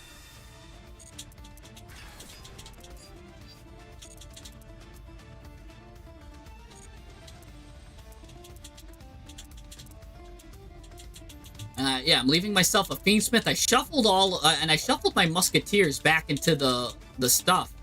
So that's nice there. Only problem is I don't want to give my opponent I'm never going to want to probably go into Musketeer Casper, though. Because of the cards they gave him. But, it's fine. Yeah, well, now they won't have Maxi. It's in the grave. This guy's thinking hard what to do, huh? He's like, how do I out this? Oh, he's going to the OG Albaz. Nice. Okay, go ahead, fuse with me. Can't fuse with my Rex, that's for sure. So you have to fuse either with Musketeer or Lacrima. Both, I don't care. Oh, he's going to go with both of them. Okay. Gonna go into Dragon that Devours Dogma. He's got to go into defense mode with that. Shuffle 2 cards. Back into the deck. I mean, I'm actually kind of fine with leaving this there, then. Let's go ahead and use Lacrima, though. Bring back out a Gum Day again for, like, the 5th time.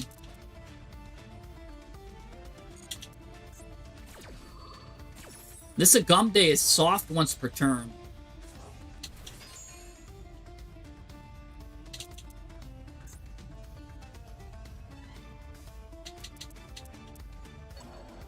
Yeah, I knew that. Yep. Funny enough, he left Kyrie. Which I could still go into with 2 Light Fiends. So I can actually have a Gum Day fused with Sequence. Ooh, or he's kind of filling on my grave again.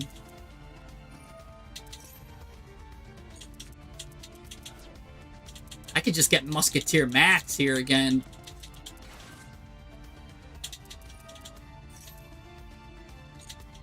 Let me see. If he does a spell trap, I might chain a Gum Day.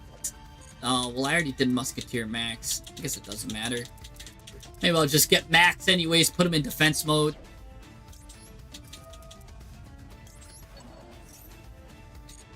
Slice him up here.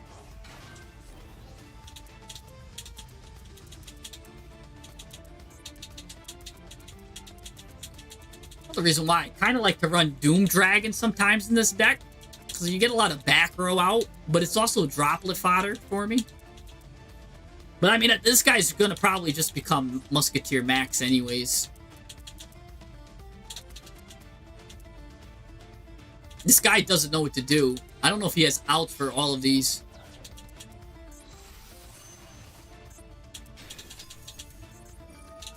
Yeah, because I can definitely get...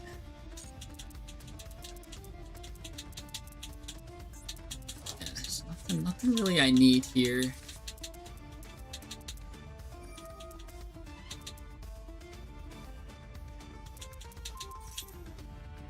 Okay, I guess it's getting destroyed. That's fine. Alright, you're just really leaving my big guy here. Still in defense mode.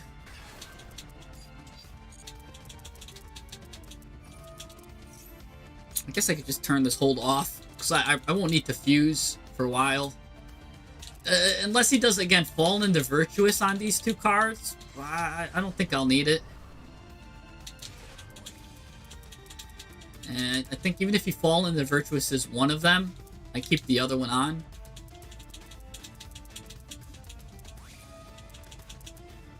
Oh, he's banishing one of his own cards. Gotta... Which one is he gonna... What are you doing? I'm unaffected, brother. He's just probably trying to get Albion in the grave, I guess.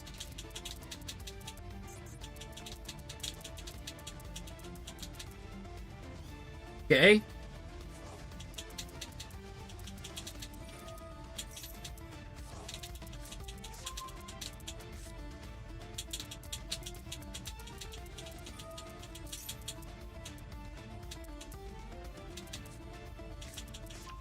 Tri-Brigade, Mercurier, nice.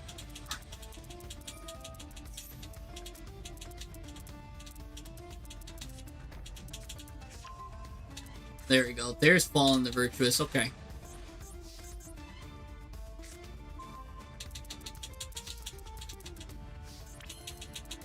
Hard to Fiendsmith in Paradise.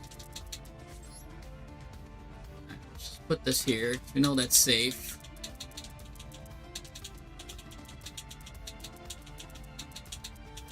There we go. He's gonna target. Oh, I should have just put it there. Actually, no, because then he would have targeted it. And he was gonna target it. Let's just go ahead and dodge it with Kyrie. Now he might use Mercurier here. He's not. Go ahead and use this. Let's go ahead and use this. Lower everything. Go ahead and bring this back. You might do Mercurier here. Here comes Mercurier. Oh, negate and destroy. Okay. Shuffle those two back. Negate, destroy it. Okay, now let's shuffle. Shuffle Max back.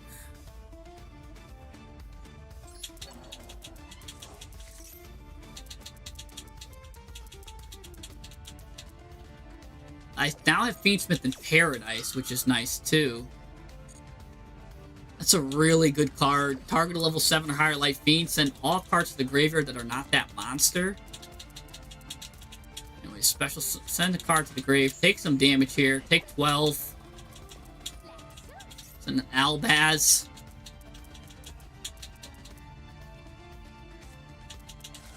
Okay. I know he's got Mercurier, so let me just see if I can get rid of it.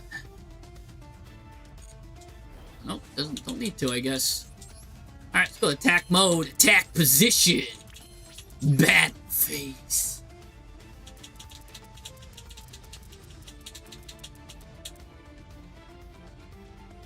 Oh, here we go. What's it gonna do? Get the OG Albaz out? Okay. Go ahead.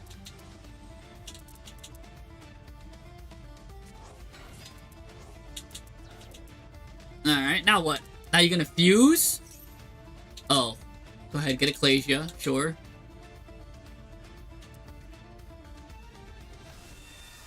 Ecclesia the Virtuous. Incredible Ecclesia!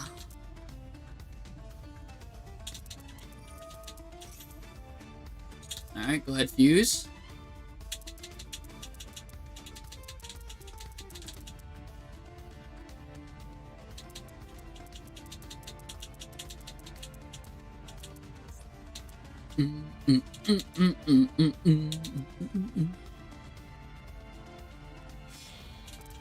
Another dragon that devours the dogma. This guy's just devouring dragons.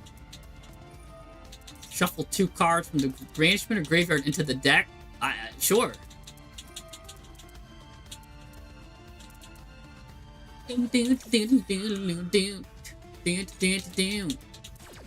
Technically, I could send Fiendsmith to Paradise here on this. This card's only will activate. Maybe I just destroy this card. I don't know. Okay, thanks.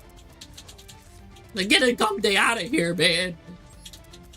Alright, let's go to the battle phase.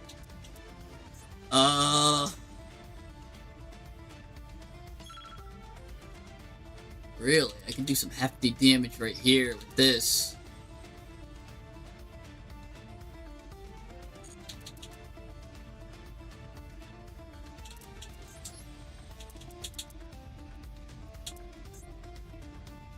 Let's just take this out, though. I could do some hefty damage, but you know what? Let's just... I know he's got Mercurier in the hand, so nothing really crazy that I need to do here.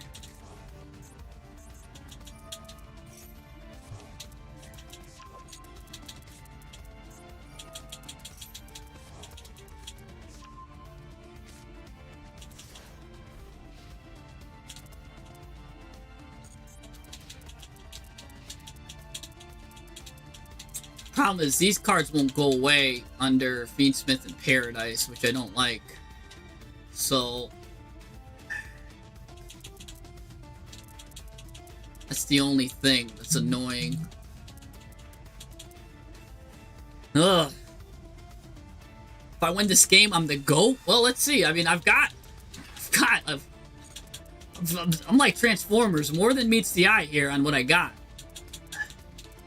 I've got Droplet, right? Okay. That's being Lulu Lilith is fine. Go ahead and special summon this card back.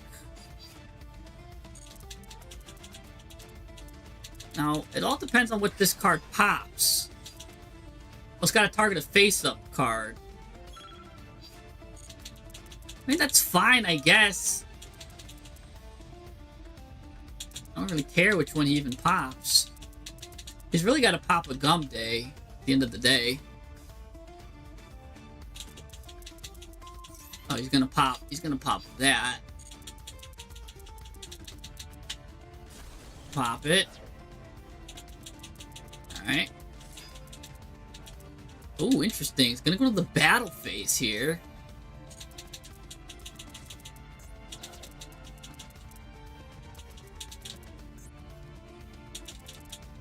I have no idea what this guy's going into now. I'm gonna get the OG Albaz.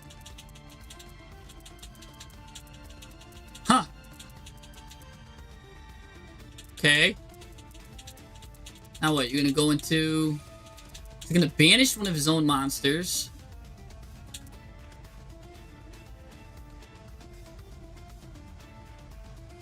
Okay. Probably set another Fallen of, probably get another Fallen the Virtuous. The question is, do I want to Fiendsmith in Paradise during the end phase? That's the question. Yes, banish that.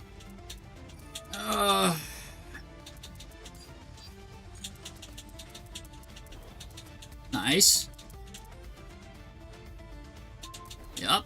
Nice, nice. I'm just gonna go into battle phase. I got you now, bucko! Let's go ahead and do this. Now here comes Mercurier. No Mercurier. Okay, everything goes then. Yeah, that's fine. Alright. What do I need? Give me Kyrie back. Kyrie's a little annoying, but I kind of wish I had a Fiendsmith card. Alright.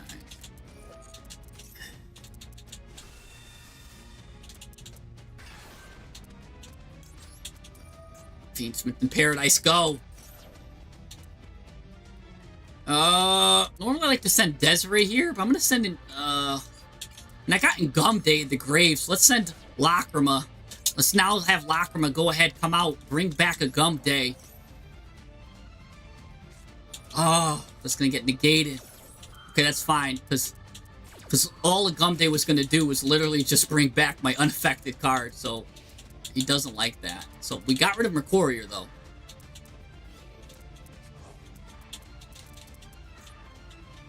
Oh, we got it!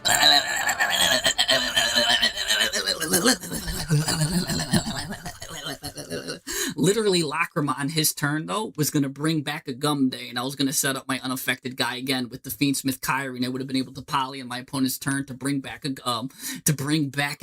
I was going to be able to bring back my unaffected monster again. So I really had, again, more than meets the eye, like Transformers. Transformers, robots in disguise. Transformers, more than meets the eye. Transformers, robots in disguise. Transformers, shoot branded in the eye. Transformers, brandeds make you cry. Transformers, musketeers survive. Transformers, Fiendsmith win, and I don't even try. This guy's literally like doing 100 cards. He's like, and I'm just over here chilling, like drolling myself on his maxi, still clapping this guy's cheeks.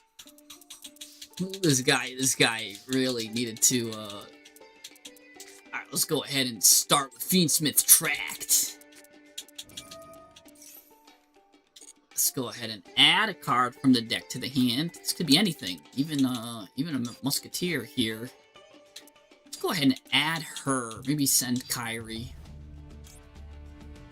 Yeah, because I don't need Kyrie. We'll go ahead and add her. Send Kyrie. There we go. We'll see if he's got Droll. Which would be the worst thing to do, is to Droll a Fiendsmith player. So you literally just Drolled me and I'm on Fiendsmith. That's fine. Like that's like that's like using subspace battle against like an Enneacraft player or something that you know has got like bunch of cards. I mean, I can either send Engraver here, or I can even just send Paradise. Just give me that extra, because I've got Sanct. If anything, let's go ahead. Let's see if he's got Ash here. We'll find out. So we'll see if he's got Ash. No Ash. Either way, if he didn't have Ash, I still had Sanct and Santa Claus to fuse with Fiendsmith Tract. So that doesn't really matter how the cookie crumbles here. Well, guess what? The cookie will crumble indeed. Because now, I guess I could do Sanct and fuse with Sanct and save Requiem. Let's do that. Let's get Sanct out. Let's fuse with Sanct with Tract.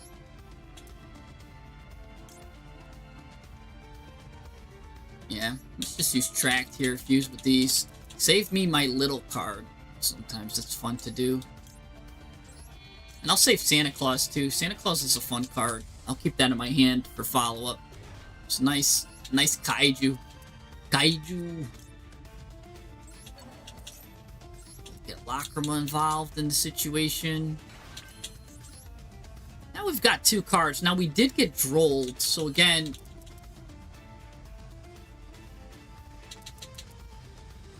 maybe I'll give him a Musketeer spell. And I'll get a Musketeer monster here.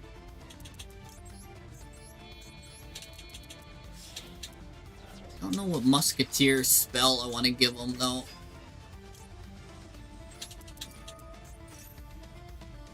And yeah, let's keep that going. Let's give me a cool Musketeer guy. Right? I'll take, like, Casper. No, I gotta take a guy that I don't mind going to the grave. Which again, Casper I don't mind.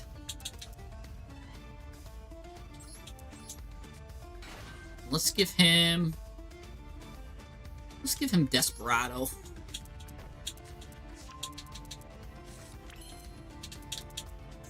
Let's go ahead and turn Casper into Max. Thank you. Now we'll have Max. Let's have Max and get Casper. I have a fun combo I want to do with that.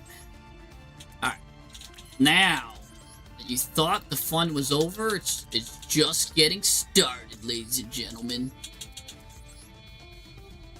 So now we got Casper doing up. That's why I like adding the Musketeer stuff. Adds another layer to this.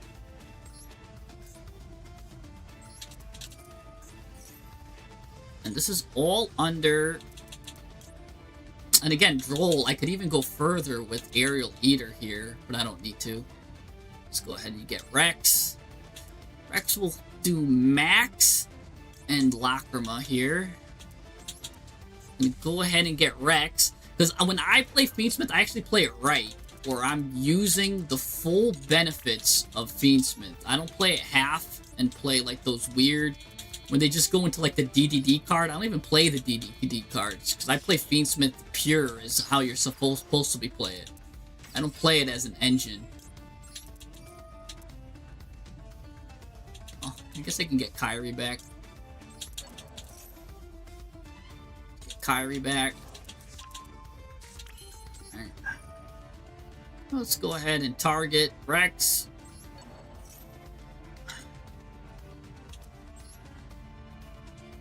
Put Rex in defense mode, just in case he's got something like a,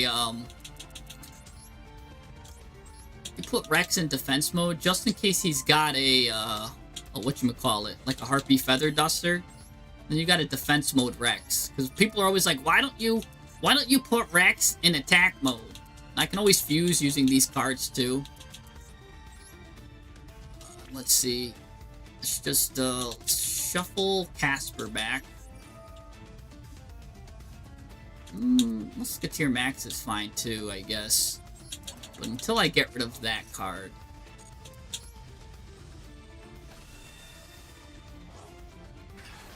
Now, put Kyrie here.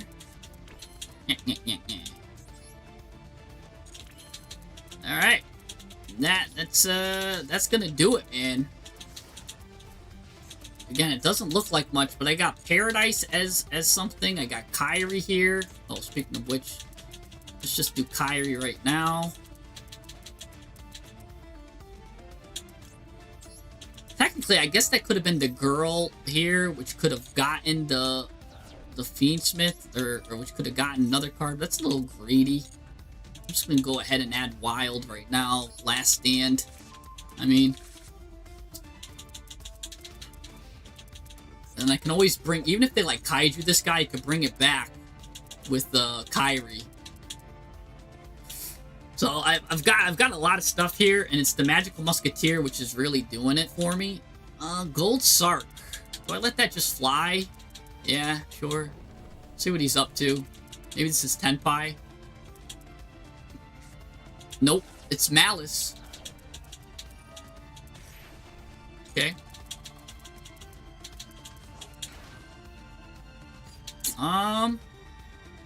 Okay, let's just, let's take care of this then, huh? Shall we?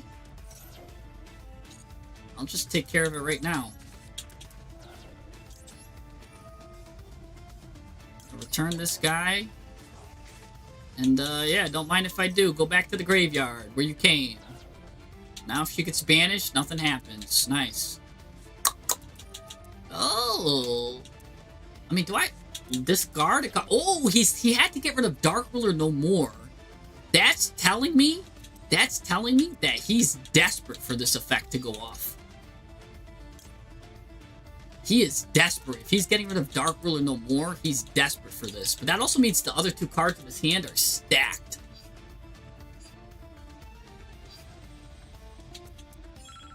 Yeah, no, this guy's desperate for that to go off. I'm gonna stop that. This guy is desperate.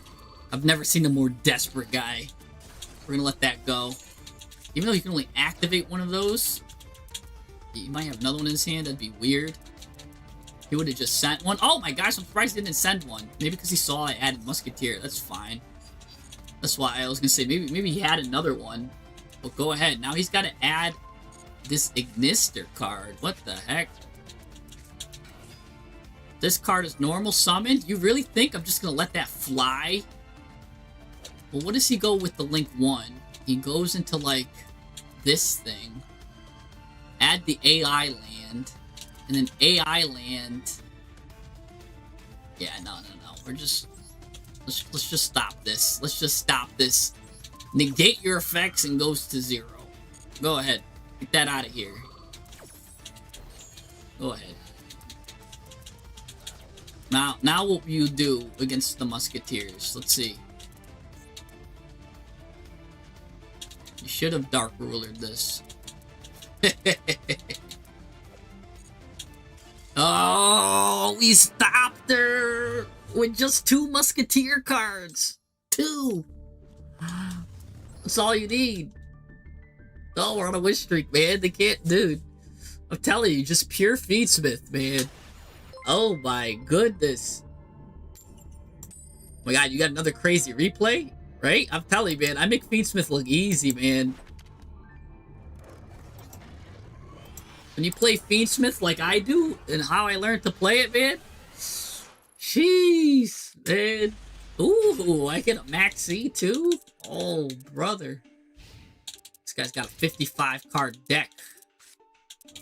Ooh, Walls of the Imperial Tomb. Go ahead and add a Horus card, and then place a card from the top of your deck. Okay, go ahead. Add Horus. Get rid of this. Go ahead, send 2 cards to the graveyard. And now we'll do Max C, because that lowers the chances that he's got Ash. Even though one of them still is probably Ash. Oh, nope. There you go. Go ahead now and special summon to your heart's content with Horus. He does have Medora, which is a little annoying for if I'm playing Feedsmith. Oh, he's gonna grass me. Okay. Ooh, he's on Feedsmith himself. Plus he's on this. Plus he's on this. Oh my gosh, he's got a lot of good cards here that just went off. Ooh. Add a Crystal Beast in the field spell. This has got a lot of stuff going for him here.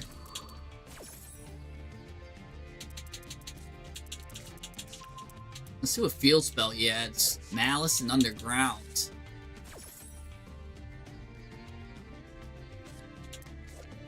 Crime. He's still got to get for crime to work. He's got to send a tier monster from the deck to the graveyard.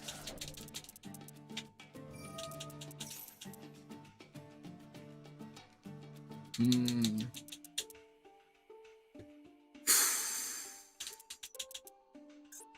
didn't even see Necro face. But the fact that he's got Medora here is gonna hurt me the most.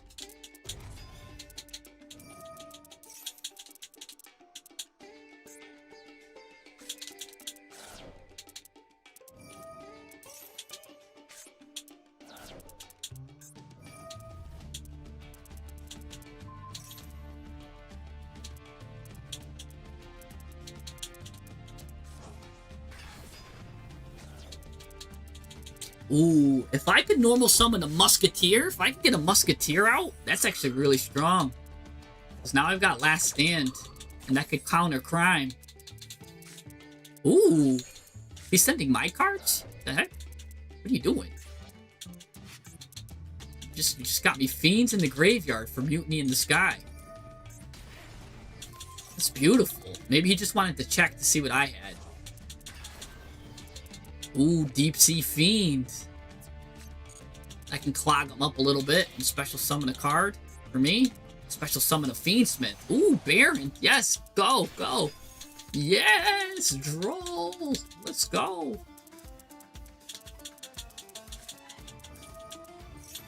Yeah, I'm not going to draw here because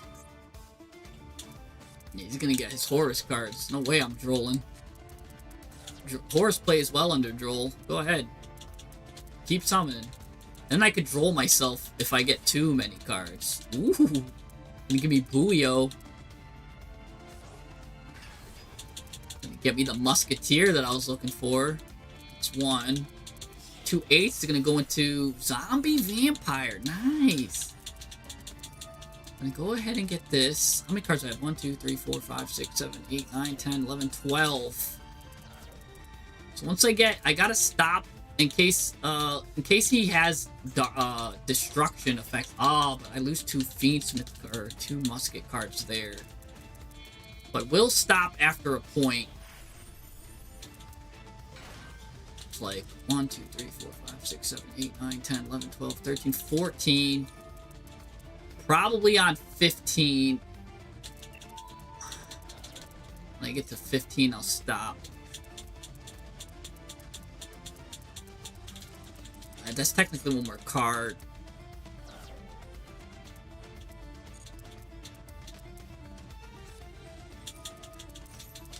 Yeah, I think if he gives me one more draw, I'll stop it, because he might try to do the... He might try to deck me out, where he makes me lose half my hand.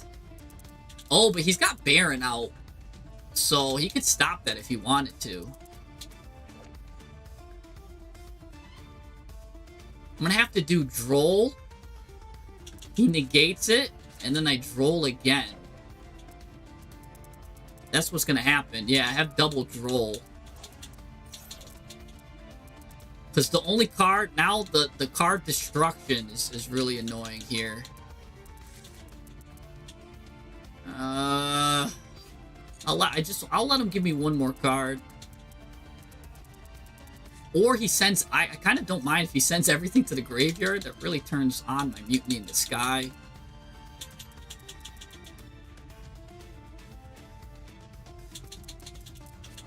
Alright, here we go. That's a special summon. He's special summoning that. Get it to the graveyard. I think I've seen enough there.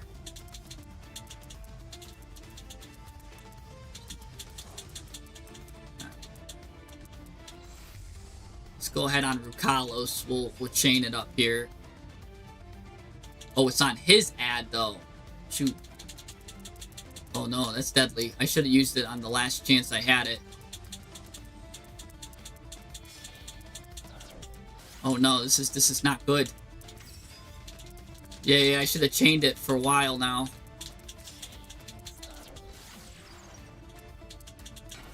He can go into a whole thing here. I really need him to just add a card here.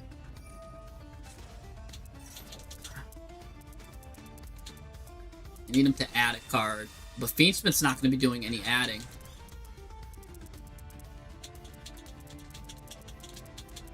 Yeah, we lose to greed. I agree.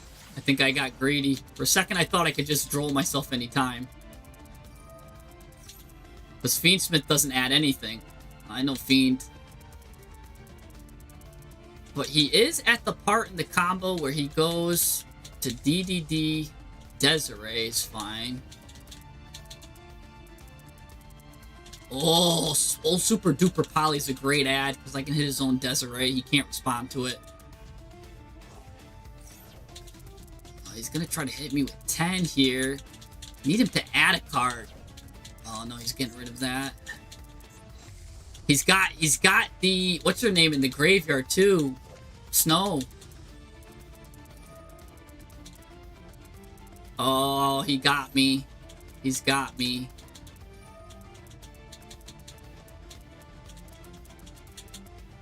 Yeah, he's got me.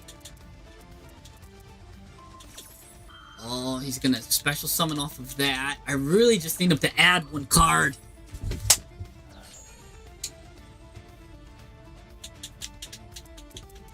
Come on, add a card, man. Do something. I know you want to add a card, man. There's got to be something you're thinking of adding. Come on. Oh, we're cooked. We got 7 cards left. Oh! Oh, that banishes a Malice card. No. Maybe if I'm lucky, the card that's banished is like, add a Malice card from your deck to your hand. Come on, add it.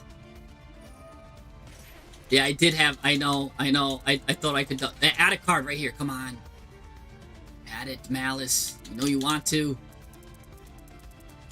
You know you want to add a card, Malice. Malice adds cards.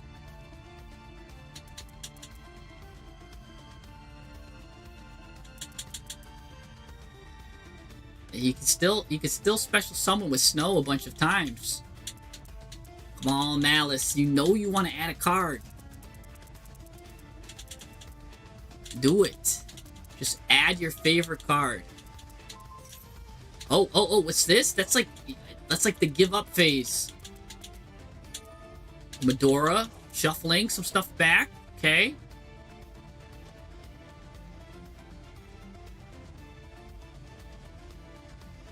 It's great for me.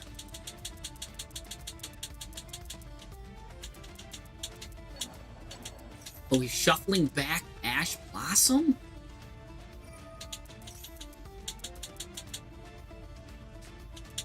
Why did he banish fire?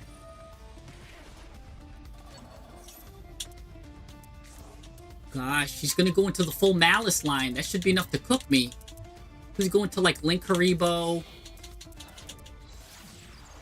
Closed Heaven again. Oh no. Go ahead. Draw 2. Yes! You didn't have enough time to cook me. You didn't have enough time. You're out of time, sir. I'm the Time Lord. Nobody has more time than me. I have patience. It's a virtue. You know what I'm saying? There's nothing much you could have done to stop me there. I played too well. You see, I activated one card, and you couldn't stop it. The grass wasn't greener on the other side, baby. A bow and Q and it's over. No, see, so many people would have resigned there. Me? I had hope. I had heart of the cards, baby. You know what I'm saying? You can't stop me. You know what I'm saying? I didn't get lucky Snorlax. It was all planned. It wasn't even close. It wasn't even close. I had you guys thinking I was going to lose the whole time. I had to make it dramatic. I had to make it dramatic so much that I'm going to show you that I didn't lose my lesson. In fact, I'm going to draw Maxi again. No skill win whatsoever. Again, for the second time in a row here, I'll do some kind of no skill maneuver. We'll play the no skill card and win. It wasn't even close, by the way. It wasn't even close. I mean, seriously, I'm gonna let this guy normal summon. I'm gonna let this guy even summon here. What? Why'd you do that, Jesse? I'm even gonna let him special summon this guy. Go ahead.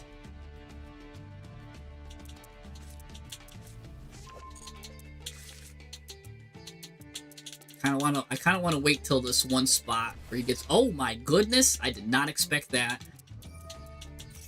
All right, well, I'm maxing that because then he can go into Baron to floor right there with the 4 and the 6. All right, he had Ash anyways. All right, so there we go.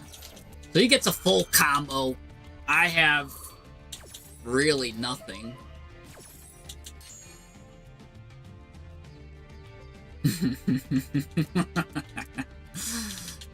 Alright. Gosh, Elf No Slop is the worst. Not gonna lie.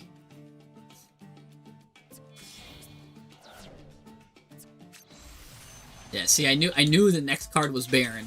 I knew that was coming. That's why I threw Maxi out when I did. Are you guys saying GG? The heck? You guys think I've broken boards, better boards than Elf No Slop.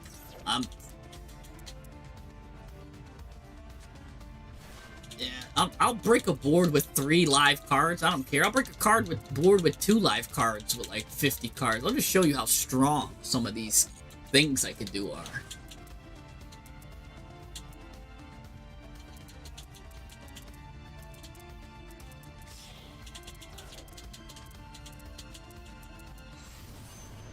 Oh, what's this? Strazelia here. Strazelita.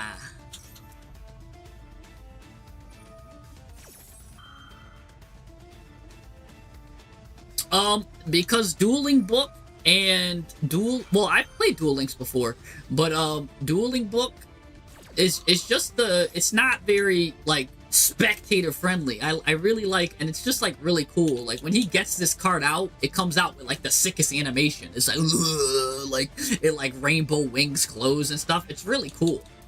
On top of that, I like winning sometimes when my opponent maxes me and I give him 100 cards and he still can't stop me.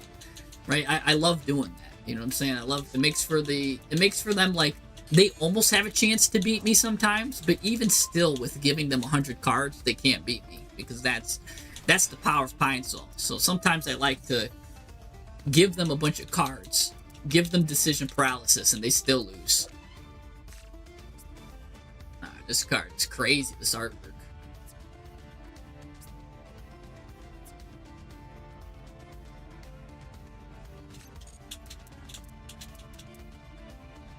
Yeah, Mercurium is a good card. That's another rank 10. Still, my favorite rank 10 is probably either Varudris or the card that has special, like, one of the trains, I would say, are my favorite rank 10s. Ooh, what are you going into now? Are you going into that dragon? The Tolkien dragon that everybody goes into? The Crimson Nightmare? Oh, Laval the Blub. Or whatever that is. That's Fiendsmith. That's a take control. That's like a Fiendsmith line. But he's got his extra deck blocked, so there's no way he goes into Fiendsmith here, huh? He might be on Harmonia and everything's just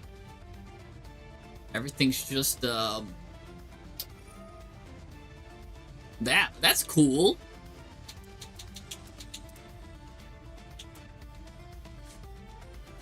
Not gonna lie, that's a cool line here. He's doing some cool stuff.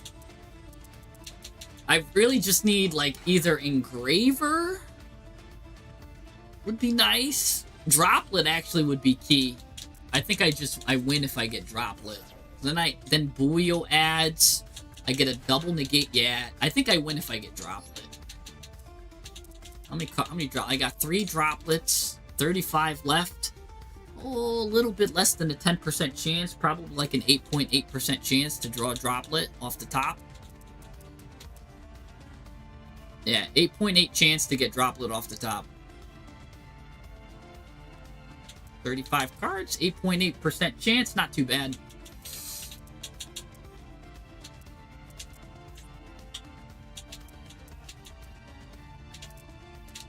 8.8% chance to get droplet.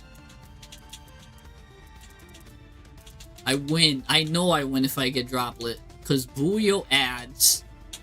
This goes to the grave, and negate 2. I can fuse then with the card that this added, and I get full Fiendsmith plus an extender, which is more than enough.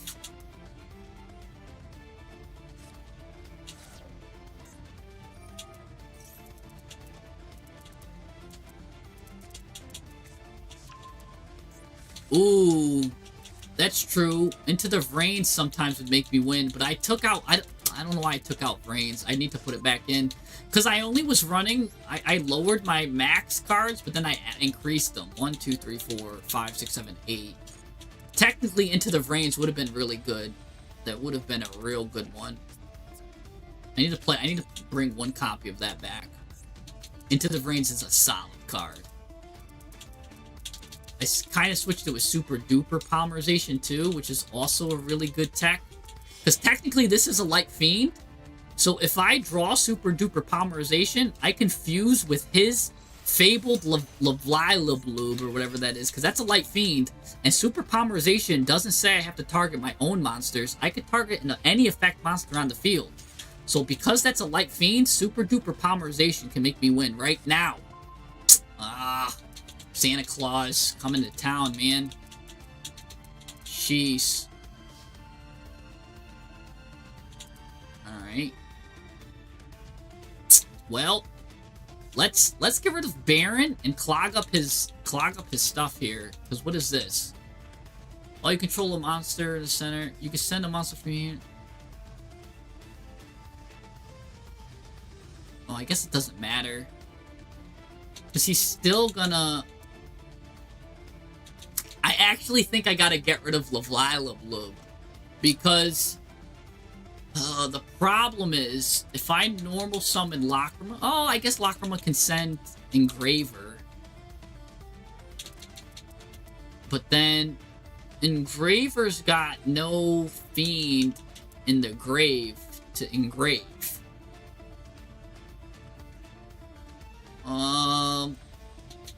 Meanwhile, all right. Let's try. I kind of gotta get rid of. I gotta get rid of Levi's Blue because I need my normal summon. So that's a little annoying, but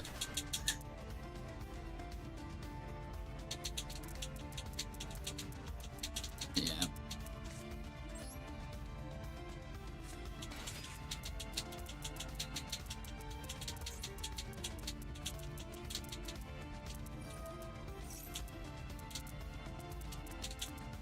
Yeah, because he would have just took control of that. At least here I have Buio as an extender.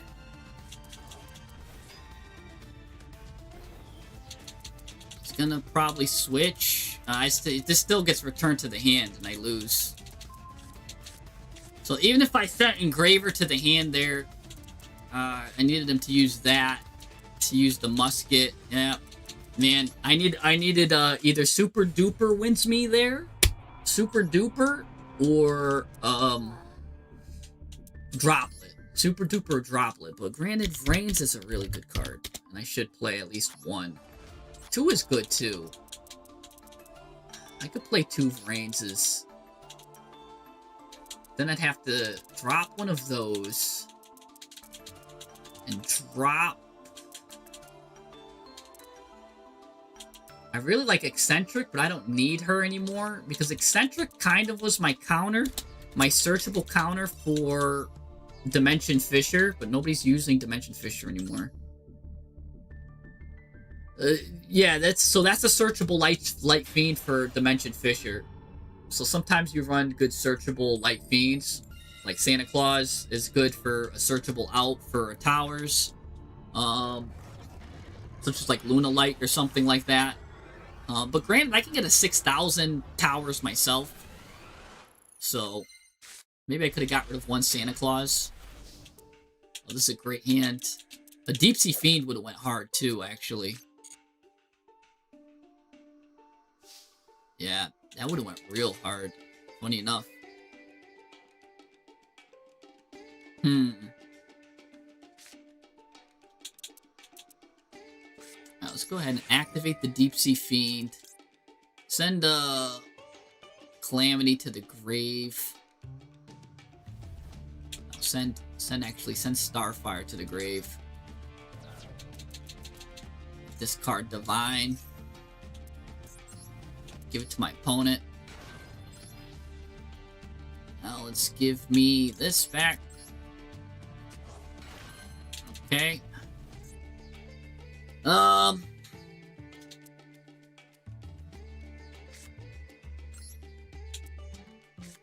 normal Calamity here.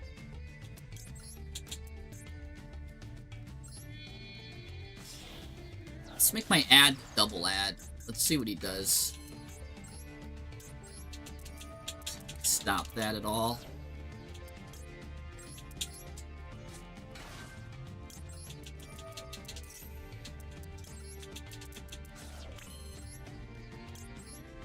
Oh, I didn't mean to do that then there. Oh, now I gotta get rid of Santa Claus. Or I gotta get rid of this card. It's not too bad. I save. It's not too bad. I just lose a card, but I get it back. Whoops. Didn't mean to do that there. It's fine, though. Because really, you want to fuse with that. And I can still Mutiny in the Sky.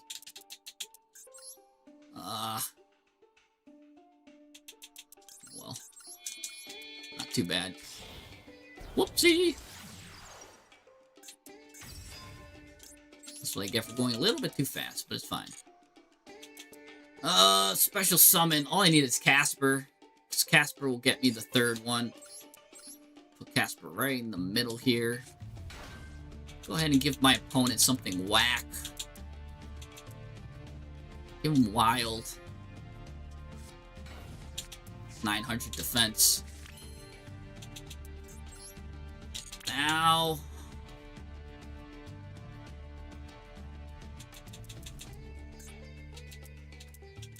let's go ahead and shuffle those two back. Do I need to shuffle those two back yet? And that's just... I can shuffle these two back. Go into a second Lacrima.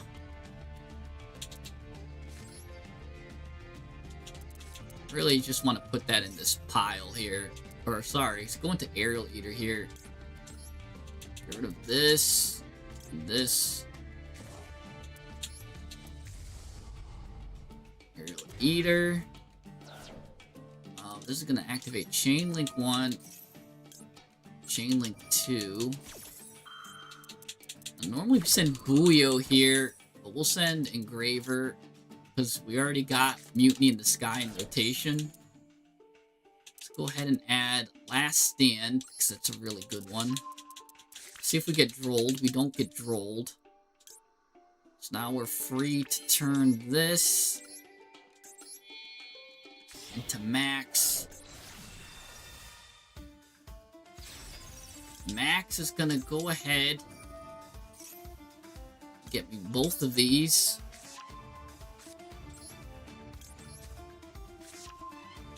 Okay. Now let's go ahead.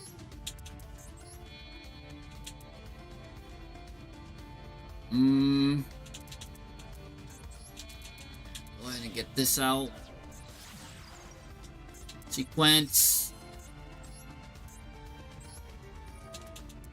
Sequence, go ahead and get me Rex. What do I want to send back? Probably Max. Because that guy's got a good graveyard effect. Get Rex out. Rex, do I need to send anything to grave? I don't.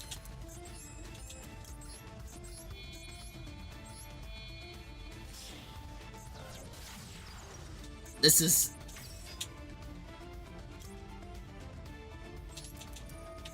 So we'll get this back.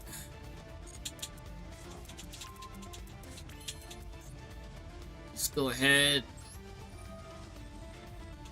Give me this.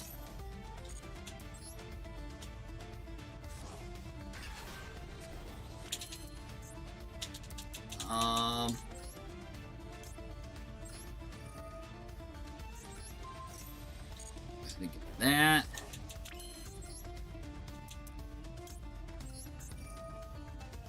Get that. Let's get Engraver back. Send Musketeer back.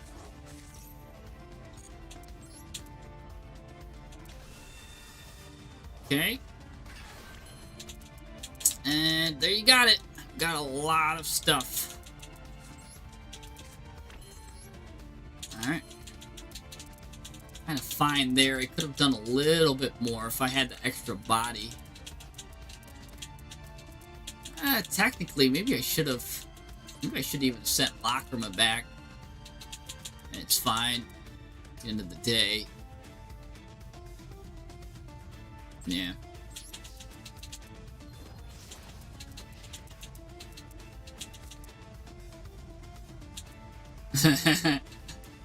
So let's go ahead and Kyrie this up.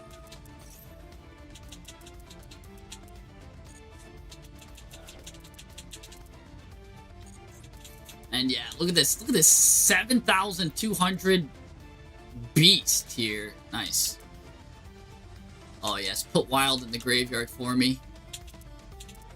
Go into some Link 4, Xyz 4 monster. Put it in the graveyard so I could just bring it back. Yeah. Then on my third card, I can shuffle all these back. That's why Wild was actually really important to give to my opponent. Because I could bring it back with by fusion summoning into Lacrima with Kyrie. So this is such a unique deck that nobody knows about. Like, it's so weird.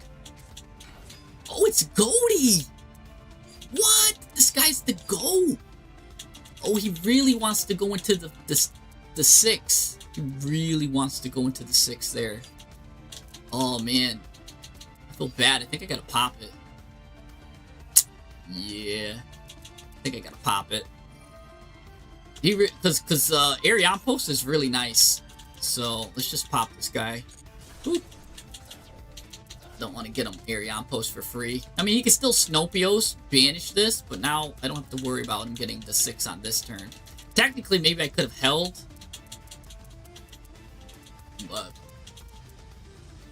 But yeah. Maybe he goes into like Link 2 here. Exciton wouldn't go hard because I've got Cross Dominion here to just stop it. Ew. This is crazy. You got a musket list any replay in Discord? Yeah, man, I love my muskets, man. Do you do anything unique that I'm not doing right now? Are you playing a little different? Because I play it very unique, as you can see here. Like the Deep Sea Fiend, giving my opponent a card, and then and then giving a Musketeer, which I want him to make it go to the graveyard, or I could pop it, remember, and I revive it with Lacrima to then shuffle all of my 3 Musketeer spells back. There's a lot you can do. Really is. Alright, let's hold on to Sanct. Let's normal summon Tier, just in case he got Maxi or something weird. Well, I guess I can always droll myself. Or this guy realizes he must have looked at my name.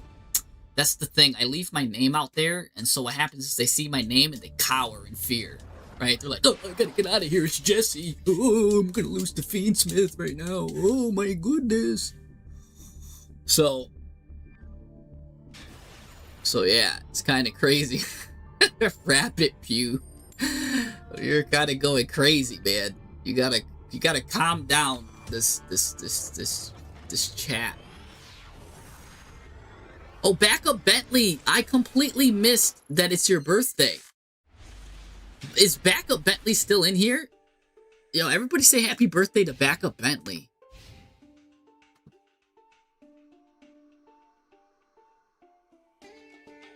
I'm actually taking the time out to type it to him in Twitch. You gotta give the guy happy birthday to Backup Bentley.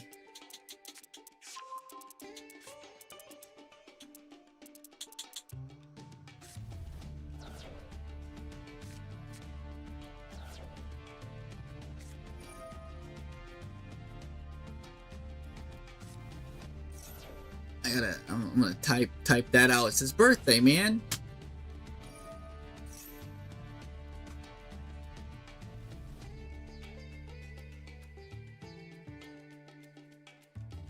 I hope so.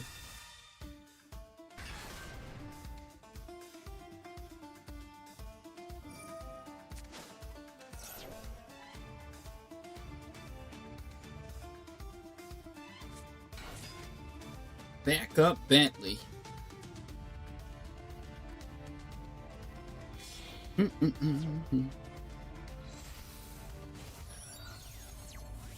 That's cool. You know what's cool about that? The odds say that it's whatchamacallit. You know, if you got 100 people watching, the odds say that it is someone's birthday. Next time I see Bentley, I'm gonna make sure that I wish him a happy birthday. I'm writing that down right now. I always like to say happy birthday. And I'm gonna catch him, man. I'm gonna catch him. I am gonna catch Bentley. I'm writing it down as I speak.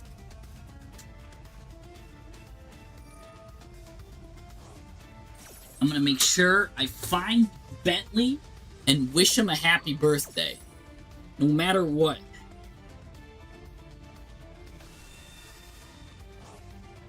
Also,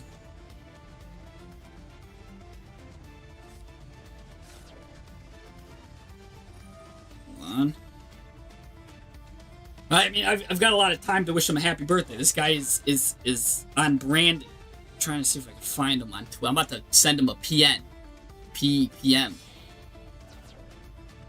Oh, he's the Speedroids.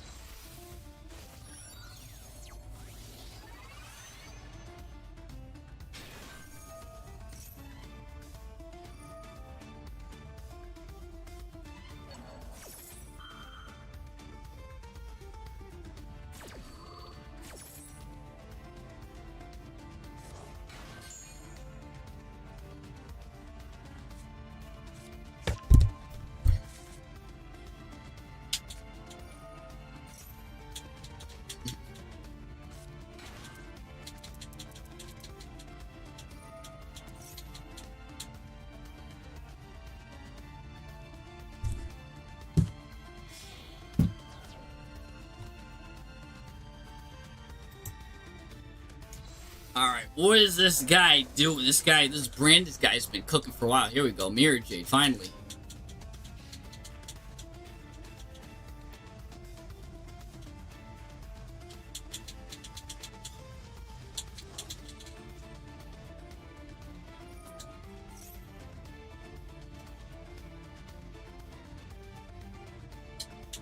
Alright.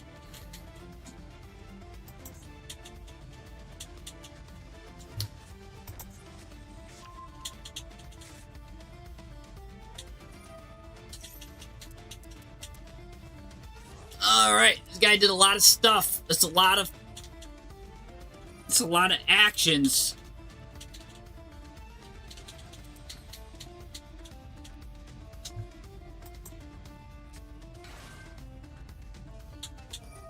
Oh my gosh.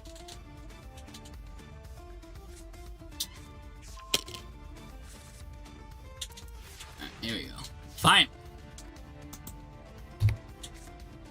There we go. Fiendsmith in Paradise. A lot of stuff this guy just did. Jeez. And what's crazy is I can't even Santa Claus him. Because if I Santa Claus him, he just kind of brings it back with Quem. Oh, I guess I just negate Quem, though, right? When Quem tries to... I just negate these two. Oh. The fact that the set card is probably falling into Virtuous is what hurts me the most right now.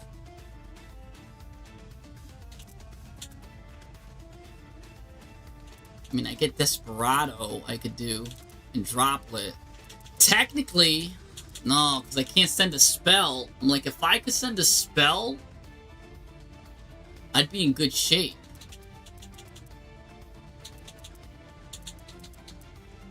I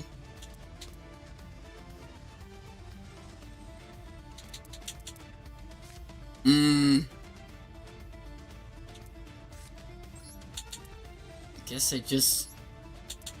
I just get rid of that for now. Santa Claus it.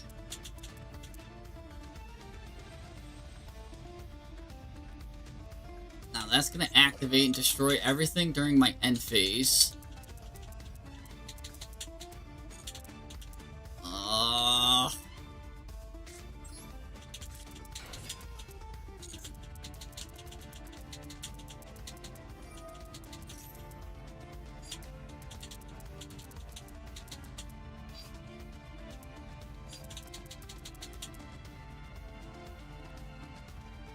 Man.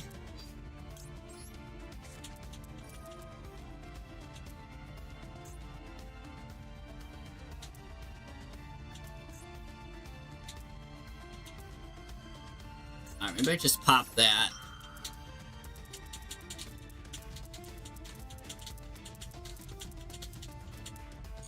Okay. Let that fly.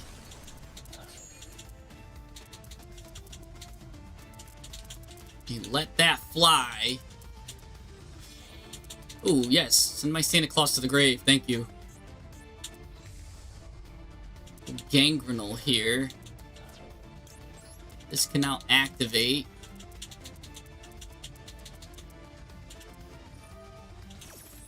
Gangrenal can send something. I kind of fine with it for now.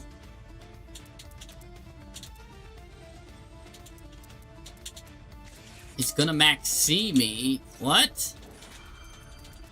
I don't know why he held max C for so long. How many cards do you have left? 27?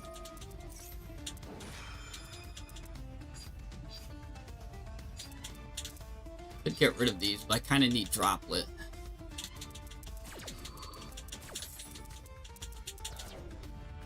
So I'm gonna get the OG Albaz anyways. It's probably what he's gonna get. Oh, he gets her.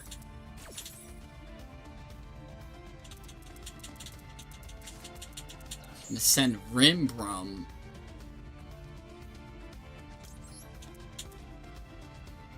gonna have to get this guy here.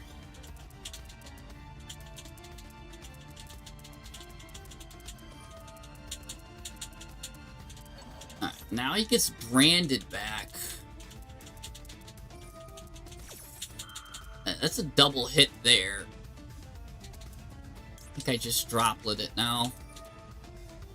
Sending Paradise. Maybe I send Doc here too. Just to load up on Fiends. Yeah, let's just send Doc. Kinda need to load up on Fiends.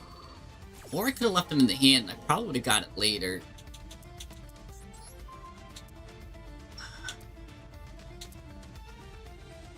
Let's just negate that. Double negate there.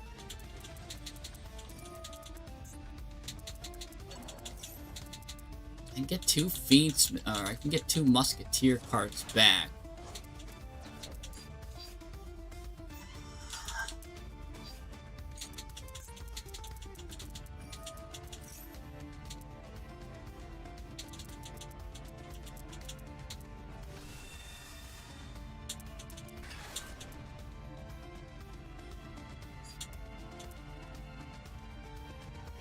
Okay.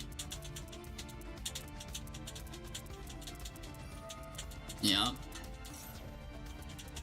He's gonna get the OG Albaz. He's gonna fuse with it. He's gonna pop this. I'm gonna have to use Fiendsmith in Paradise now. I'm gonna have to send,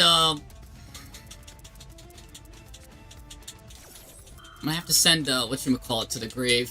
Engraver. He's gonna fuse with me here.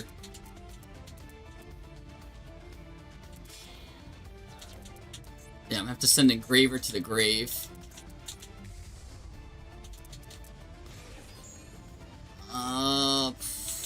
Kinda gotta send Engraver here. Oh, but he's gonna shuffle my two cards. Oh, I should have went way earlier. I forgot about that. Yeah, he's got it. He's got it. That was a misplay then by me. If I would have did that earlier, I would have been good. Yeah, if I would have did that earlier, I would have been good.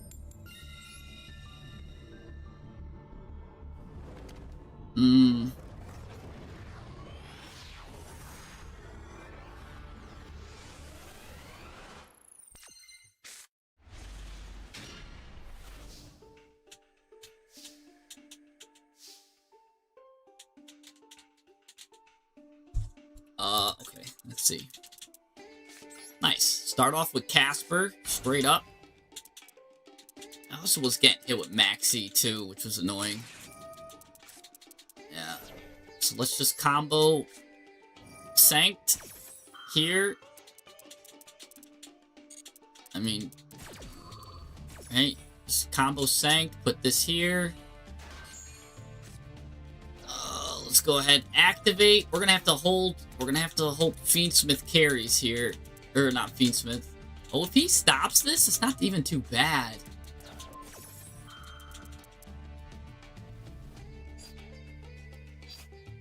Technically, I could pop my own card if I really wanted to right here, but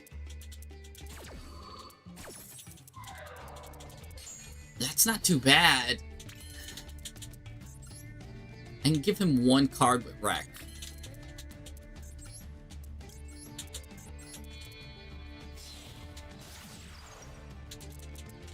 I don't even think I needed to do that. I think that was being generous for him.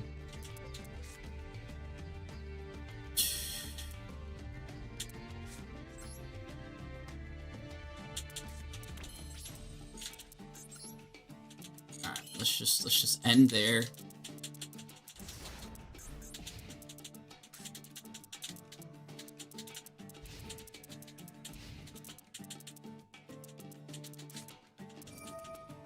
Is Bingo Machine go?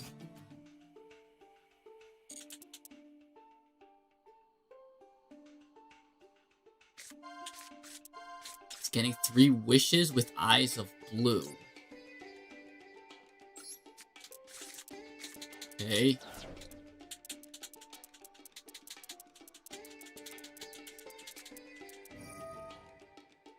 Now I'm gonna use it. Get rid of Blue Eyes. Okay.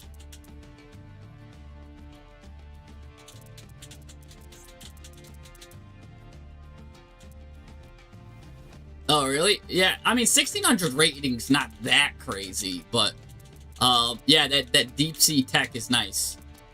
I do like it a lot. He's gonna get Ultimate Fusion. And then Blue Eyes here. Okay. So let's... Kind of scared of the Ultimate Fusion. Let's go ahead and bait out Ash if we can. Okay, that's called by at least. Go on. Okay, now let's do Maxi.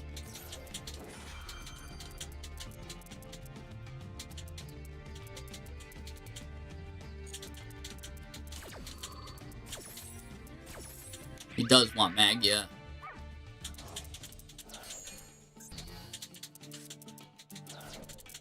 He's really gonna go for it here. Don't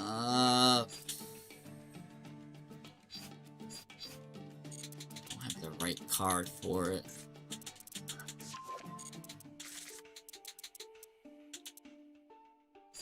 I mean, I could just destroy it. Gonna get a True Light. I'll be able to destroy that at least now.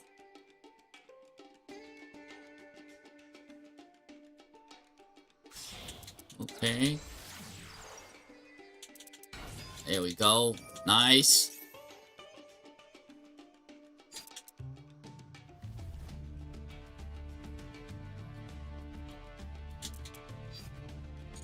Let's see if he adds it to his hand.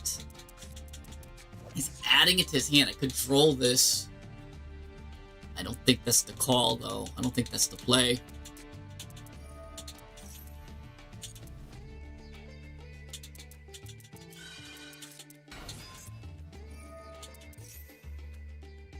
He's gonna special summon the Blue Eyes. I think I let it go. Oh.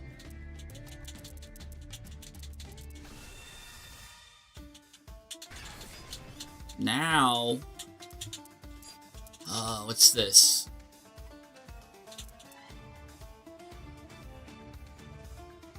I think I pop this.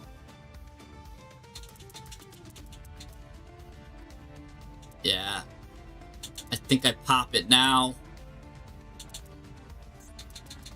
Before he starts going too crazy. But what does he have? He does have in the graveyard this. By shuffling it. Yeah, let's pop it now. Well, no, because if I pop it now, then he's gonna chain to set the spell trap that mentions it. If I let him get to the level 9, I guess I get more cards. Let's continue with this until he uses this. Let's let him get to level 9, because Droplet's pretty strong. He is now going to equip that Blue Eyes with the Ultimate Dragon, which is annoying.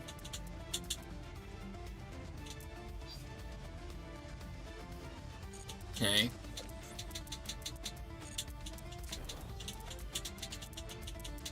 I think I have to just... Oh.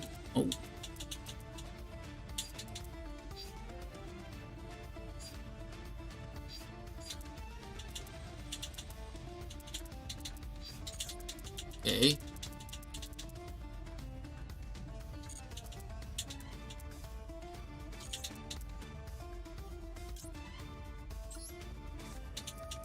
Go ahead and Droplet then.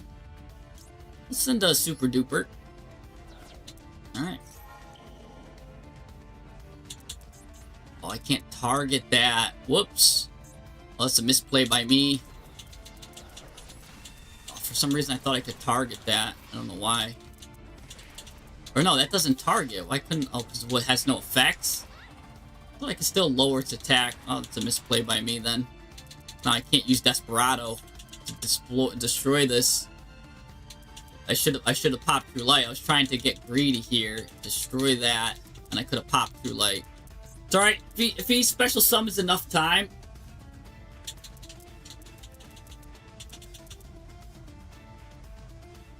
Whatever. We'll see.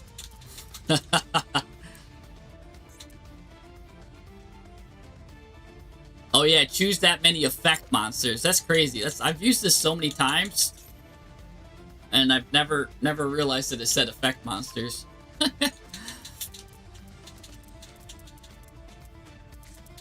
Oh gosh, I'm in trouble. I just threw harder than anyone could throw.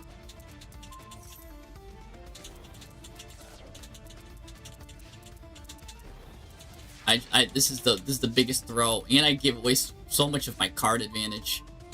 Gosh, what a save! Fiendsmith Engraver to save the day, maybe.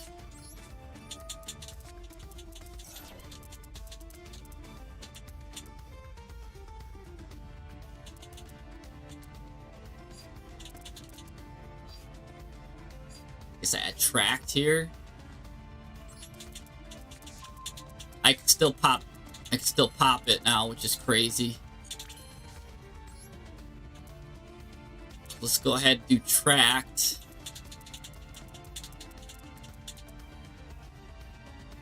I just need to add a light fiend, really. Like one musketeer. And then that's in the graveyard, so really the best one would be to add her.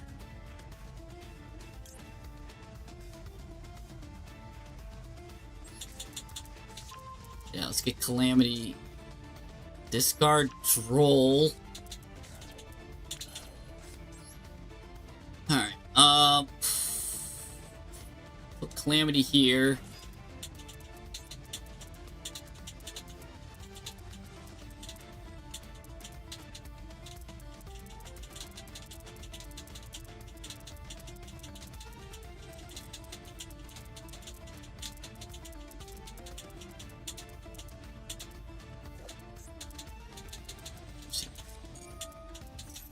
Pop. Might as well use this now on True Light. Can't really set a card because all of his zones are blocked. He can still do Ultimate Fusion though, which is annoying. He's got all three in the grave.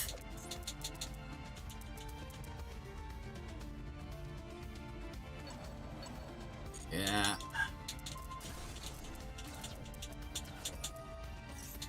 I think I still lose because Ultimate Fusion's in the grave.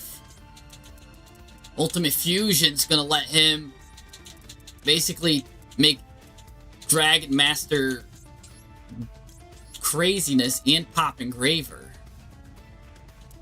Oh no. I think he just makes it here. He pops me. Even if he goes into like the double blue eyes. Even if he goes into... Oh. What are you doing? Why are you letting me combo? Wait, why can't I use Wreck? What did I do? Why can't I use Requiem here? The heck?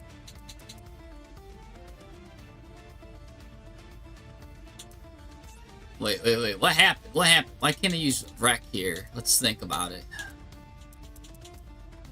Why can I not use Requiem? What's stopping me?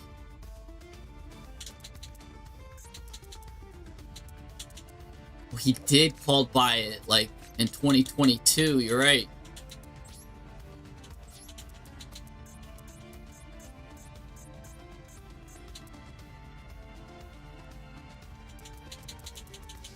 He did called by way earlier. Oh, take 600 to the face, bucko. Oh gosh. Oh, good. He let it fly. Okay. now it's live. Now it's live. All right.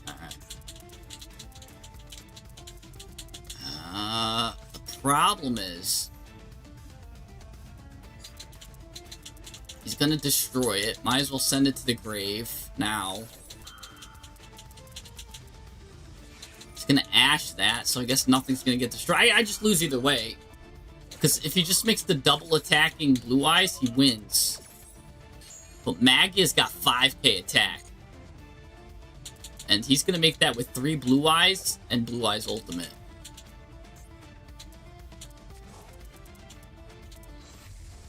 Oh, he goes for Tyrant instead. Tyrant's gonna reset his True Light. Alright. Tyrant resets True Light. He goes full combo on me still. Or he just resets Majesty of the White Dragons. Let's see if he resets True Light or Majesty. He's gonna reset Majesty. Okay. Interesting. Doc. Well, that's good. If I do it one at a time... I don't know what this is, though.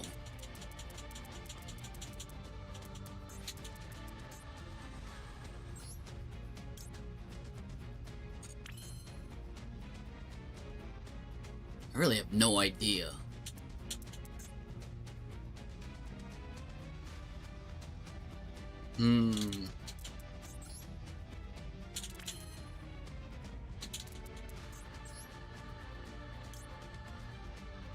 Alright, let's do Engraver. Engraver, return, wreck. I'm gonna need it.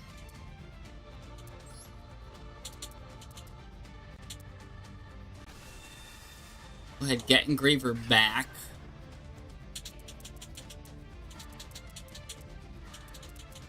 Alright, let's go back into... Let's go back to Requiem. Okay.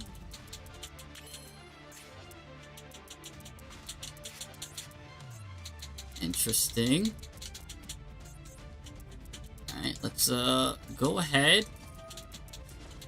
See if that's a called by. Imagine that's another called by. Let's get Lacrima here. Lacrima. Go ahead and send Kyrie.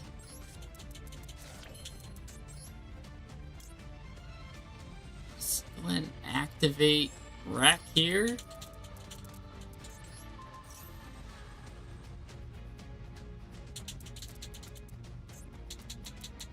Okay, okay.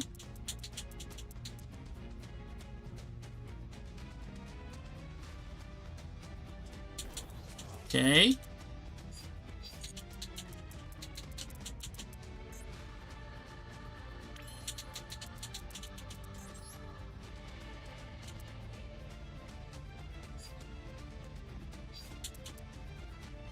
Now let's go ahead and use Tract. But this is actually bait. Because he's going to pop this now. He's going to chain this. And then I'm going to chain Kyrie to it. So he's going to chain this here to pop. This is bait. Come on, do it. Do it. Yes! Oh my gosh. Let's go. Now I chain this. Kyrie. I chain Kyrie to that. Oh, he got played. Alright. Go ahead and go into Lacrima here. Now, he's gonna get popped here. There's nothing I could do. That's fine. But, that's gonna activate Sanct. Funny enough. It can also activate that. But I kind of want the cards in the graveyard to stay in the graveyard. I want that high quantity cards in the graveyard. Now, the fact that he can activate something here makes me think that it's not... We'll get Doc here. We'll go right into, now, Max. Now, Max, let's go ahead and special summon Musketeer Monster. Yeah, give me a monster. The Monster Max. It was a Monster Max. The Monster Max. It was a Graveyard Smash. Special summon this here. And let's give him Wild.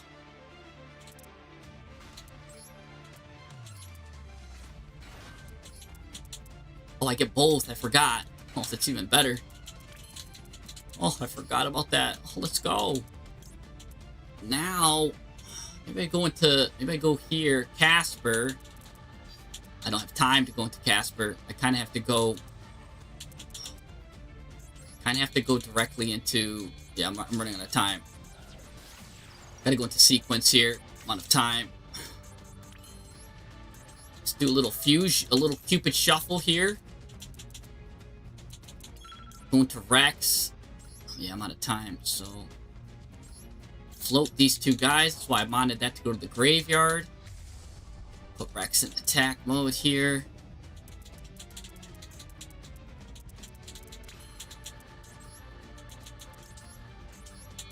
Going to a Gum Day.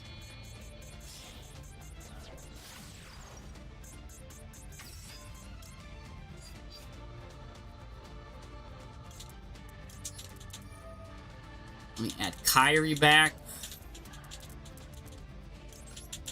Go ahead at Gum Day. Bring this back.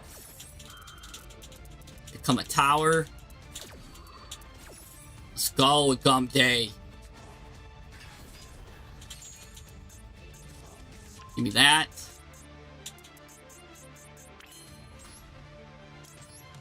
Attach sequence to this as well. Now you can't target it, even though it couldn't be targeted anyways. Battle phase.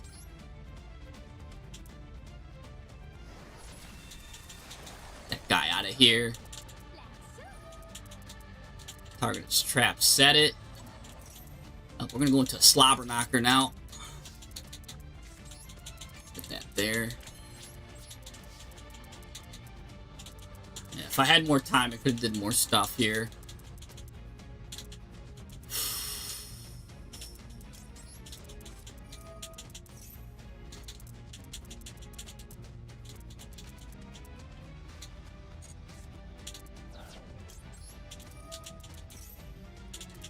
He's definitely going to activate a spell trap, so let's go grab this guy. Special summon it here. I know he's going to activate that for sure.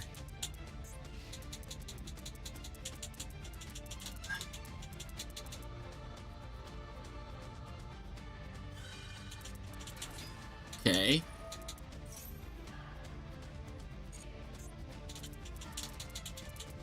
Let's hold off for now. I got 20 seconds. Guys. Yeah, no, I run the whole Fiend Smith deck. I run the whole thing. I run it all. There we go. Activate that. Yup. Use that effect.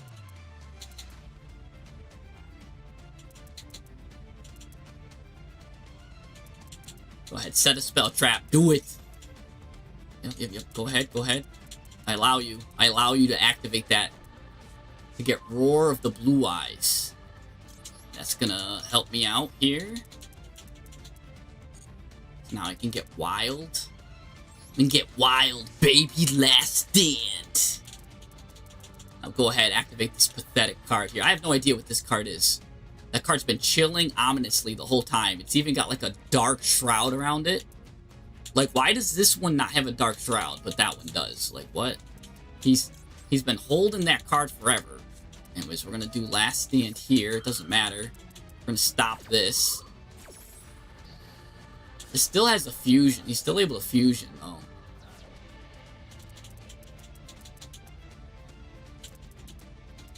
Oh.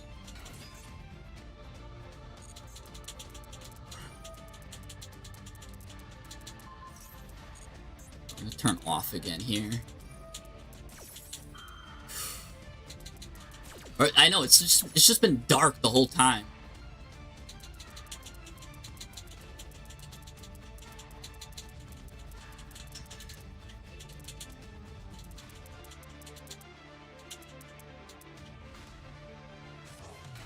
Oh, he goes into Kaiba Man the Legend. Interesting.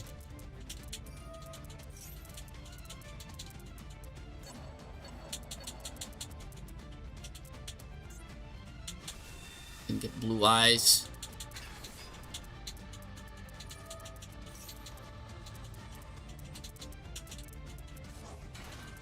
Gosh. How many maidens does he have? He's got a lot of maidens here. It's a lot. It's quite a bit.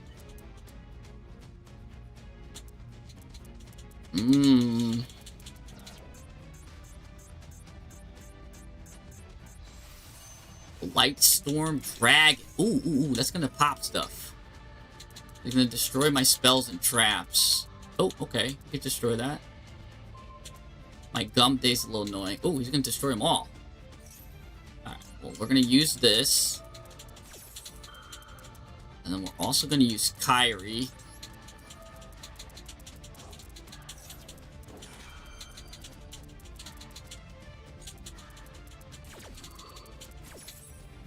Let's put some of this. Using these. Aquaman there, that should lower everyone's attack. Whoop, whoop, whoop. Don't want to put that in attack mode, that would end me.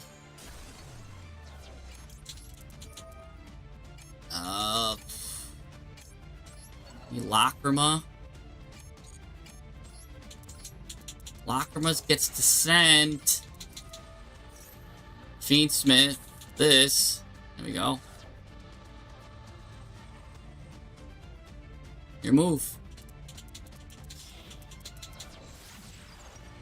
Let's hold off here. No, I'm holding off, dude. The heck? I don't even want that, like, I don't even want to do it. I'm holding off. Oh gosh, I gotta do this now.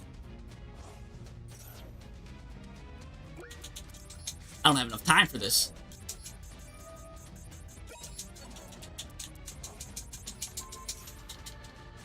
Alright, see ya. Battle phase.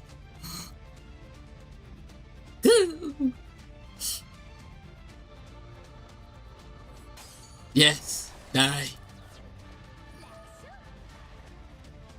Oh gosh. Oh my goodness. My clock.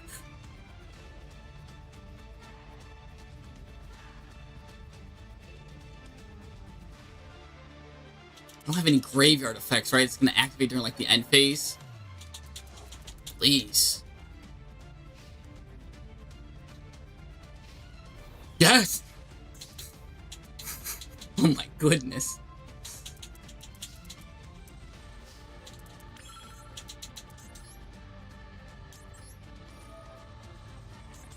They can be unaffected again, please. Give my tower status back.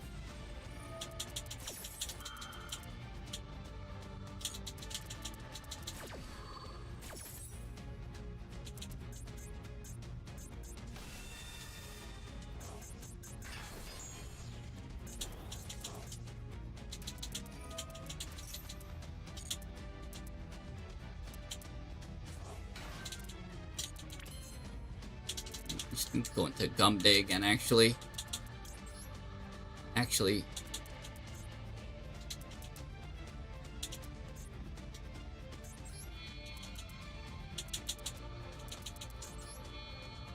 Kinda gotta make room here.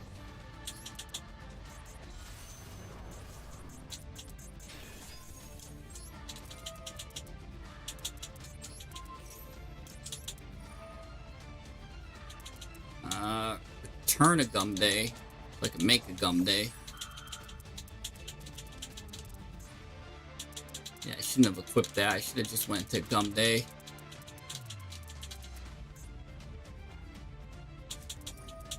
Oh, here we go. He's gonna go Ultimate Fusion.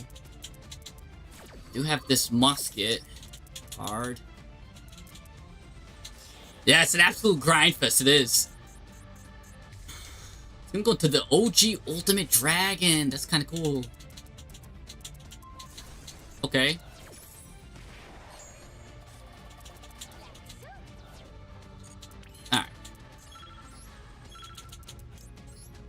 still have no idea. I should have saved that card there.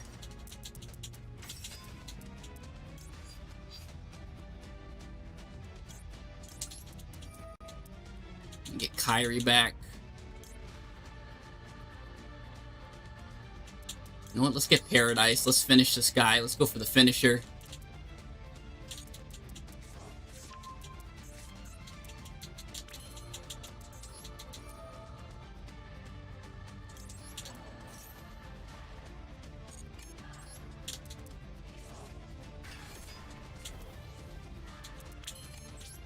Go into the battle phase.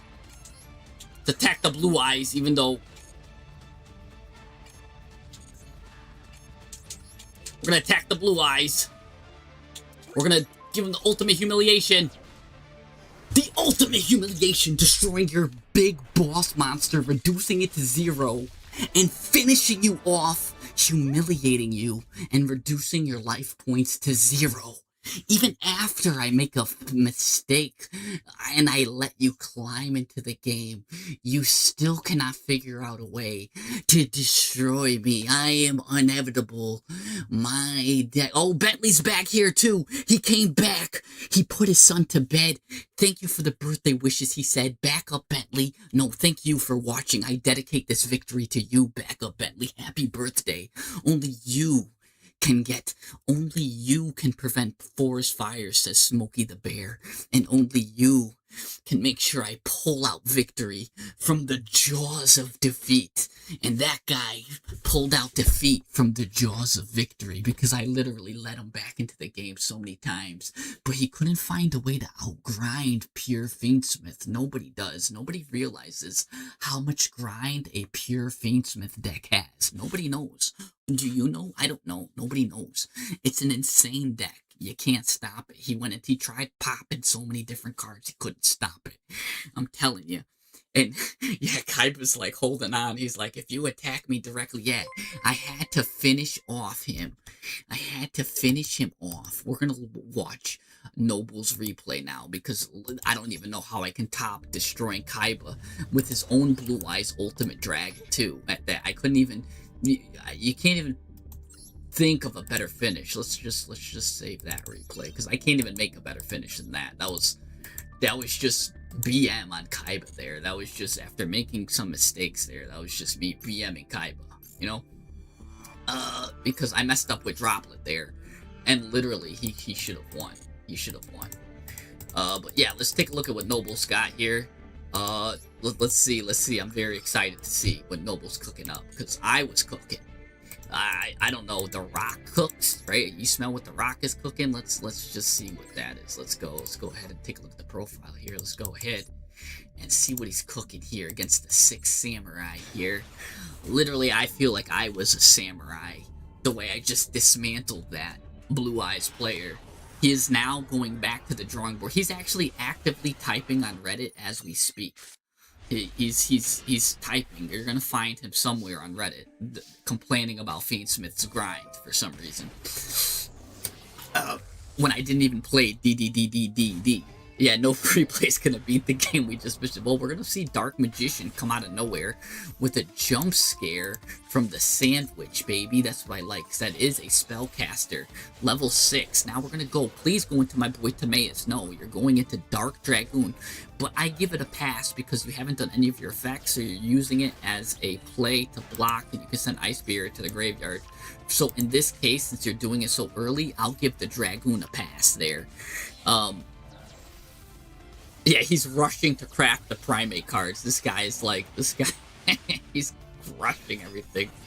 So his Revealer's gonna go ahead and send the General to get the other gorgeous General to get this guy, who, I don't know what you go into with all of this. What do you go into these 3? Oh, the Neptibus, okay. And you end your phase. Ice Berry in the hand, you keep it for Dragoon, that's fine, it's got a graveyard effect. Here, he's gonna add 6 Samurai Monk. Yeah, oh, Shan's Dojo gonna get Legendary 6 Samurai, which is gonna get that. Now, he's gonna get go to the General to save some time for a great low rate you can get online. I don't know how he's just flooding the field with Samurai monsters, but I guess that's what they do. Here comes Shien here. I think, is that the monster negate or the trap negate? Because there's two of them. One of them's the monster negate, one's the trap negate. This is the monster negate, so he's got the monster negate out. Alright, Six Samurai is gonna go ahead and get... I don't even know how to say that. Eclecticism? I don't know. But he's gonna go ahead and get the Great Shogun Shen now. He's gonna activate that. Get another monster for free somehow. He's got 6 little counters on that card. I'm gonna go into this Shien now. I think that's the spell and trap one. Oh no, 2 monster negates. He's got both. No, this is the spell and trap one. Okay, they look very similar. This is legendary 6 Samurai Shien. This is legendary Lord 6 Samurai Shien. Okay, so this is the spell and trap negate. That's the monster negate. I don't know why you would go into the spell and trap negate guy, because literally all he's got is monsters, so that's kind of your mistake there, maybe, the ZZZ man's doing here. But oh, he's got battle protection somehow, or destruction protection. But oh, he goes into defense mode, special summons this. Okay, here comes the Great Shogun now. Now he comes out for some reason. Now here goes away this, and he gets another Shogun. Oh my goodness, this is a slobber knocker, a 5-on-5 duel. Ooh. Oh. Ooh. Oh, sorry, a 6-on-5 duel, but this guy is gonna get the Atlantean Mermail Squad. Ooh, that's a nice... Ooh, and you lose Dragoon. See, should have been Timaeus. Anyways, Timaeus would have won you there, because he would have destroyed that back row. Just saying, I've been a big Timaeus fan. But anyways, Mermail's gonna go to the graveyard. Now, Shien is gonna negate you here. Oh my goodness. Oh. The Mermail Squad's gonna go ahead and add the Abyssdine. Abyssdine's gonna special summon Mermail Squad. Gonna send the Fualos to the grave, because she's got nothing. What are you doing now? Atlantean Spirit. That's nice. Now you're gonna get this card here. Gonna get that, and that. I'm gonna get the trap. And now we're gonna go into Poseidra here, probably. Yeah, there's Poseidra. Poseidra's gonna go ahead and bring everything back to the hand. Yep, nice, especially those extra deck monsters. And now you go to the battle phase, and now, oh, what is that? He just destroyed him instead. Okay, that's nice. A little sacrificial 6 Samurai. And I believe you just reversed the tide there on that. Oh my goodness, that was really nice. And then, whoa, you just draw 2 for free. Okay, with that, that's nice. And, ew, he's got to end. Oh, that was good. That was good here. Too bad he's going to get dusted. That was nice. Oh man, yeah. This Lancia is just deadly, man. That floodgate that the general brings is just too deadly. Oh, now you're just stunting on your opponent. Getting the ice barrier trap back. Oh, this is just... Now you're just committing war crimes. This guy is already defeated. And now he's just watching you do your little dance jive on him. You're getting Cutter Shark. This guy is just, oh my goodness. Oh, what are you going into now? You could be going into my grandma at this point. You're gonna go into the Supreme Sovereign Cheng Yang here. Oh no. Back into Neptibus. And there you go. There you have it, ladies and gentlemen. I mean, this. Oh, and you're letting Lancia finish the job too, of course. And Noble, what a good replay. A good duel, actually, back and forth. I feel like that was a good back until that last end phase, of course, where you're just you had the victory and you're just stunting on him. But yeah, that was a good replay. The guy really couldn't do anything, but actually he came back and did a little bit of cool stuff there. I think he made a mistake getting the spell trap negate out. If he would have got 2 monster negates, it would have been nice. But yeah, all right. All right, I'm gonna see. We'll call it for today. Thanks for joining me for the GMX deep dive, which we did earlier. Then a little bit of ranked gameplay, which we had some crazy matches. No, Bentley, I gotta go to sleep, by the way. But actually, Bentley, are you still here? If it's Bentley's birthday, I might as well just watch his replay. If it's Bentley's birthday, I can't just not. He gets the thing. I gotta. What's your name, Bentley? I know I have you here. Bentley. What's your name? What is Bentley's name on here? Bentley, if you're still here and you want to join the replay list, because it's your birthday, I'll give it to you. But I gotta find you. By the way, oh, K the Exec, I had a really good game with him. I forgot who is he in is that True King? Is True King K the Exec? Who's K the Exec? Does anyone know in YouTube who K the Exec is? He's always in He's always in here. He's always in the Deck Doctors. If you look at his replays, he plays these crazy, like the unlimited gas deck replays. Oh, I always feel, I think it's True King, right? Is it True King? Because Bentley, yeah, just tell me your name, because I got a good actually, funny enough, I met him ranked ladder. I was playing ranked ladder, and let me see. Yeah, see, I found him on ranked duel, or he was just sniping me. Maybe he saw I was online just doing ranks.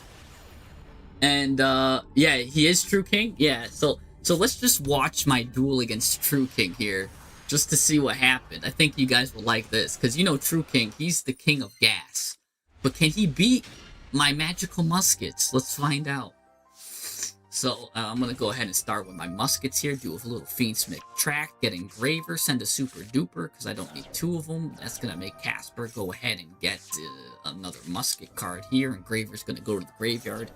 Gonna get Sanked here too. Sankt's gonna give me another card here. Gonna put it there. Bada bing, bada boom. Gonna go into Wreck. Requiem's gonna go ahead, special summon something. Gonna go ahead and get her. Now I'm gonna Super Duper myself, bring the big guy to the grave. Go ahead and get Lacrima here. Should be backup Bentley or GGIG. I just maybe put your friend close, because sometimes my thing is like full. I might have to look. Anyways, I'm setting up a little bit. Kyrie have to fuse here. Gonna go into Rex. We're gonna have both of these cards go into Casper here. We're gonna get this. We're gonna give him that same card as well. Now we're gonna have this card go to the grave. Of course, we're gonna go into a Gum Day. This card's gonna go ahead and add Kyrie to the hand. We're gonna set this guy, put the Engraver behind it, set that there. Okay. Sorry, the Gum Day, we're gonna go ahead and use Kyrie there. That's gonna make her pop off. Gonna get that card there. He's gonna instantly Dark Ruler no more me. Just negating everything. So now my cards are negated. But I can still at least fuse with Kyrie here. And I'll go into Desiree. He's gonna Illusion Gate it and pop me here. Steal my card here. I'm gonna at least shuffle that back. I'll get another Sanct. And now this is deadly, because he's kind of off to the races, and I gave him he stole one of my level 4s. And now K the Exec is going to go into a Gallant Granite here. I don't know why he's doing that, because, oh, he's getting Conduction Linear Magnet Warrior, because he's the king of gas here. He's going to get Okomakage, and I already know at this point I'm absolutely cooked.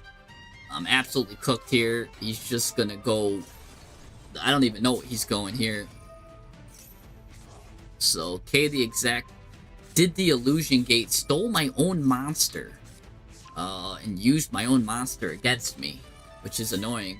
With that Illusion Gate, he did have to pay half his life points to steal my monster. So know that my monster is now working for him. It's actually attached, undercover, working for him. But he's popping off. I don't know what he's doing. He's going into Go-Go Gadget. Now he's going into Flame Banshee. Gonna add a Pyro Monster. Ew, he's adding Barrier Statue. He's pulling out all the stops against me because it's ranked, you know? He's not holding back. That's what I like about True King. He doesn't hold back. He's even grabbing a Floodgate.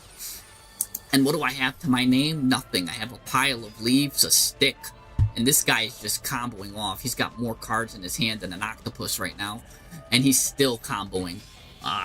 I have absolutely no idea what's going to happen. What he's going into now. Duo Drive. Now he goes into Ryzeal, of course. Discarding cards. All of his cards are gone. He's keeping my Musketeer hostage for some reason. I'm going to go into this card for an animation. This card says specifically, too, it gains attack and defense equal to all the combined ranks of everything, times 500, and my opponent's monsters can't target monsters for attacks except this one, and I can't target cards on the field except this with card effects, so completely protecting everything he's got now with that defensive cards. Now what's going on here? Starleech, Photon Blast. So now I'm forced to attack this card right here with all of this. So here we go. He's popping my Sank now. Now he's going to go into Ryzeal here. Ryzeal, I don't even know what he's going into now with this. Gonna go into Detonator. Oh, goodness gracious. Gonna go ahead and attach cards. Now he's got Detonator. And oh, he ends his turn by making sure nobody can special summon. Neither me nor him, except for fire monsters. So that's absolutely deadly. So what does he have here? So he's got, I can't target monsters for attacks except this one with 8,500 defense. So I can't, he's got, I can't even target it with card, or I gotta target it with card effects. But here's the thing, while this card's on the field, I can't target monsters with 800 or more with card effects, and they can't be destroyed by card effects. So he's got a deadly protection here.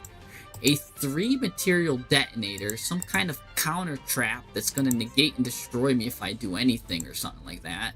And nobody can special summon except for fire monsters. Okay, so we've got all of this and that is good. And I've got this little cookie, and remember, he stole my guy for 4,000 life points. So that's a little annoying. Anyways, off the top, I go right into, I draw a Droplet, and of course, I go right into the battle phase, and I'll just attack his Barrier Statue, because remember, my guy is unaffected when it's equipped with a Fiendsmith's card, so I don't really care whatever this card says that I have to attack him.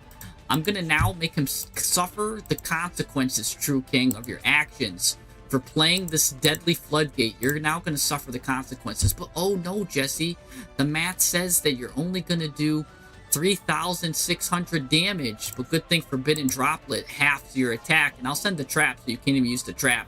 So now that should be just enough to absolutely destroy him. So, ranked game, True King. I set him back a little bit. And, yeah, reduce his life points to 0. So yeah, that was a little fun one. I'm glad that maybe next time he'll think twice about trying to snipe me. All right, let's see what Backup Bentley got here for me. I want to see Backup Bentley's thing here.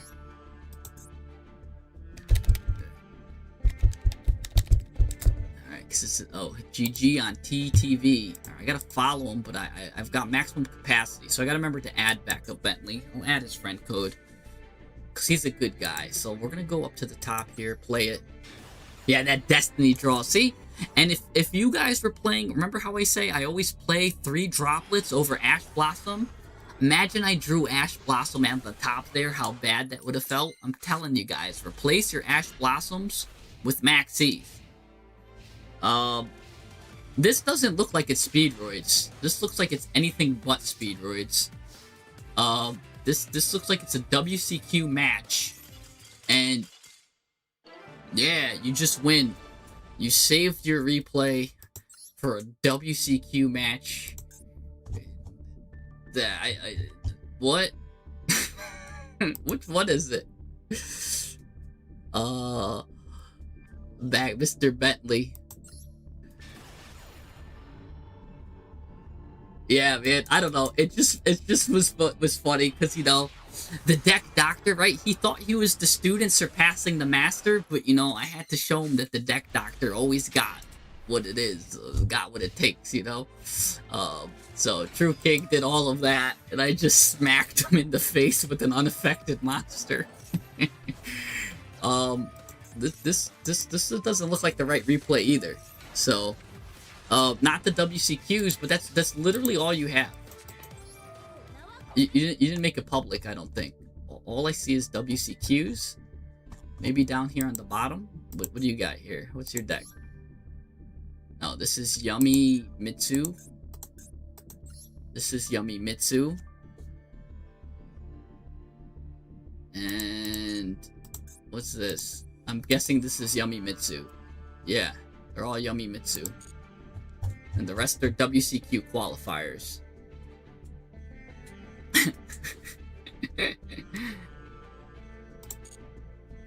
Let's see, while you fix it real quick, I'm gonna go ahead and make room for you on a friends list. Let's get rid of... Who's Mr. Odeon? That's a weird name. I don't know who Mr. Odeon is. We'll unfollow that. I don't recognize this guy. He's got a lot of followers, so maybe this was a famous guy I beat. But he says he's a beginner duelist, but I'll unfollow him now. Oh, he does have some... Oh, of course he uses meta. He uses meta decks. Some kind of meta slave. We'll take that out. I'll take that. Now we'll add a true friend to Mr. Bentley. You're on the wrong account. Oh, that's funny. Alright, well, save. Here's what we'll do, because I gotta get to sleep. And I gotta get ready for bed and stuff. Wednesday, Deck Doctor, be there, be square. Send me your replay in, Mr. Bentley, and I'll give you a line cut too, because it's your birthday. So we'll do that. So oh wait, you got your friend list now? Okay, let's see. All right.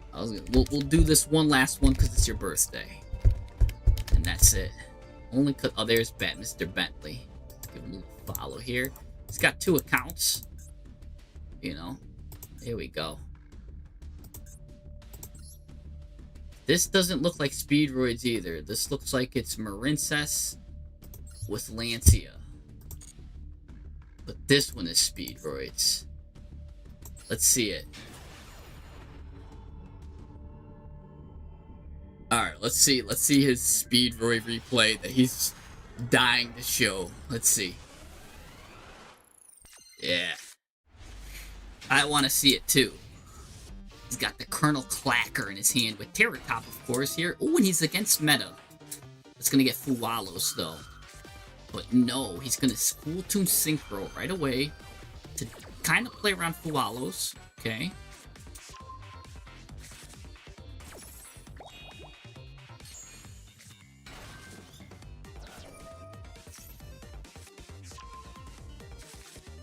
Wait, do I want to see the Marincess ones, or do I want the Speedroid ones? I thought you said it was Speedroid what I want to watch.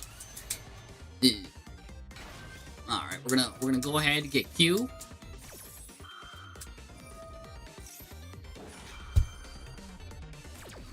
Oh, I'll remember this one in a sec. Okay, let's see, because this is the one where you hit him with Clacker and you do all of this stuff. Well, you've got Droplin here. Oh, I do remember this one, because he left at the top of the deck. He left the Harpy's Featherstorm. Yes, and you end up smacking him with Featherstorm. Yeah, you end up beasting on him here. Yeah, you do this, he stops this. You do a nice Droplet play, stopping everything. And then you end up stunting on him with Harpy's Featherstorm. And you go into something crazy, too. Yeah, you get the Twin Tempest, bring everything back to the hand. Yup, everything back to the hand, and now you're off to the races, really. And you just finish him off. And I think you finish him off, too, with the Harvin Jukalager or something, whatever its name is. Yeah, I remember this one. Yeah, we want to watch... I love Marincess anyways. Yeah, I'll take a look at Marincess. Well, I think you have enough to finish him off now anyways. Just a little bit more, actually. Oh, but wait, he's got clip. Goes into track maker here.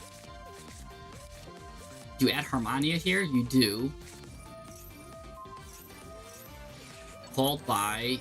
Oh my gosh, you're just smacking this. Oh gosh, draw 2 Ash Blossoms.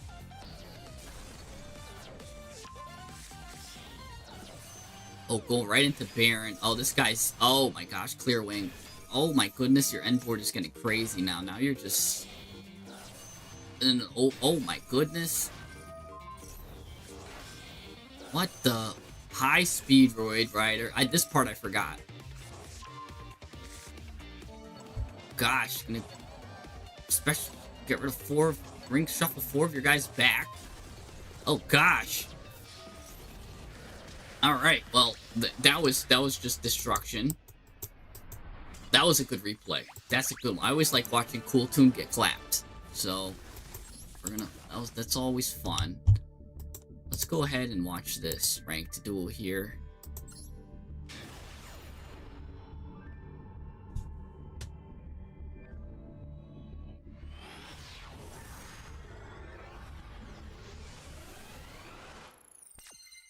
Juju Baz going first. You've got Maxi, Drake Shark, and Aqua Angel, which I think is one of the best summons, normal summons in the game.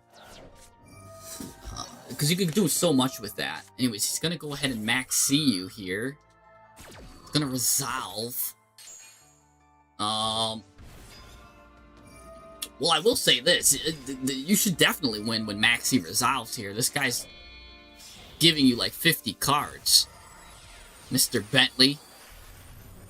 He's gonna go into the Great Pumpkin King. You're getting more gas than a Sunco station here. He's still... What? He's still comboing. I would have just let Eldritch come out. You might as well draw an extra card.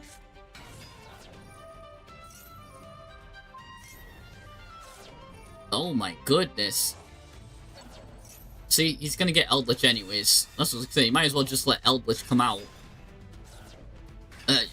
Was he going into Varudras now? No, that's a 6. He's gotta go into the zombie card. Yeah. Alright, there's no way you lose this. You've got like 50 cards with Max C. He's giving you so much gas. Wheezing is now jealous. Oh, he goes into Mercurium, though. That's pretty cute. Mercurium, has a cool effect, but nothing crazy. I mean, what do you got? What don't you have right now in your hand? Yeah, water. He doesn't even have water in the grave. Yeah, you just go fully into Princess. You get to look at what this card is and this card also. So here you go. Now you get to take a little peek, a little gander at his face down cards. They're both Call of the Haunted. He's got all Call of the Haunteds in his hand. And yeah, you should just smoke this guy here. He's making you into a zombie though. But I mean, the fact that he's on Mercurium and doesn't have any water in the grave, that's weird. Mercurium's just a weird card to go into if everything in the graveyard's dark. Really, he should have went into like a Varudras or something, I think. Would have been a lot better. Anyways, oh, you put in attack mode, so he sucks you up. But you've got so much gas, it doesn't matter here. Call of the Haunted for Eldritch, which is a bad choice anyways. If he's gonna call the Haunted something, really, he should probably bring something else. Anyways, Argonauts here. Got a lot of attack. You know his last card is... Oh, I don't know if we go there. I think maybe... Because he's got this. And it doesn't matter, I don't think, because he's got yeah, he's gonna get the spell trap. You can just stop it at any point. Well, you're gonna stop that card. You should let that go through. I think that would have just destroyed Rahu or something. That's the card I would have been more scared of. Ooh, Delta Invitation's deadly too. Luckily that he's not sending Tartarus.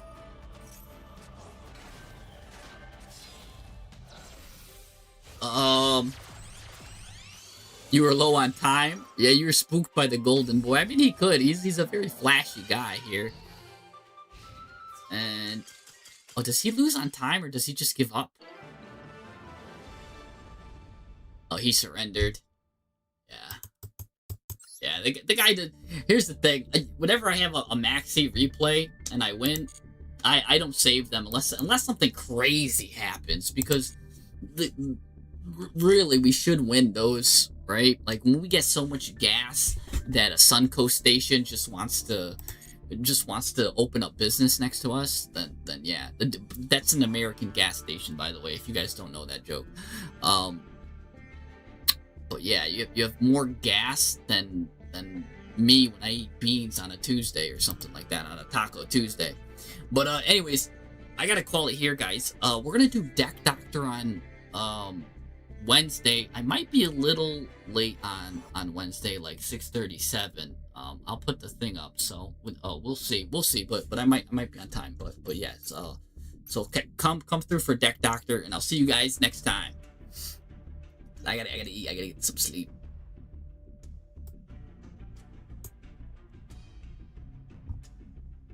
GG's, by the way, and remember to play that GMX, see that GMX stuff.